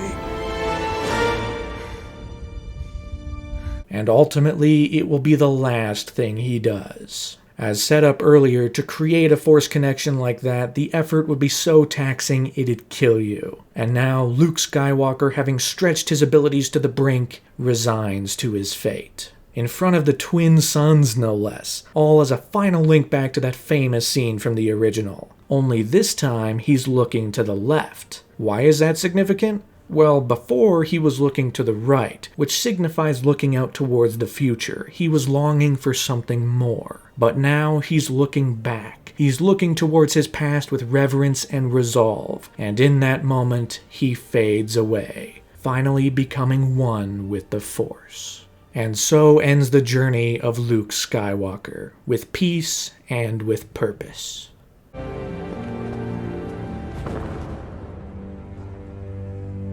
Now, our remaining heroes are left in a far more hopeful spot thanks to his efforts. Poe is now a leader, Finn is fully enamored in the cause, and Rey must now find her own way through the future to find her place in this story regardless of her connection to anyone else. And the emotionally driven Kylo Ren is now in charge of the unstable and fracturing First Order. But even then, there's one final scene to cap everything off, as we return to the kids of Canto Bight as they retell the story of Luke Skywalker. All this signifies is that what Luke did totally worked. His story, his return, his mark as a legend is being passed through the galaxy, being told as folk tales to everyone. The galaxy was at its lowest point during this movie, but with Luke's return, the spark of hope has been reignited. And finally, we close on this kid who has the Force, as he looks out longingly into space, a resistance ring on his finger. The Force belongs to everyone. The spark of hope has been reignited,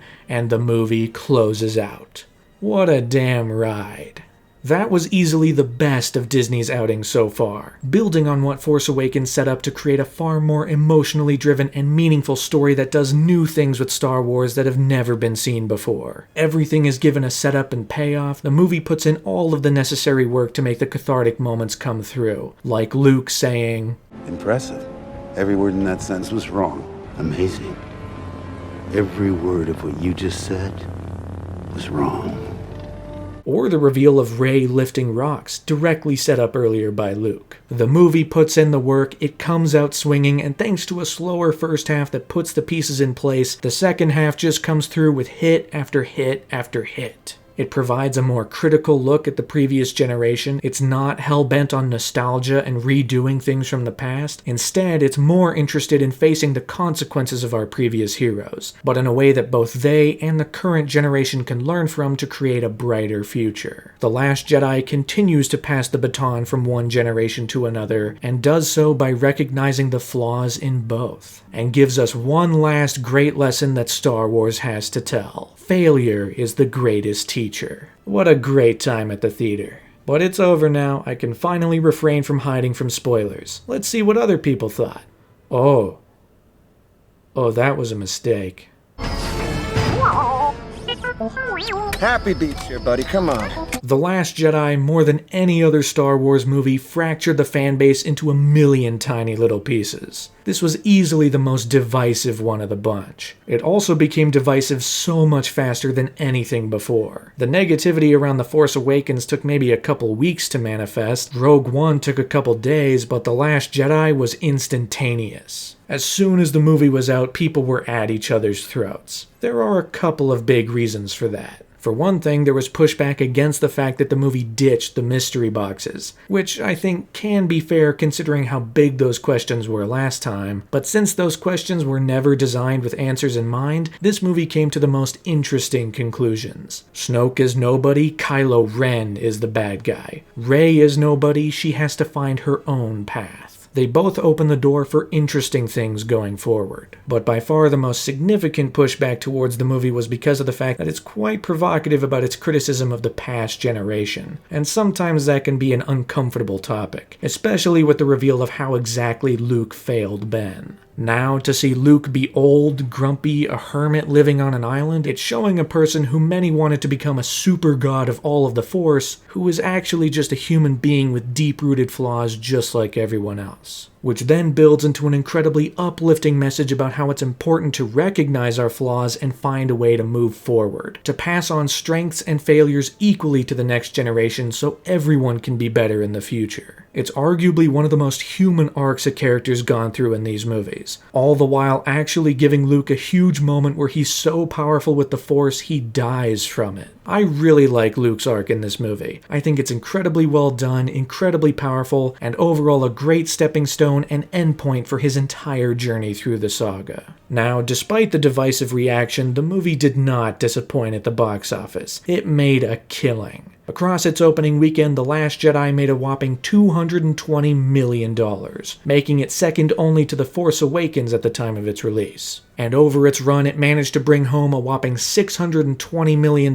in North America and $1.3 billion worldwide. Not as much as Episode 7, but that still follows the pattern across all three Star Wars trilogies that the middle chapter makes less than the first. And ultimately, it became the biggest movie of the year, which is also why the reaction was so big, since so many people saw it. The fan base was more fractured than they'd ever been before, and it went beyond the fact that people are just disagreeing about the thing, it's that it sometimes feels like we're all speaking a different language. And that's because everyone has a very personal relationship with Star Wars. We all relate to certain generational aspects. Maybe you're a fan of the originals, maybe you're a fan of the prequels. We all have certain things that we like, and not everything can accommodate for that. At least not for everyone. When going into The Last Jedi, I wanted a movie that would do different things, that wouldn't simply reprise Empire Strikes Back, and instead carry the franchise into a new direction. I got that movie, but what I also got was a movie that not only had real thematic ideas in mind, complete with some more fantastic action sequences, and stuff that spiritually harkened back to the originals in a way no other Star Wars movie has done since Return of the Jedi.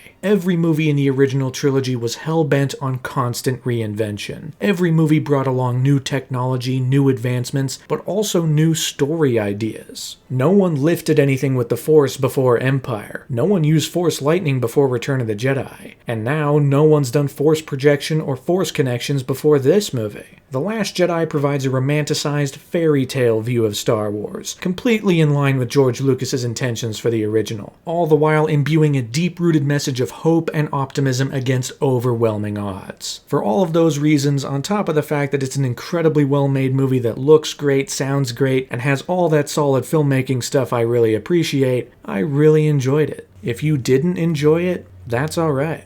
It is a bit of a bummer to not like part of the franchise you already enjoy, especially something as significant as a mainline entry. But I do like this movie. I think it does a lot of very good things, and I wanted to talk about it. Mainly because among all the noise that's come out after this movie, one thing's been clear. Talking about Star Wars online has become a whole hell of a lot less fun. It's gone beyond just having two groups of people disagreeing about the movie. You know, that's nothing. And most people are perfectly normal in the fact that they don't like the movie. But the waters are muddied by a crowd of people who have made hating this movie and Disney Star Wars as a whole their entire personality. The waters are muddied by those who are motivated by racism and sexism, by those who've harassed and attacked anyone involved with these movies, a trend that even dates back to Jake Lloyd and Ahmed Best after Episode 1. That's not everybody. I know for a fact it's not everybody. If you just happen to not like the movie, then that's totally fine. But the loudest and angriest crowd does exist, and I think it would be disingenuous to ignore or bury that fact. Beyond that, all I can hope for is a day when the conversations and even disagreements around this movie and Star Wars as a whole can become significantly more civil, and that one day the angriest corner of the fandom can finally fade away into obscurity. Until then, in the words of Luke Skywalker, see you around, kid.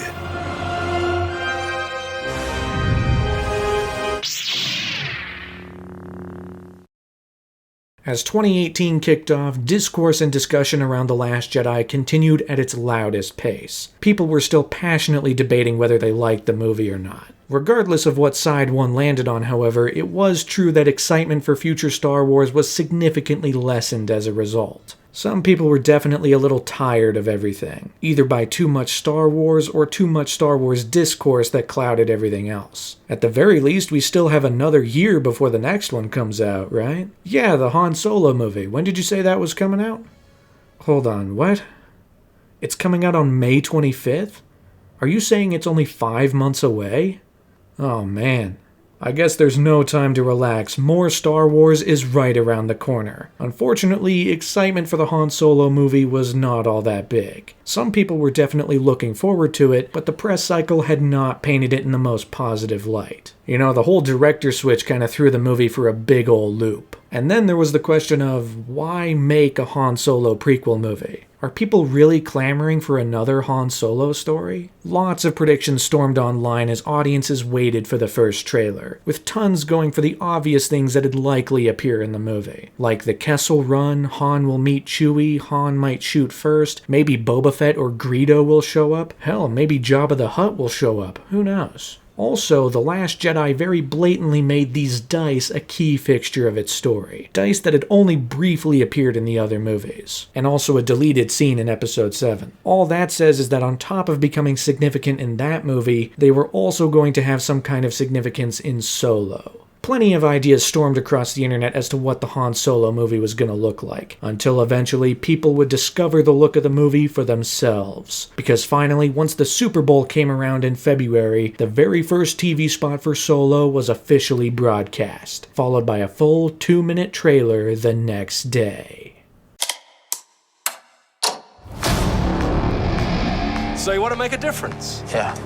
Trust me, you're gonna love it. Across both the TV spot and the teaser, we see a bunch of new and familiar visual ideas. We spend some time getting introduced to this younger yet still suave Han Solo. We're reintroduced to Chewbacca, we see Lando, we see some new characters, and of course, we see the Millennium Falcon. Although it's a tiny bit different than normal. For one thing, it's super clean on the inside. Like, what the hell did Han Solo do to this thing to get it the way it is in Episode 4? That's crazy. The other thing is that there's a big thing on the nose of the ship. There's no gap. It's a full triangle up there. Overall, these teasers weren't perfect, but they were at least more promising than the worst case scenario, with some little bits and tricks in there that were interesting, and a promising showcase for Alden Ehrenreich as Han Solo. Thought we were in trouble there for a second, but it's fine. We're fine.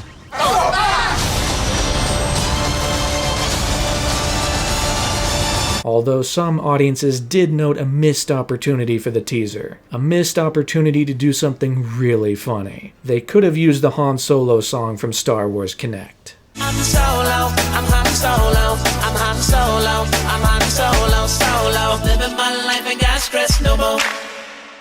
Now that would have been fantastic. I mean, I wonder if Lord and Miller had still been around, they'd have gone for that. Maybe even sliding it into the credits. Who knows? Simultaneous to the teasers, the first Solo posters were released, with 4 of the main starring heroes, Han, Lando, Chewie, and Kira, alongside a full teaser poster featuring everyone. So that's pretty cool. But part of me does wonder how anticipation would have been affected if all of this was released before The Last Jedi. Not saying this would have solved anything, but I'm curious to at least see the what-if scenario where this trailer premiered exclusively in theaters in front of Episode 8, in front of a huge audience, before debuting online like a week later. What would that have looked like? But that's not the world we live in, as Solo waited until the Super Bowl to get the word out on its imminent release. Now, with these trailers and posters out and interest beginning to at least rise for the Han Solo movie, another corner of the Star Wars universe came to a close. Because on March 5th, after 4 seasons on the air, Star Wars Rebels came to an end. Don't worry, I won't get into too much spoilers in case someone out there hasn't watched it, but it brought things to an emotionally resonant conclusion, and still left the fanbase with tons of questions going forward. For fans of the show, it was a great conclusion and something they'd enjoy for years to come. But with the animated show having wrapped up, all eyes in the Star Wars galaxy were looking out towards Solo, which was approaching closer and closer, leading to a second full trailer on April 9th, 2018. The marketing kind of got started a bit late for this one, so things are going a bit faster to meet the Memorial Day release. And across another 2 minutes, this trailer is much better. It gives a far more fun, much better look at what the movie's going for. Centering on Han Solo being put together with an off-kilter team of smugglers to do some kind of job for a big-shot gangster. Unlike the mainline saga, this one was going all in on the swashbuckling charm, and several moments definitely evoked that unique Han Solo suave and sense of humor.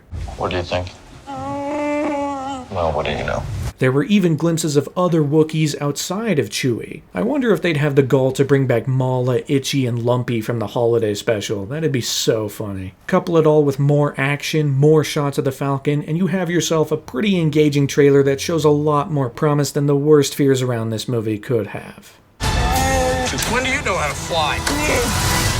190 years old? You look great. Push it! From here, promotional efforts for Solo took off. The second trailer was joined by a full poster, which was then followed by a special IMAX poster. A ton of TV spots began hitting the airwaves and the internet. Featurettes appeared about each character. There was even a video where Donald Glover did a tour of the Millennium Falcon set, revealing exactly how Lando liked to live in it, presenting a bunch of interesting character ideas and set design. Probably the most fun ad out of anything for this movie, to be honest. Over time, as the release date drew closer, some fans were starting to warm up to the movie. Initial fears were growing quieter as fans hoped for a fun, swashbuckling adventure with a young Han Solo. If you come with us, you're in this life for good. Why not?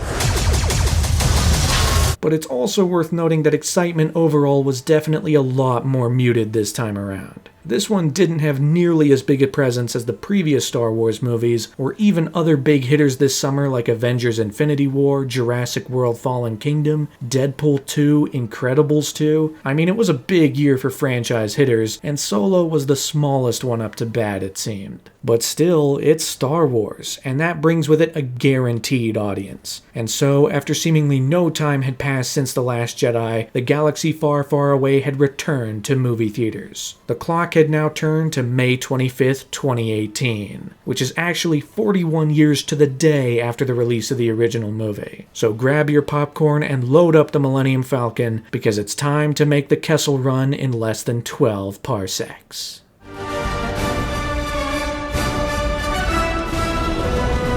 Han Solo has just deserted his post as a soldier for the Empire, in favor of joining a smuggling crew led by Tobias Beckett, all to steal hyperfuel or coaxium for Dryden Voss, a mob boss in charge of Crimson Dawn. All the while, Han meets up with his good buddy Chewbacca for the very first time, as the two of them go on an adventure for Han to get his own ship, return to his homeworld of Corellia, and save his girlfriend Kira from the local mobsters. And overall, this movie's alright. It's a fun time. It has moments, it has some cool action, the dialogue is often snappy and fun, it has that charm and suave you'd want. Alden Ehrenreich is doing a good job here as Han Solo. He's not trying to copy or imitate Harrison Ford, instead he's bringing his own spin to the role, doing different things that we haven't seen before, all the while keeping the sauce that makes this character tick. It's fun to see Chewbacca again, this time in a far bigger role, which is nice considering how little he had to do in The Last Jedi. Donald Glover is having fun as Lando Calrissian. He does feel more like he's doing an impression, but there are moments where that breaks and he brings his own unique styling to the character. Whoa! That's my cape! Oh, that's a custom piece! Han and Lando even get some great scenes together, specifically the Sabacc games, which are without a doubt a highlight of the entire movie. L337 is the new droid character, voiced by Phoebe Waller-Bridge, and she's having a great time. Very sarcastic, very observant, and she also wants to lead a big ol' revolution, which is always fun. And Dryden Voss is a great new villain, able to turn on a dime from being a murderous psychopath to one of the best drinking buddies around. We should do this again. It's been fun. Great. Oh, and just one more thing. If you do fail me again, we'll all be out of options. And of course, this movie sees the introduction of the Millennium Falcon, still under the ownership of Lando and more pristine and perfect than it's ever been seen before.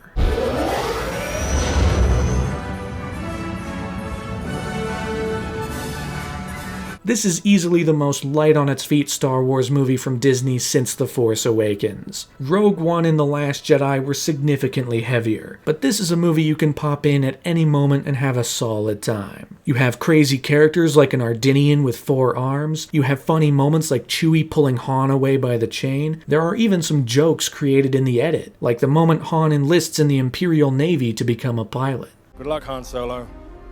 We'll have you flying in no time.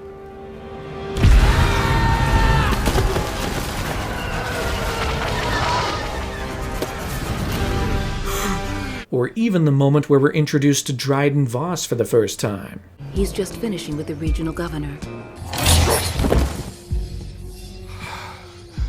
However, there are things about this movie that don't quite work. Like the very strange moment where it's revealed that Han got the name Solo from some bored Imperial guy at a desk who forgot about it 2 seconds later. Solo? Don't think anyone really wanted or needed to know that particular piece of information, to be honest. Kira's reintroduction to the story is also weird. Han's entire motivation in the first half of the movie is that he wants to get back to her on Corellia. That's his entire push in this movie's opening act. But then she shows up again, revealed to be one of Dryden Voss's key lieutenants. It's weird because it immediately takes away Han's motivation. But it's also weird because I'm not sure there'd be a better way to do this. Because after this, the movie begins to sow distrust between the two characters. Kira's changed a lot since the opening scene and has gone through tough times under Dryden Voss. And to sow that distrust, you need the amount of time this movie gives them. So I don't know if there's a better way to handle their reunion or push it until later, because that time of distrust is so crucial. But then you have by far the biggest issue with the movie: it looks like mud.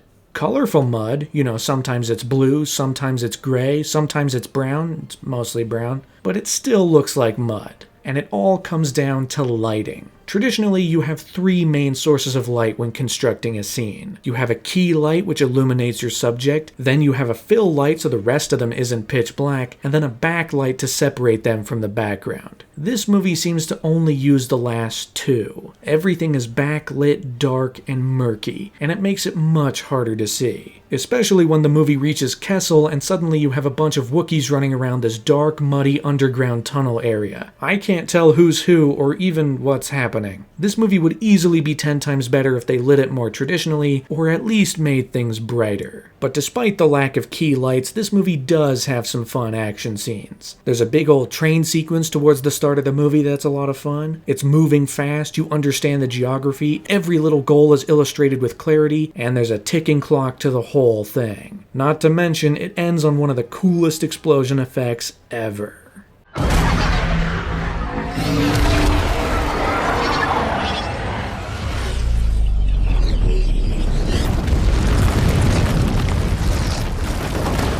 All in all, it's hard to go wrong with a train heist. Those are almost always a blast. And then there's the real crowning achievement, the Kessel sequence. Despite being born out of a one-line reference in the previous movies, this sequence is a lot of fun. It's way more fun than it has any right to be. L3 leads a big droid revolution, that's great, until eventually both she and Lando get injured. So Han has to pilot the Falcon to get everyone off of Kessel into their next destination. I got a really good feeling about this.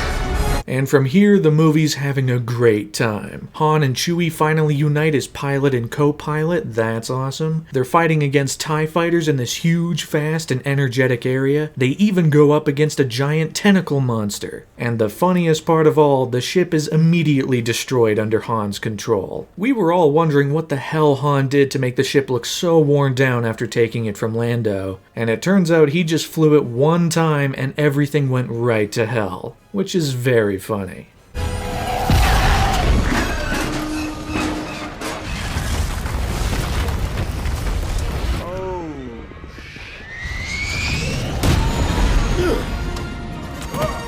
Although it is weird that L3's ultimate endpoint is that she's transferred into the ship's computer, being made part of the Falcon itself. On one hand, it calls back to this moment from Empire. Sir, I don't know where your ship learned to communicate, but it has the most peculiar dialect. But also, L3 is defined by her want and need to be free. So locking her within the ship's computer seems like it kind of defeats that idea. If for nothing else, the sequence is still a lot of fun. And once it's all over and after the nose cone of the ship gets ejected, the Millennium Falcon finally appears. That's the ship I know and love. What a piece of junk. Eventually, all leads into a final confrontation with Dryden Voss, which is complicated by these marauders led by Enfys Nest. They've been causing problems this whole time, but it turns out they're really just fighting back against the injustice and oppression of Crimson Dawn, and maybe they're starting a bit of a rebellion? So, the final sequence sees our main characters go through a series of backstabs and double crosses to ultimately serve the rebellion's aims. Han plans to betray Dryden Voss, but then Beckett betrays Han. Thankfully, Han successfully betrays Dryden, leading to Kira pretending to betray Han, only to actually betray Dryden and kill him. Then Kira actually betrays Han, while Han goes out and betrays Beckett. I hope you're still paying attention, because now I'm going to tell you the most important... Oh, hey look, Han shot first.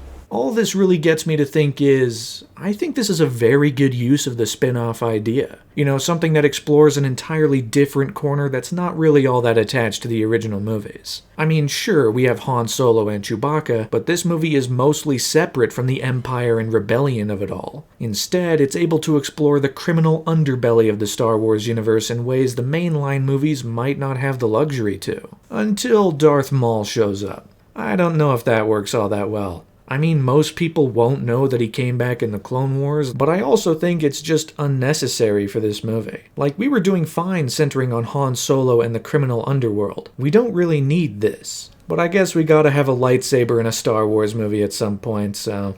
oh well. And ultimately, everything ends with a rematch card game between Lando and Han. A rematch where Han finally sees through Lando's ruse and wins the Millennium Falcon fair and square. I like these scenes a lot, but I do think it's strange that Han won the Falcon through a card game and not the dice. It really seemed like that was the direction they were heading, considering how much those dice were set up in The Last Jedi, and a deleted scene in The Force Awakens. But maybe expanded universe stuff contradicted that or something? I don't really know. Instead, the dice are just a lucky charm for Han, and it's the card game that wins him the Falcon. At the very least, it is a nice comeuppance moment for Lando as Han is able to throw it in his face. And it adds a bit of context to their brief conversation in Empire.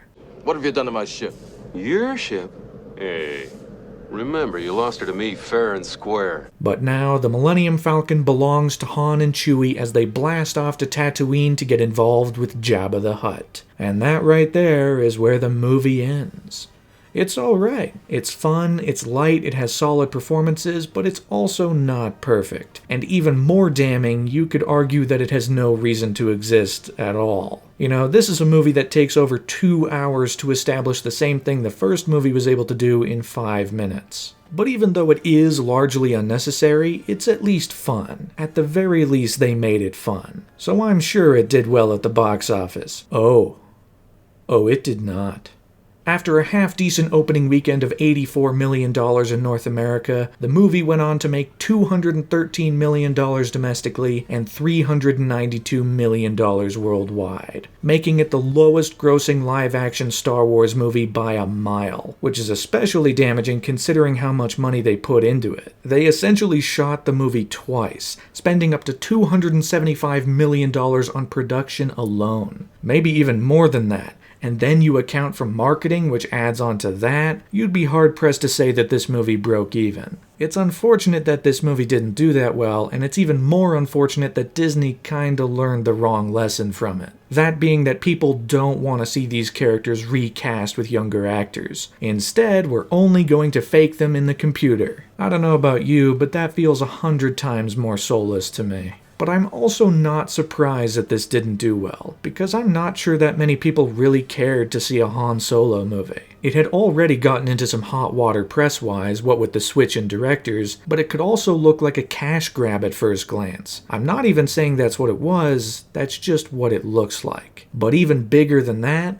there's just too much Star Wars. Star Wars has been a near constant thing for quite a while now, but it's also been able to take breaks. There were long stretches of time where Star Wars was not at the center of the conversation, and even when it was, the big movies were released every 3 years. But after Disney bought Lucasfilm, they got really excited about this new property, and probably a little overzealous. There's gonna be a new Star Wars movie every year until we're all dead. But they did it without any real aim. They knew they wanted to do 7, 8, and 9, but beyond that, they're just throwing the ball in any direction to see what sticks. And now that we're just 4 movies into that plan, we've seen that it's not very effective. People didn't like that approach all that much. Star Wars tried to be like Marvel. You know, cinematic universes are big, Marvel's killing it right now, and Star Wars is a big franchise that a lot of people already enjoy. But Star Wars is not Marvel. Star Wars is just as easily defined by its breaks as it is by its time in the spotlight. Movies like The Phantom Menace and The Force Awakens were exciting because they were the first new Star Wars movie on the big screen in a decade or more. There had been time for people to get excited again, but Solo released just 5 months after the last movie, a very controversial entry at that, and people, I think, were a little tired. And it's for all of those reasons that Disney very quickly announced that they were going to pull back. They were going to slow down their output of Star Wars movies for a while. They went too hard, too fast. No more movies every year. In fact, the future planned spin-offs were either delayed or downright cancelled as Disney decided to do some readjusting behind the scenes. It's probably for the best that Disney slows down their output going forward, even if it took one of the movies to fail for them to get that message. It's unfortunate that Solo didn't do well, but it's not surprising. And I, for one, will always wonder what the Lord and Miller version version might have looked like. Sure, it might have been an absolute train wreck, but it also could have been just as inventive, funny, and entertaining as something like the Lego Movie or the Jump Street movies. We'll never know what that movie would have looked like, but I'll always wonder.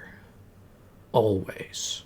After the release of Solo, the Star Wars universe decided to open up into new corners. On one hand, coinciding with the fact that Disney was creating a streaming service in 2019, the very first live-action Star Wars show was announced, eventually called The Mandalorian, to be developed by Jon Favreau with Dave Filoni among plenty of others. At the same time, at Comic-Con in San Diego, to the great excitement of fans, the surprising reveal came through that The Clone Wars was coming back. Yes, the 3D animated series cut off by the Disney acquisition was now going to return for its 7th and final season. While that still might have been a ways out, it was hugely exciting for fans, allowing the show they knew and loved to finally see its conclusion. Another animated show, Star Wars Resistance, debuted towards the end of the year, set just before the events of The Force Awakens to explore this new era of the Star Wars universe. And then, of course, there was the one thing on the horizon that every Star Wars fan was looking out for, the next foray onto the big screen,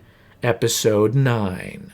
Still set for release in December 2019, meaning that thankfully there'd be a tiny bit of a gap after Solo, just the tiniest breather before we return to the mainline saga. But for months, J.J. Abrams and Chris Terrio had been working on the script, with pre-production having been conducted all throughout the early months of 2018. And for the most part, developments were very quiet, with audiences simply theorizing on where Episode 9 could take the story. That was until the full cast was revealed at the end of July 2018, revealing that the movie was going to feature the returning actors Daisy Ridley, John Boyega, Oscar Isaac, Adam Driver, Domhnall Gleeson, but it would also feature newcomers Naomi Ackie, Richard E. Grant, Kerry Russell, a frequent collaborator with J.J. Abrams, and even Billy D. Williams, returning as Lando Calrissian for the first time in live action since Return of the Jedi.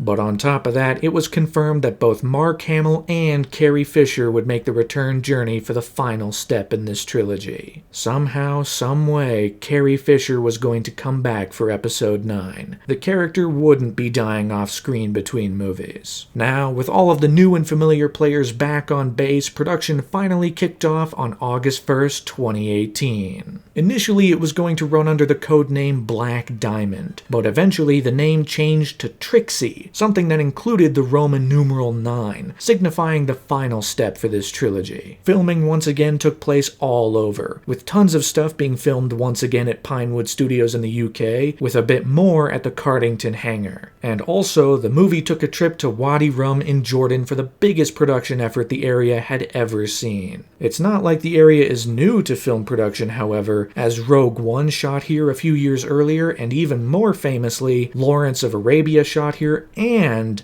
so did Transformers 2. Now that's huge. Filming for Episode 9 utilized a ton of practical effects, even more than The Force Awakens. Maz Kanata, who was CGI before, was now going to be an on-set animatronic. You had puppets, models, sets, there was a giant snake that was puppeteered by a few people, a true technological marvel. Basically, they captured as much as humanly possible in camera. From stunts to water effects, there was a big speeder chase shot on location. Warwick Davis also briefly returned as Wicket the Ewok, one of the first characters he'd ever played on screen for Return of the Jedi, alongside his real-life son who was playing Wicket's son in just a brief moment for the 9th movie. Overall, Episode 9 was a hugely technical production, with so many pieces, creatures, everything built to capture the feeling of Star Wars in camera. But there was one big challenge over the filmmakers' heads, one big thing they needed to tackle going into this movie, and that was Leia. Carrie Fisher, of course, passed away before even Episode 8 was released, and while she had filmed everything for that movie, there wasn't anything for 9. Yet the filmmakers wanted to maintain the promise that while 7 was Han's movie, 8 was Luke's movie, 9 would be Leia's movie. So the decision was made to scrounge up any unused footage from Episode 7, any footage that J.J. Abrams himself directed, and structure scenes around that, using any bits and pieces they still had to bring Carrie Fisher into new scenes. staging entire sequences around her presence, even forming some of the story around what they had available, which was all given the go-ahead by Carrie Fisher's daughter, Billie Lourd, who had of course been in these new movies since Episode 7. Also that Leia would still have a presence in Episode 9 and have some way to be central to the final movie in the series. Filming for Episode 9 continued for several months, even breaking into the new year 2019. Where finally, on February 15th, production came to a close. It was an emotional time for everyone involved. It brought the entire trilogy to an end, being the last guaranteed time that these people would work together every day. There's always something bittersweet about that. But it was also exciting for fans, because this not only meant that the third movie in this new trilogy was on its way, but that the 9th and final movie of the saga was on its way. George Lucas's initial promises of a 12-movie saga might have gone by the wayside, but a 9-movie saga? That was always something he had in mind. Now all 9 of those movies are almost here. Episode 9 was on its way. The question was, what's the title? Unlike the previous 2 movies, it took a minute for the title to be revealed. Plenty of speculation ran rampant across the internet, with fans wondering when the title would drop, what it would be, and of course, making jokes. Like The Force Awakens, The Last Jedi, from his nap. But soon enough, the tide would change, as once April came around, Star Wars Celebration was hosted in Chicago, Illinois, playing host to 65,000 attendees. This weekend celebrated a ton, like the 20th anniversary of The Phantom Menace, along with the 20th anniversary of Celebration. There was a big reveal for The Mandalorian, a big reveal for the new video game Jedi Fallen Order, even a new trailer for the Clone Wars Season 7. There was plenty to chew on for the future of Star Wars. But the biggest showstopper of the event, without a doubt, was Episode 9, which got its own hour-long panel featuring the stars of the movie, director J.J. Abrams, and tons of teases to what the next movie could be. And eventually, the moment all fans had been waiting for, the panel came to a close with the first reveal of the teaser trailer.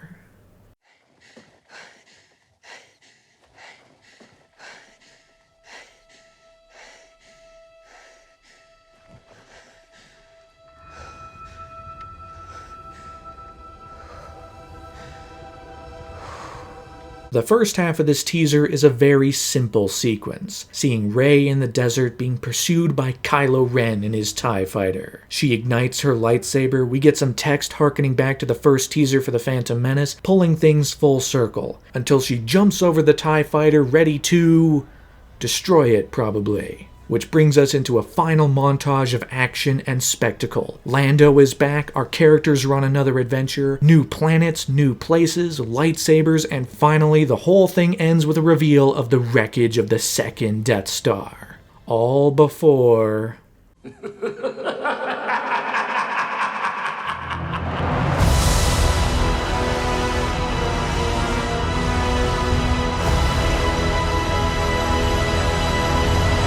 The Rise of... what? Okay, I got a lot of questions about the last few seconds of that. Apparently Palpatine is coming back, which of course Ian McDiarmid is immediately having a lot of fun with, appearing on stage right after the trailer played to say, "Roll it again."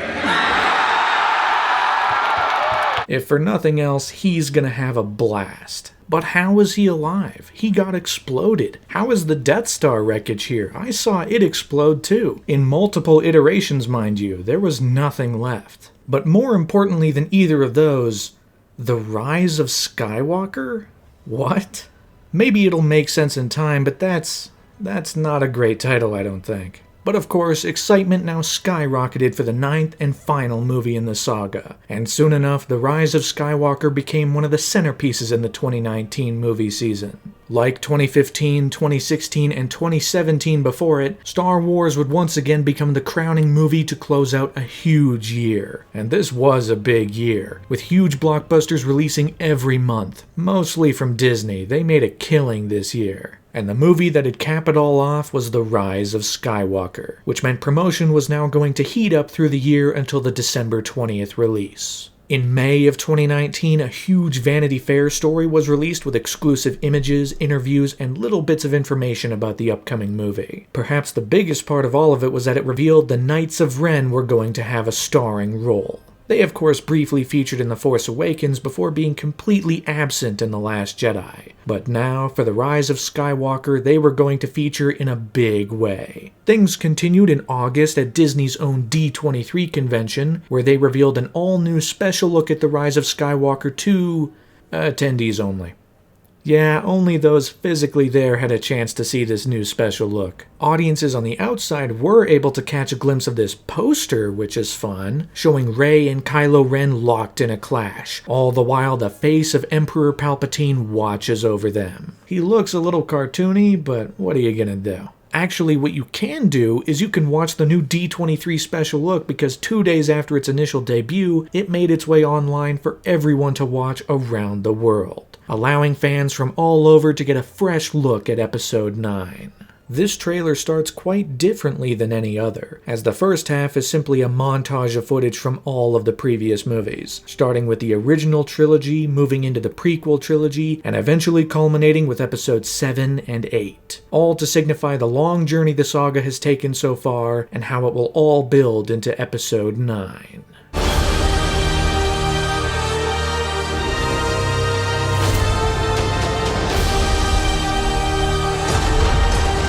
From here, we just get a new montage of scenes from The Rise of Skywalker. New shots of X-Wings, a huge army of Star Destroyers, what looks like a planet-destroying laser type thing, C-3PO with red eyes, and a big fight on the Death Star wreckage between Rey and Kylo Ren. All building into...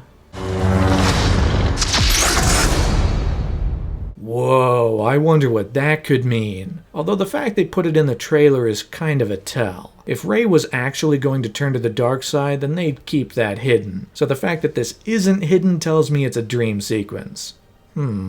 No matter what though, the footage looked big, and it got fans plenty excited for their return to this world. And as the year continued, post-production was heating up behind the scenes. Editing this time was conducted by Mary Ann Brandon, who co-edited Episode 7, and Stefan Grube, who actually edited the first 2 trailers for The Force Awakens. Now he'd be joining the team to help edit the last chapter in the saga. Visual effects were of course created by ILM, augmenting and perfecting sequences with new effects to add to what was filmed on camera. Once again under the visual effects supervisor Roger Guyette, back from Episode 7. Sound work was being done all at the same time, featuring big and heavy sounds at every turn. This time overseen by supervising sound editors David Acord and of course, Matthew Wood. And obviously you can't have a mainline Star Wars movie without the great music of one John Williams, who was back for presumably the very last time in this universe. He'd conducted music for every mainline movie, and given that this was going to close out what was now known as the Skywalker saga, this would also be his final hurrah in this universe. Creating new themes, but also, reportedly, using themes from every single episodic movie before this, to bring it all together for one final piece. The scale of this movie was undeniable. There was so much going into this one that it made it one of the biggest events to close out the year. And eventually, the final marketing push wound up kicking off, as finally, on October 21st, 2019, the second trailer for The Rise of Skywalker debuted online. People keep telling me they know me. No one does. But I do. This trailer is huge, and I do mean in terms of the scale of what it showed off. It made the movie look enormous. Big ships, big battles, big moments. At every turn, The Rise of Skywalker was presenting itself as the ultimate spectacle for the end of the year. It was the biggest adventure in the Star Wars universe, something that was trying to fulfill the promise of being the 9th and final movie, all the while still revealing not all that much about what the story would entail, keeping Palpatine a mysterious overlooking figure pulling strings, while never quite getting a good look at him. All of which was set to a rendition of the main Star Wars theme, linking everything back to the first piece of music ever heard in this universe back in 1977. The Force will be with you. Always.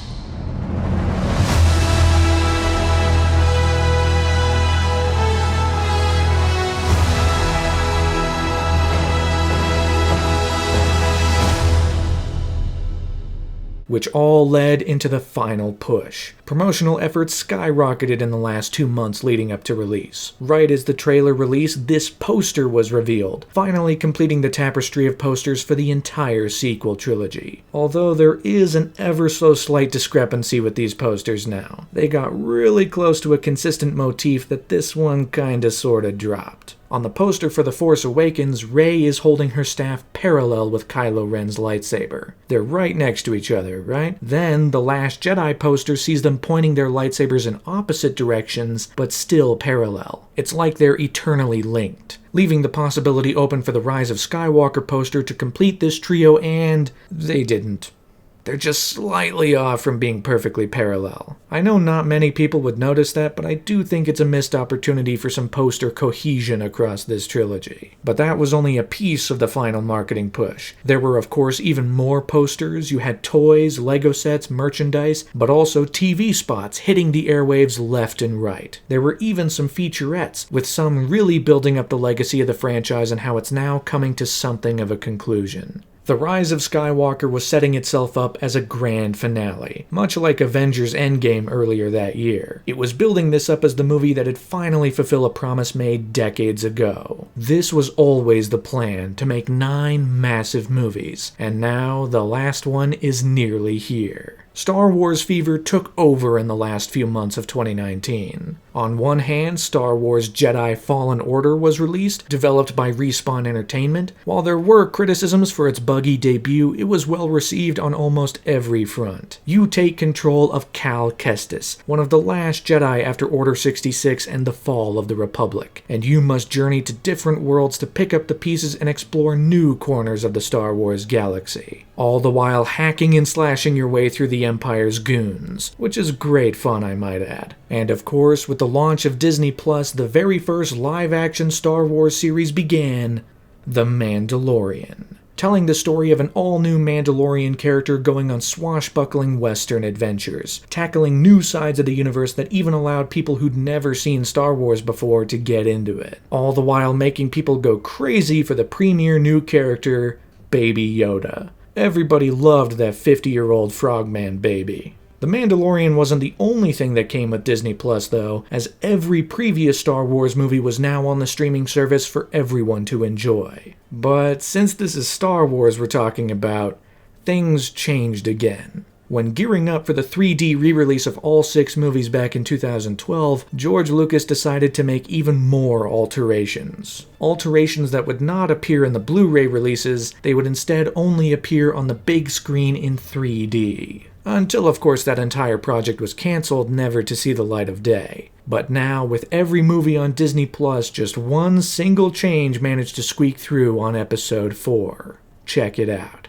Yes, I bet you have.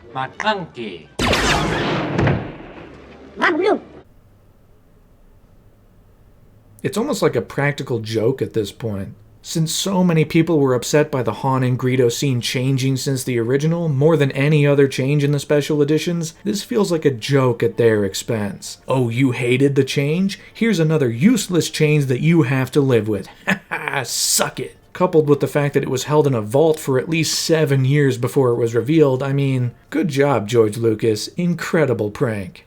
But with all of this press surrounding the franchise, there was no denying a simple fact. Star Wars was once again the biggest thing in the world. It was taking over on every front. There was even a Rise of Skywalker expansion being added to Battlefront 2, with new maps, characters, and game modes tailored to the upcoming movie. There was no way to avoid Star Wars at the end of 2019. It was everywhere. Which meant the time was coming for the big day. The exciting day everyone was waiting for. Because the conclusion of the latest trilogy, the conclusion of the Skywalker saga, is now here. It's worth noting though that there was a bit of apprehension, at least for some. It was no secret that The Last Jedi was divisive, and in one way or another, Rise of Skywalker was going to have to respond to that. The question was, how?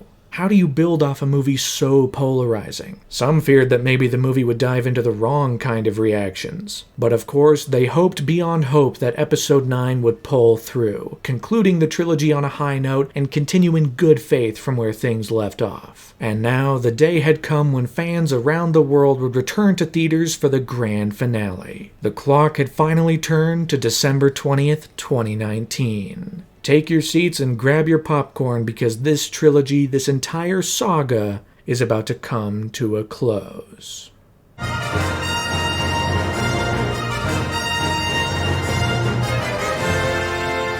Inevitably, when making these videos, I come across something I don't like. And when that happens, I do my best to not be miserable about it. I don't want to wallow in self-pity or get angry or anything like that. I either want to be insightful about why something might not work for me, or if failing that, be funny about it. For two reasons. One, someone might like the movie and I'd never want to make them feel bad for liking it. And two, movies, especially big movies like this one, are made by a huge team of people putting a ton of love and care into every aspect. This movie is created by a team of absolute professionals, including J.J. Abrams, who are incredibly talented, and that shows on every inch of the screen. So why am I bringing this up now? Well, because when talking about the Rise of Skywalker, it's going to be very hard to not be miserable. Because this is the worst Star Wars movie. I might not particularly love the prequels, but they did come from someplace genuine. George Lucas was a visionary who, while definitely flawed, cared about what he was making and put that care wherever he could. This movie does not come from anywhere genuine. Instead, it is a movie entirely made out of fear. I know I mentioned earlier that fear is a great emotion to elicit out of an audience, but it's not a great one to make creative decisions under. The Rise of Skywalker is at once trying to say that it is respectful of The Last Jedi, while actively opposing every single thing it did. Kylo Ren destroyed his mask and killed his old man mentor so he could be free to be the unstable new villain? Nah, he rebuilds his mask and is now under the control of a different old guy who apparently created the first old guy? Like, literally created?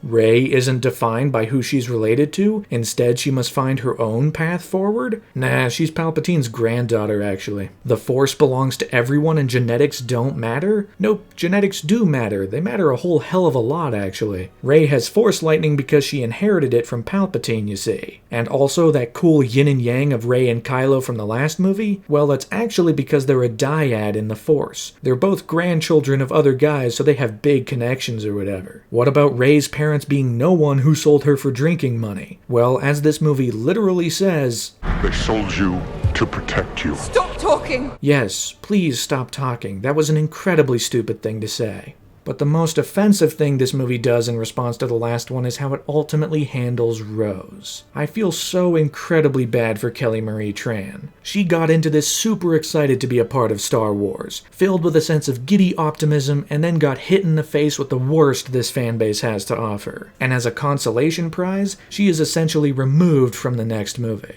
Why not try and find something new for her to do? Why not try and find some way to work her into the ensemble? Well, it's because the loudest corner of the fandom hated her. That's right, artistic integrity can go out the window if your fanbase hates you enough. It's crazy because not all of the fanbase did. Lots of people really liked the last movie. Capitulate to them. They at least like what you're doing. Come on. The Last Jedi was a very personal movie. It is at once criticizing the past generation for not being flawless, while also building them up to become better going forward. All in an effort to rebuild solid ground to pass the mantle on to the next generation. The Last Jedi has things on its mind. The Rise of Skywalker has nothing on its mind. It's just sound and fury moving at 1,000 miles an hour. It's moving so fast in the hope that you won't realize nothing that's happening in it matters at all or has any consequence. Chewie dies? Oh no, he doesn't. He's totally fine. C-3PO gets his memory erased? Oh no, R2-D2 gave his memories back. We're good. The planet Kijimi, which we were introduced to 30 minutes ago, exploded? It's alright. The only characters we knew managed to survive. General Hux is a spy betraying the First Order? Where will that go?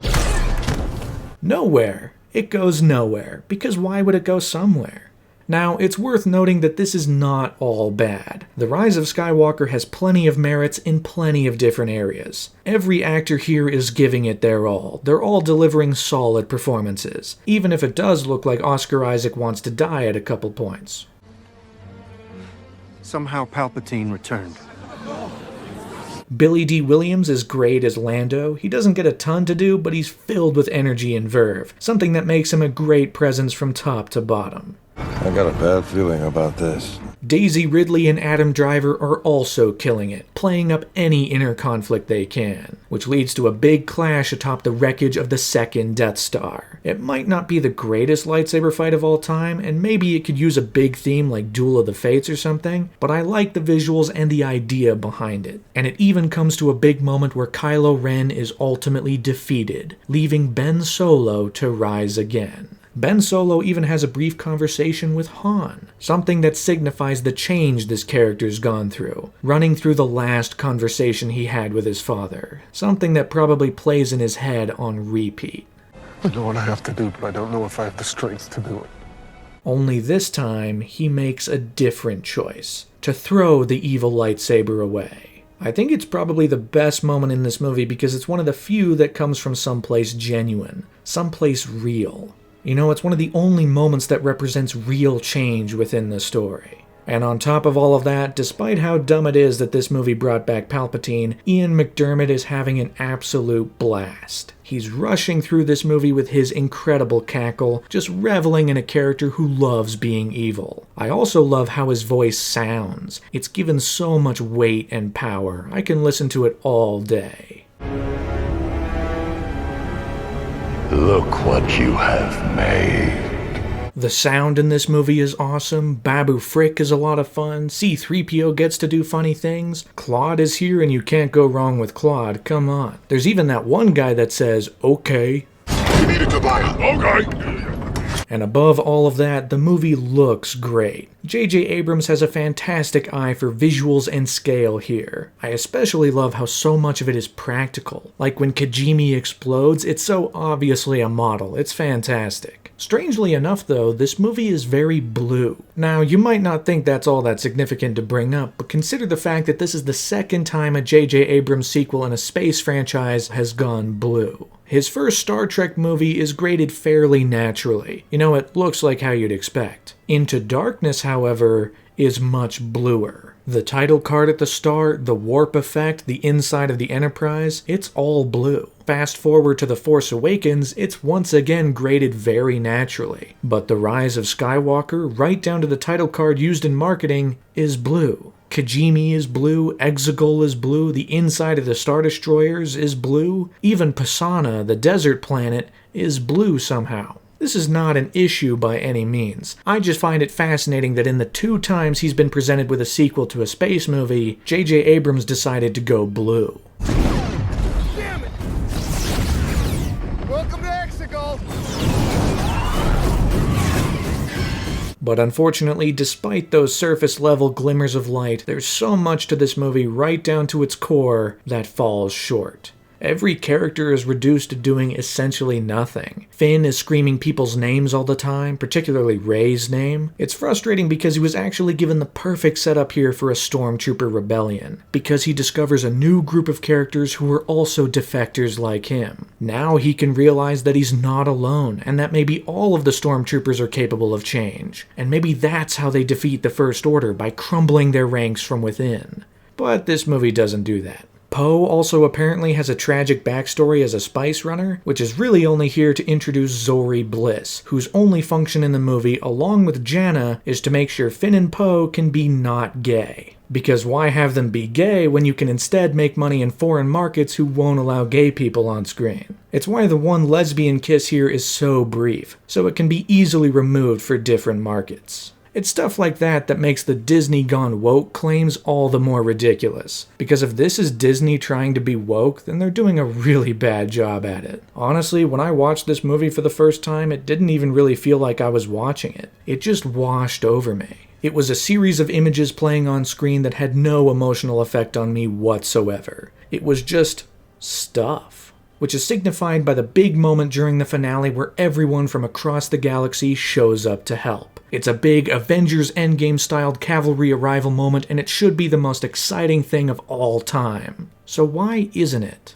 It's because this movie failed to answer one crucial question. Why is everyone showing up now and not before? Leia sent out a call in the last movie, but even after using her own personal signature, no one showed up. This time, Lando goes out and sends a new call, and everyone answers. What changed between those two moments? What great words of wisdom did Lando say to get everyone to unite? The movie provides no answer. And the worst part is, the answer was right in front of them. Luke Skywalker came back. He held the First Order back on Crate, he made a fool out of Kylo Ren, his story was being told across the galaxy. He became the legend everyone wanted him to be, and he re-inspired hope across the galaxy. But I guess the filmmakers here bought into the idea that Luke was just a grumpy old hermit resigned to die on an island. They just ignored his entire arc in that movie to become the biggest source of hope and optimism he had ever been. It's just a perfect setup for the galaxy uniting here, but it's never once mentioned. Even when Luke shows up as a Force ghost, it's not mentioned. It was fear that kept me here. No, it wasn't. What are you talking about? And then there's Leia. I don't envy the filmmaker's position on this one, and I understand that her revival here had the blessing of family members. But it also brings up the same question that the Tarkin revival posed back in Rogue One. Should you? Should you build a part of the movie around Leia saying vague lines that can apply to anything? Should you have her say Ben one time only to immediately lie down and die right after? The filmmakers were obviously in an impossible circumstance, and it's no secret that the passing of Carrie Fisher absolutely rocked this trilogy to its core. But I don't know if this was the best choice. Forevermore will I be glad that The Last Jedi ended the way it did. Lots of people criticized it for having too much finality, but honestly it might have just been prophetic. Ending on that message of hope that the Force and the Rebellion will always live on in the galaxy is an incredible message to end the saga on. And even ending it with a heartbreaking and also heartwarming scene between Luke and Leia, I mean, that movie does leave the saga open-ended, but it is a far more fitting end to the entire thing than what this movie offers in its place. So I am forever glad that that's how that movie ended, because it makes it easier to just stop there and imagine that everything worked out afterward. Ultimately, everything builds into a final standoff against Palpatine. Not only does the Resistance army show up to destroy the Final Order fleet, but Rey teams up with Ben Solo to stand up against Palpatine and ultimately take him down. Which also leads to the very strange choice to have Ben Solo say just one word in the last hour of the movie.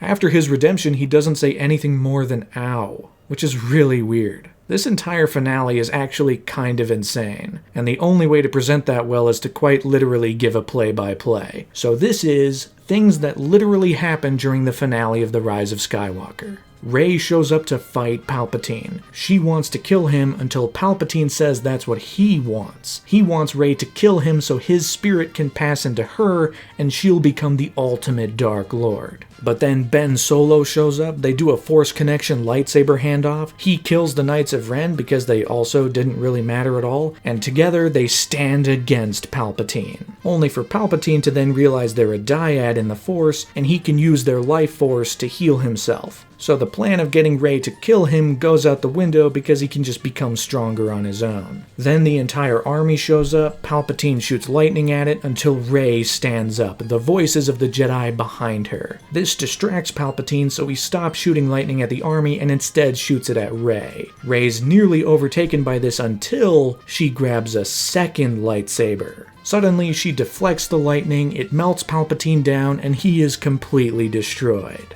Two things. Why doesn't that count for the whole kill me and my soul goes into you thing? And also, I can't help but feel that this won't be permanent. Like, we saw this guy explode once and come back. Who's to say he can't do it again? But now, Palpatine is dead, Rey apparently dies from exhaustion, until Ben comes back and heals her with the Force. They kiss for some reason, then he dies. And that's it.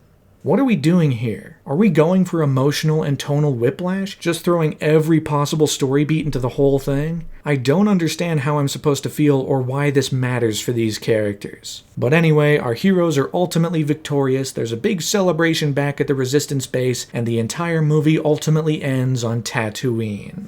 where Rey declares herself a Skywalker, which is whatever. It kinda ditches the whole she has to find her own path on her own regardless of anyone else thing, but okay. And then she buries the lightsabers of Luke and Leia within the sand. But the real question is, why? Tatooine has no positive significance for Luke, Leia, or Anakin, really. Luke wanted nothing but to leave, Leia's only time here was as a slave, and we all know why Anakin doesn't like this place.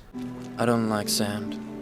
Why is this the best place to bury these lightsabers? Because the audience knows what Tatooine is. That's it. It's just for us, and so it rings completely hollow. And yet it is the note that not only ends the movie, but the entire saga. With one final iris wipe, the Rise of Skywalker comes to a close. Man. The Rise of Skywalker is a movie so hell-bent on capitulating to the loudest corners of the fandom that it ultimately pleases no one. And worse than that, it pisses away any chance for the new fans and new characters to have a satisfying and complete story. Now people are saying that the entire trilogy needed a plan, and maybe it did. Maybe that would have worked out better. I still think the passing of Carrie Fisher would have thrown a wrench into everything, maybe even earlier if the movies were delayed for more planning. And there's definitely something to be said about how Disney rushed out each movie to release every 2 years. It was almost frantic, and some of that has an impact on all 3 movies, not just this one. But I also believe that the onus of the sequel trilogy's failings lie exclusively on Episode 9. Even with 7 and 8 exactly as they are, Episode 9 could have stuck the landing. If they had decided to faithfully continue from where the last movie left off, stuck to their guns, and brought the trilogy to an end on its own terms. But they didn't do that, because they were too afraid. They were scared people wouldn't like it, and every decision was bent into a direction that would make the least amount of people angry. It also made the least amount of people satisfied. But I do have to consider the fact that there are kids out there who probably came out of this movie and absolutely loved it. There are people out there who really enjoyed this, those who were empowered by Rey's courage and the heroism of the Resistance. And maybe, at the end of the day, that's really all that matters. Reviews for The Rise of Skywalker were quite mixed, both for critics and audiences. It was once again very divisive, but leaning much louder into the negative, because the people who hated The Last Jedi so vocally were probably going to hate this movie anyway, and those who liked The Last Jedi didn't like that it retconned everything that made the last one meaningful. But it is Star Wars, and it is the latest in the episodic saga, so despite the critical upheaval, the movie made a killing at the box office, kicking off with a whopping $177 million in its opening weekend, eventually landing at $515 million domestically and just over $1 billion worldwide. Although, interestingly enough, it broke the box office pattern established by the last 2 trilogies. In both the original and prequel trilogies, the first movie made the most, the second one took a dip, and then the third one came back up with a bigger haul than number 2. But The Rise of Skywalker, while still making a boatload of cash, was the lowest grossing of these new 3. A lot of people still saw it, of course, but it did not reach the heights that it could have. But now, with its release, the Star Wars Sequel Trilogy has come to a close. The sequel trilogy is one filled with so much promise. It's a trilogy equally defined by what it was and how people responded to it, all interlaced with spin-off movies that ultimately made Star Wars a little more tiring for a general audience member. It's ultimately all represented by the fact that this is an era of Star Wars that's backed by a studio instead of just one man, which brings with it some pros and cons. On the positive side, Disney wanted unique, different voices to take on Star Wars, to bring their own creative and visual sensibilities to this franchise and do things that hadn't been done before. Unless, of course, your ideas were too unique, or you couldn't get it done on time, or your other projects began to see critical upheaval, and even if a true personal piece of art manages to squeak through, resulting in a movie that made a lot of people very angry, the next movie would pull a complete 180, arguably doing more damage than was there in the first place. It's a very strange era for Star Wars, both for the movies themselves and the fan base at large. But even though The Rise of Skywalker might have dropped the ball, the trilogy itself is not in shambles. It's not a complete wash. The Force Awakens is still a very fun adventure movie, introducing an energetic and enjoyable set of new characters, all the while breathing life back into the old. And The Last Jedi is a personal and slower reflection on Star Wars as a whole, all the while ending on the biggest message of hope the franchise has ever delivered. And of course, people enjoy both Rogue One and Solo for their individual reasons. But there is also a very vocal part of the fandom that hates these movies and hates this era of Star Wars, perhaps even claiming that Disney ruined Star Wars, which, I mean, if anyone ruined Star Wars, it was George Lucas when he changed the originals and then made them far harder to access. In some ways, this feels very similar to the same backlash the prequels received, and looking at how those movies turned out in the long run, I personally can't wait for the day when the kids who love these movies finally grow up and gain their voices. The day that these movies, especially the middle one, go through a cultural reevaluation is gonna be a great day. I just hope it doesn't come at the cost of a new thing that becomes the new worst thing Star Wars has ever done. Oh well. But now we're left with a trilogy of trilogies, a huge, sprawling, decade-spanning saga that chronicles generations. Even with its flaws, it's an incredible achievement to have something at this big a scale tackle something as large as generational storytelling. Not only focusing on new generations each time, but appealing to new generations given the immense gaps between each trilogy's release. Star Wars is a unique franchise for a lot of reasons, and no matter what issues I or others might have with individual movies, the scale, the impact, everything special about the saga can't be understated. It's a franchise that has developed a very personal relationship with its fans. Everyone likes a different movie, everyone likes a different era, and that's all really cool. And thanks to the message provided by The Last Jedi, the franchise, the Force, belongs to everyone. Which means it belongs to you too.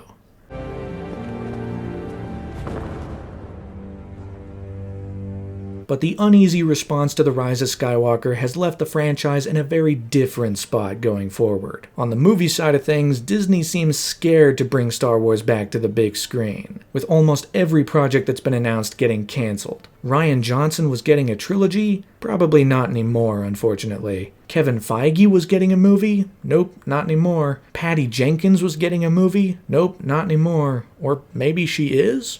Taika Waititi was getting a movie? Well, he was, but that one's also on hold now, I think. Even the Rey movie that got announced has been delayed, although they have finally gotten a new writer on board. Dave Filoni is making a movie, though, closing out the entire Disney Plus side of the universe in one big bang. There's another movie by Jon Favreau on the way, a follow-up to The Mandalorian, and it was recently announced that Simon Kinberg is developing episodes 10, 11, and 12?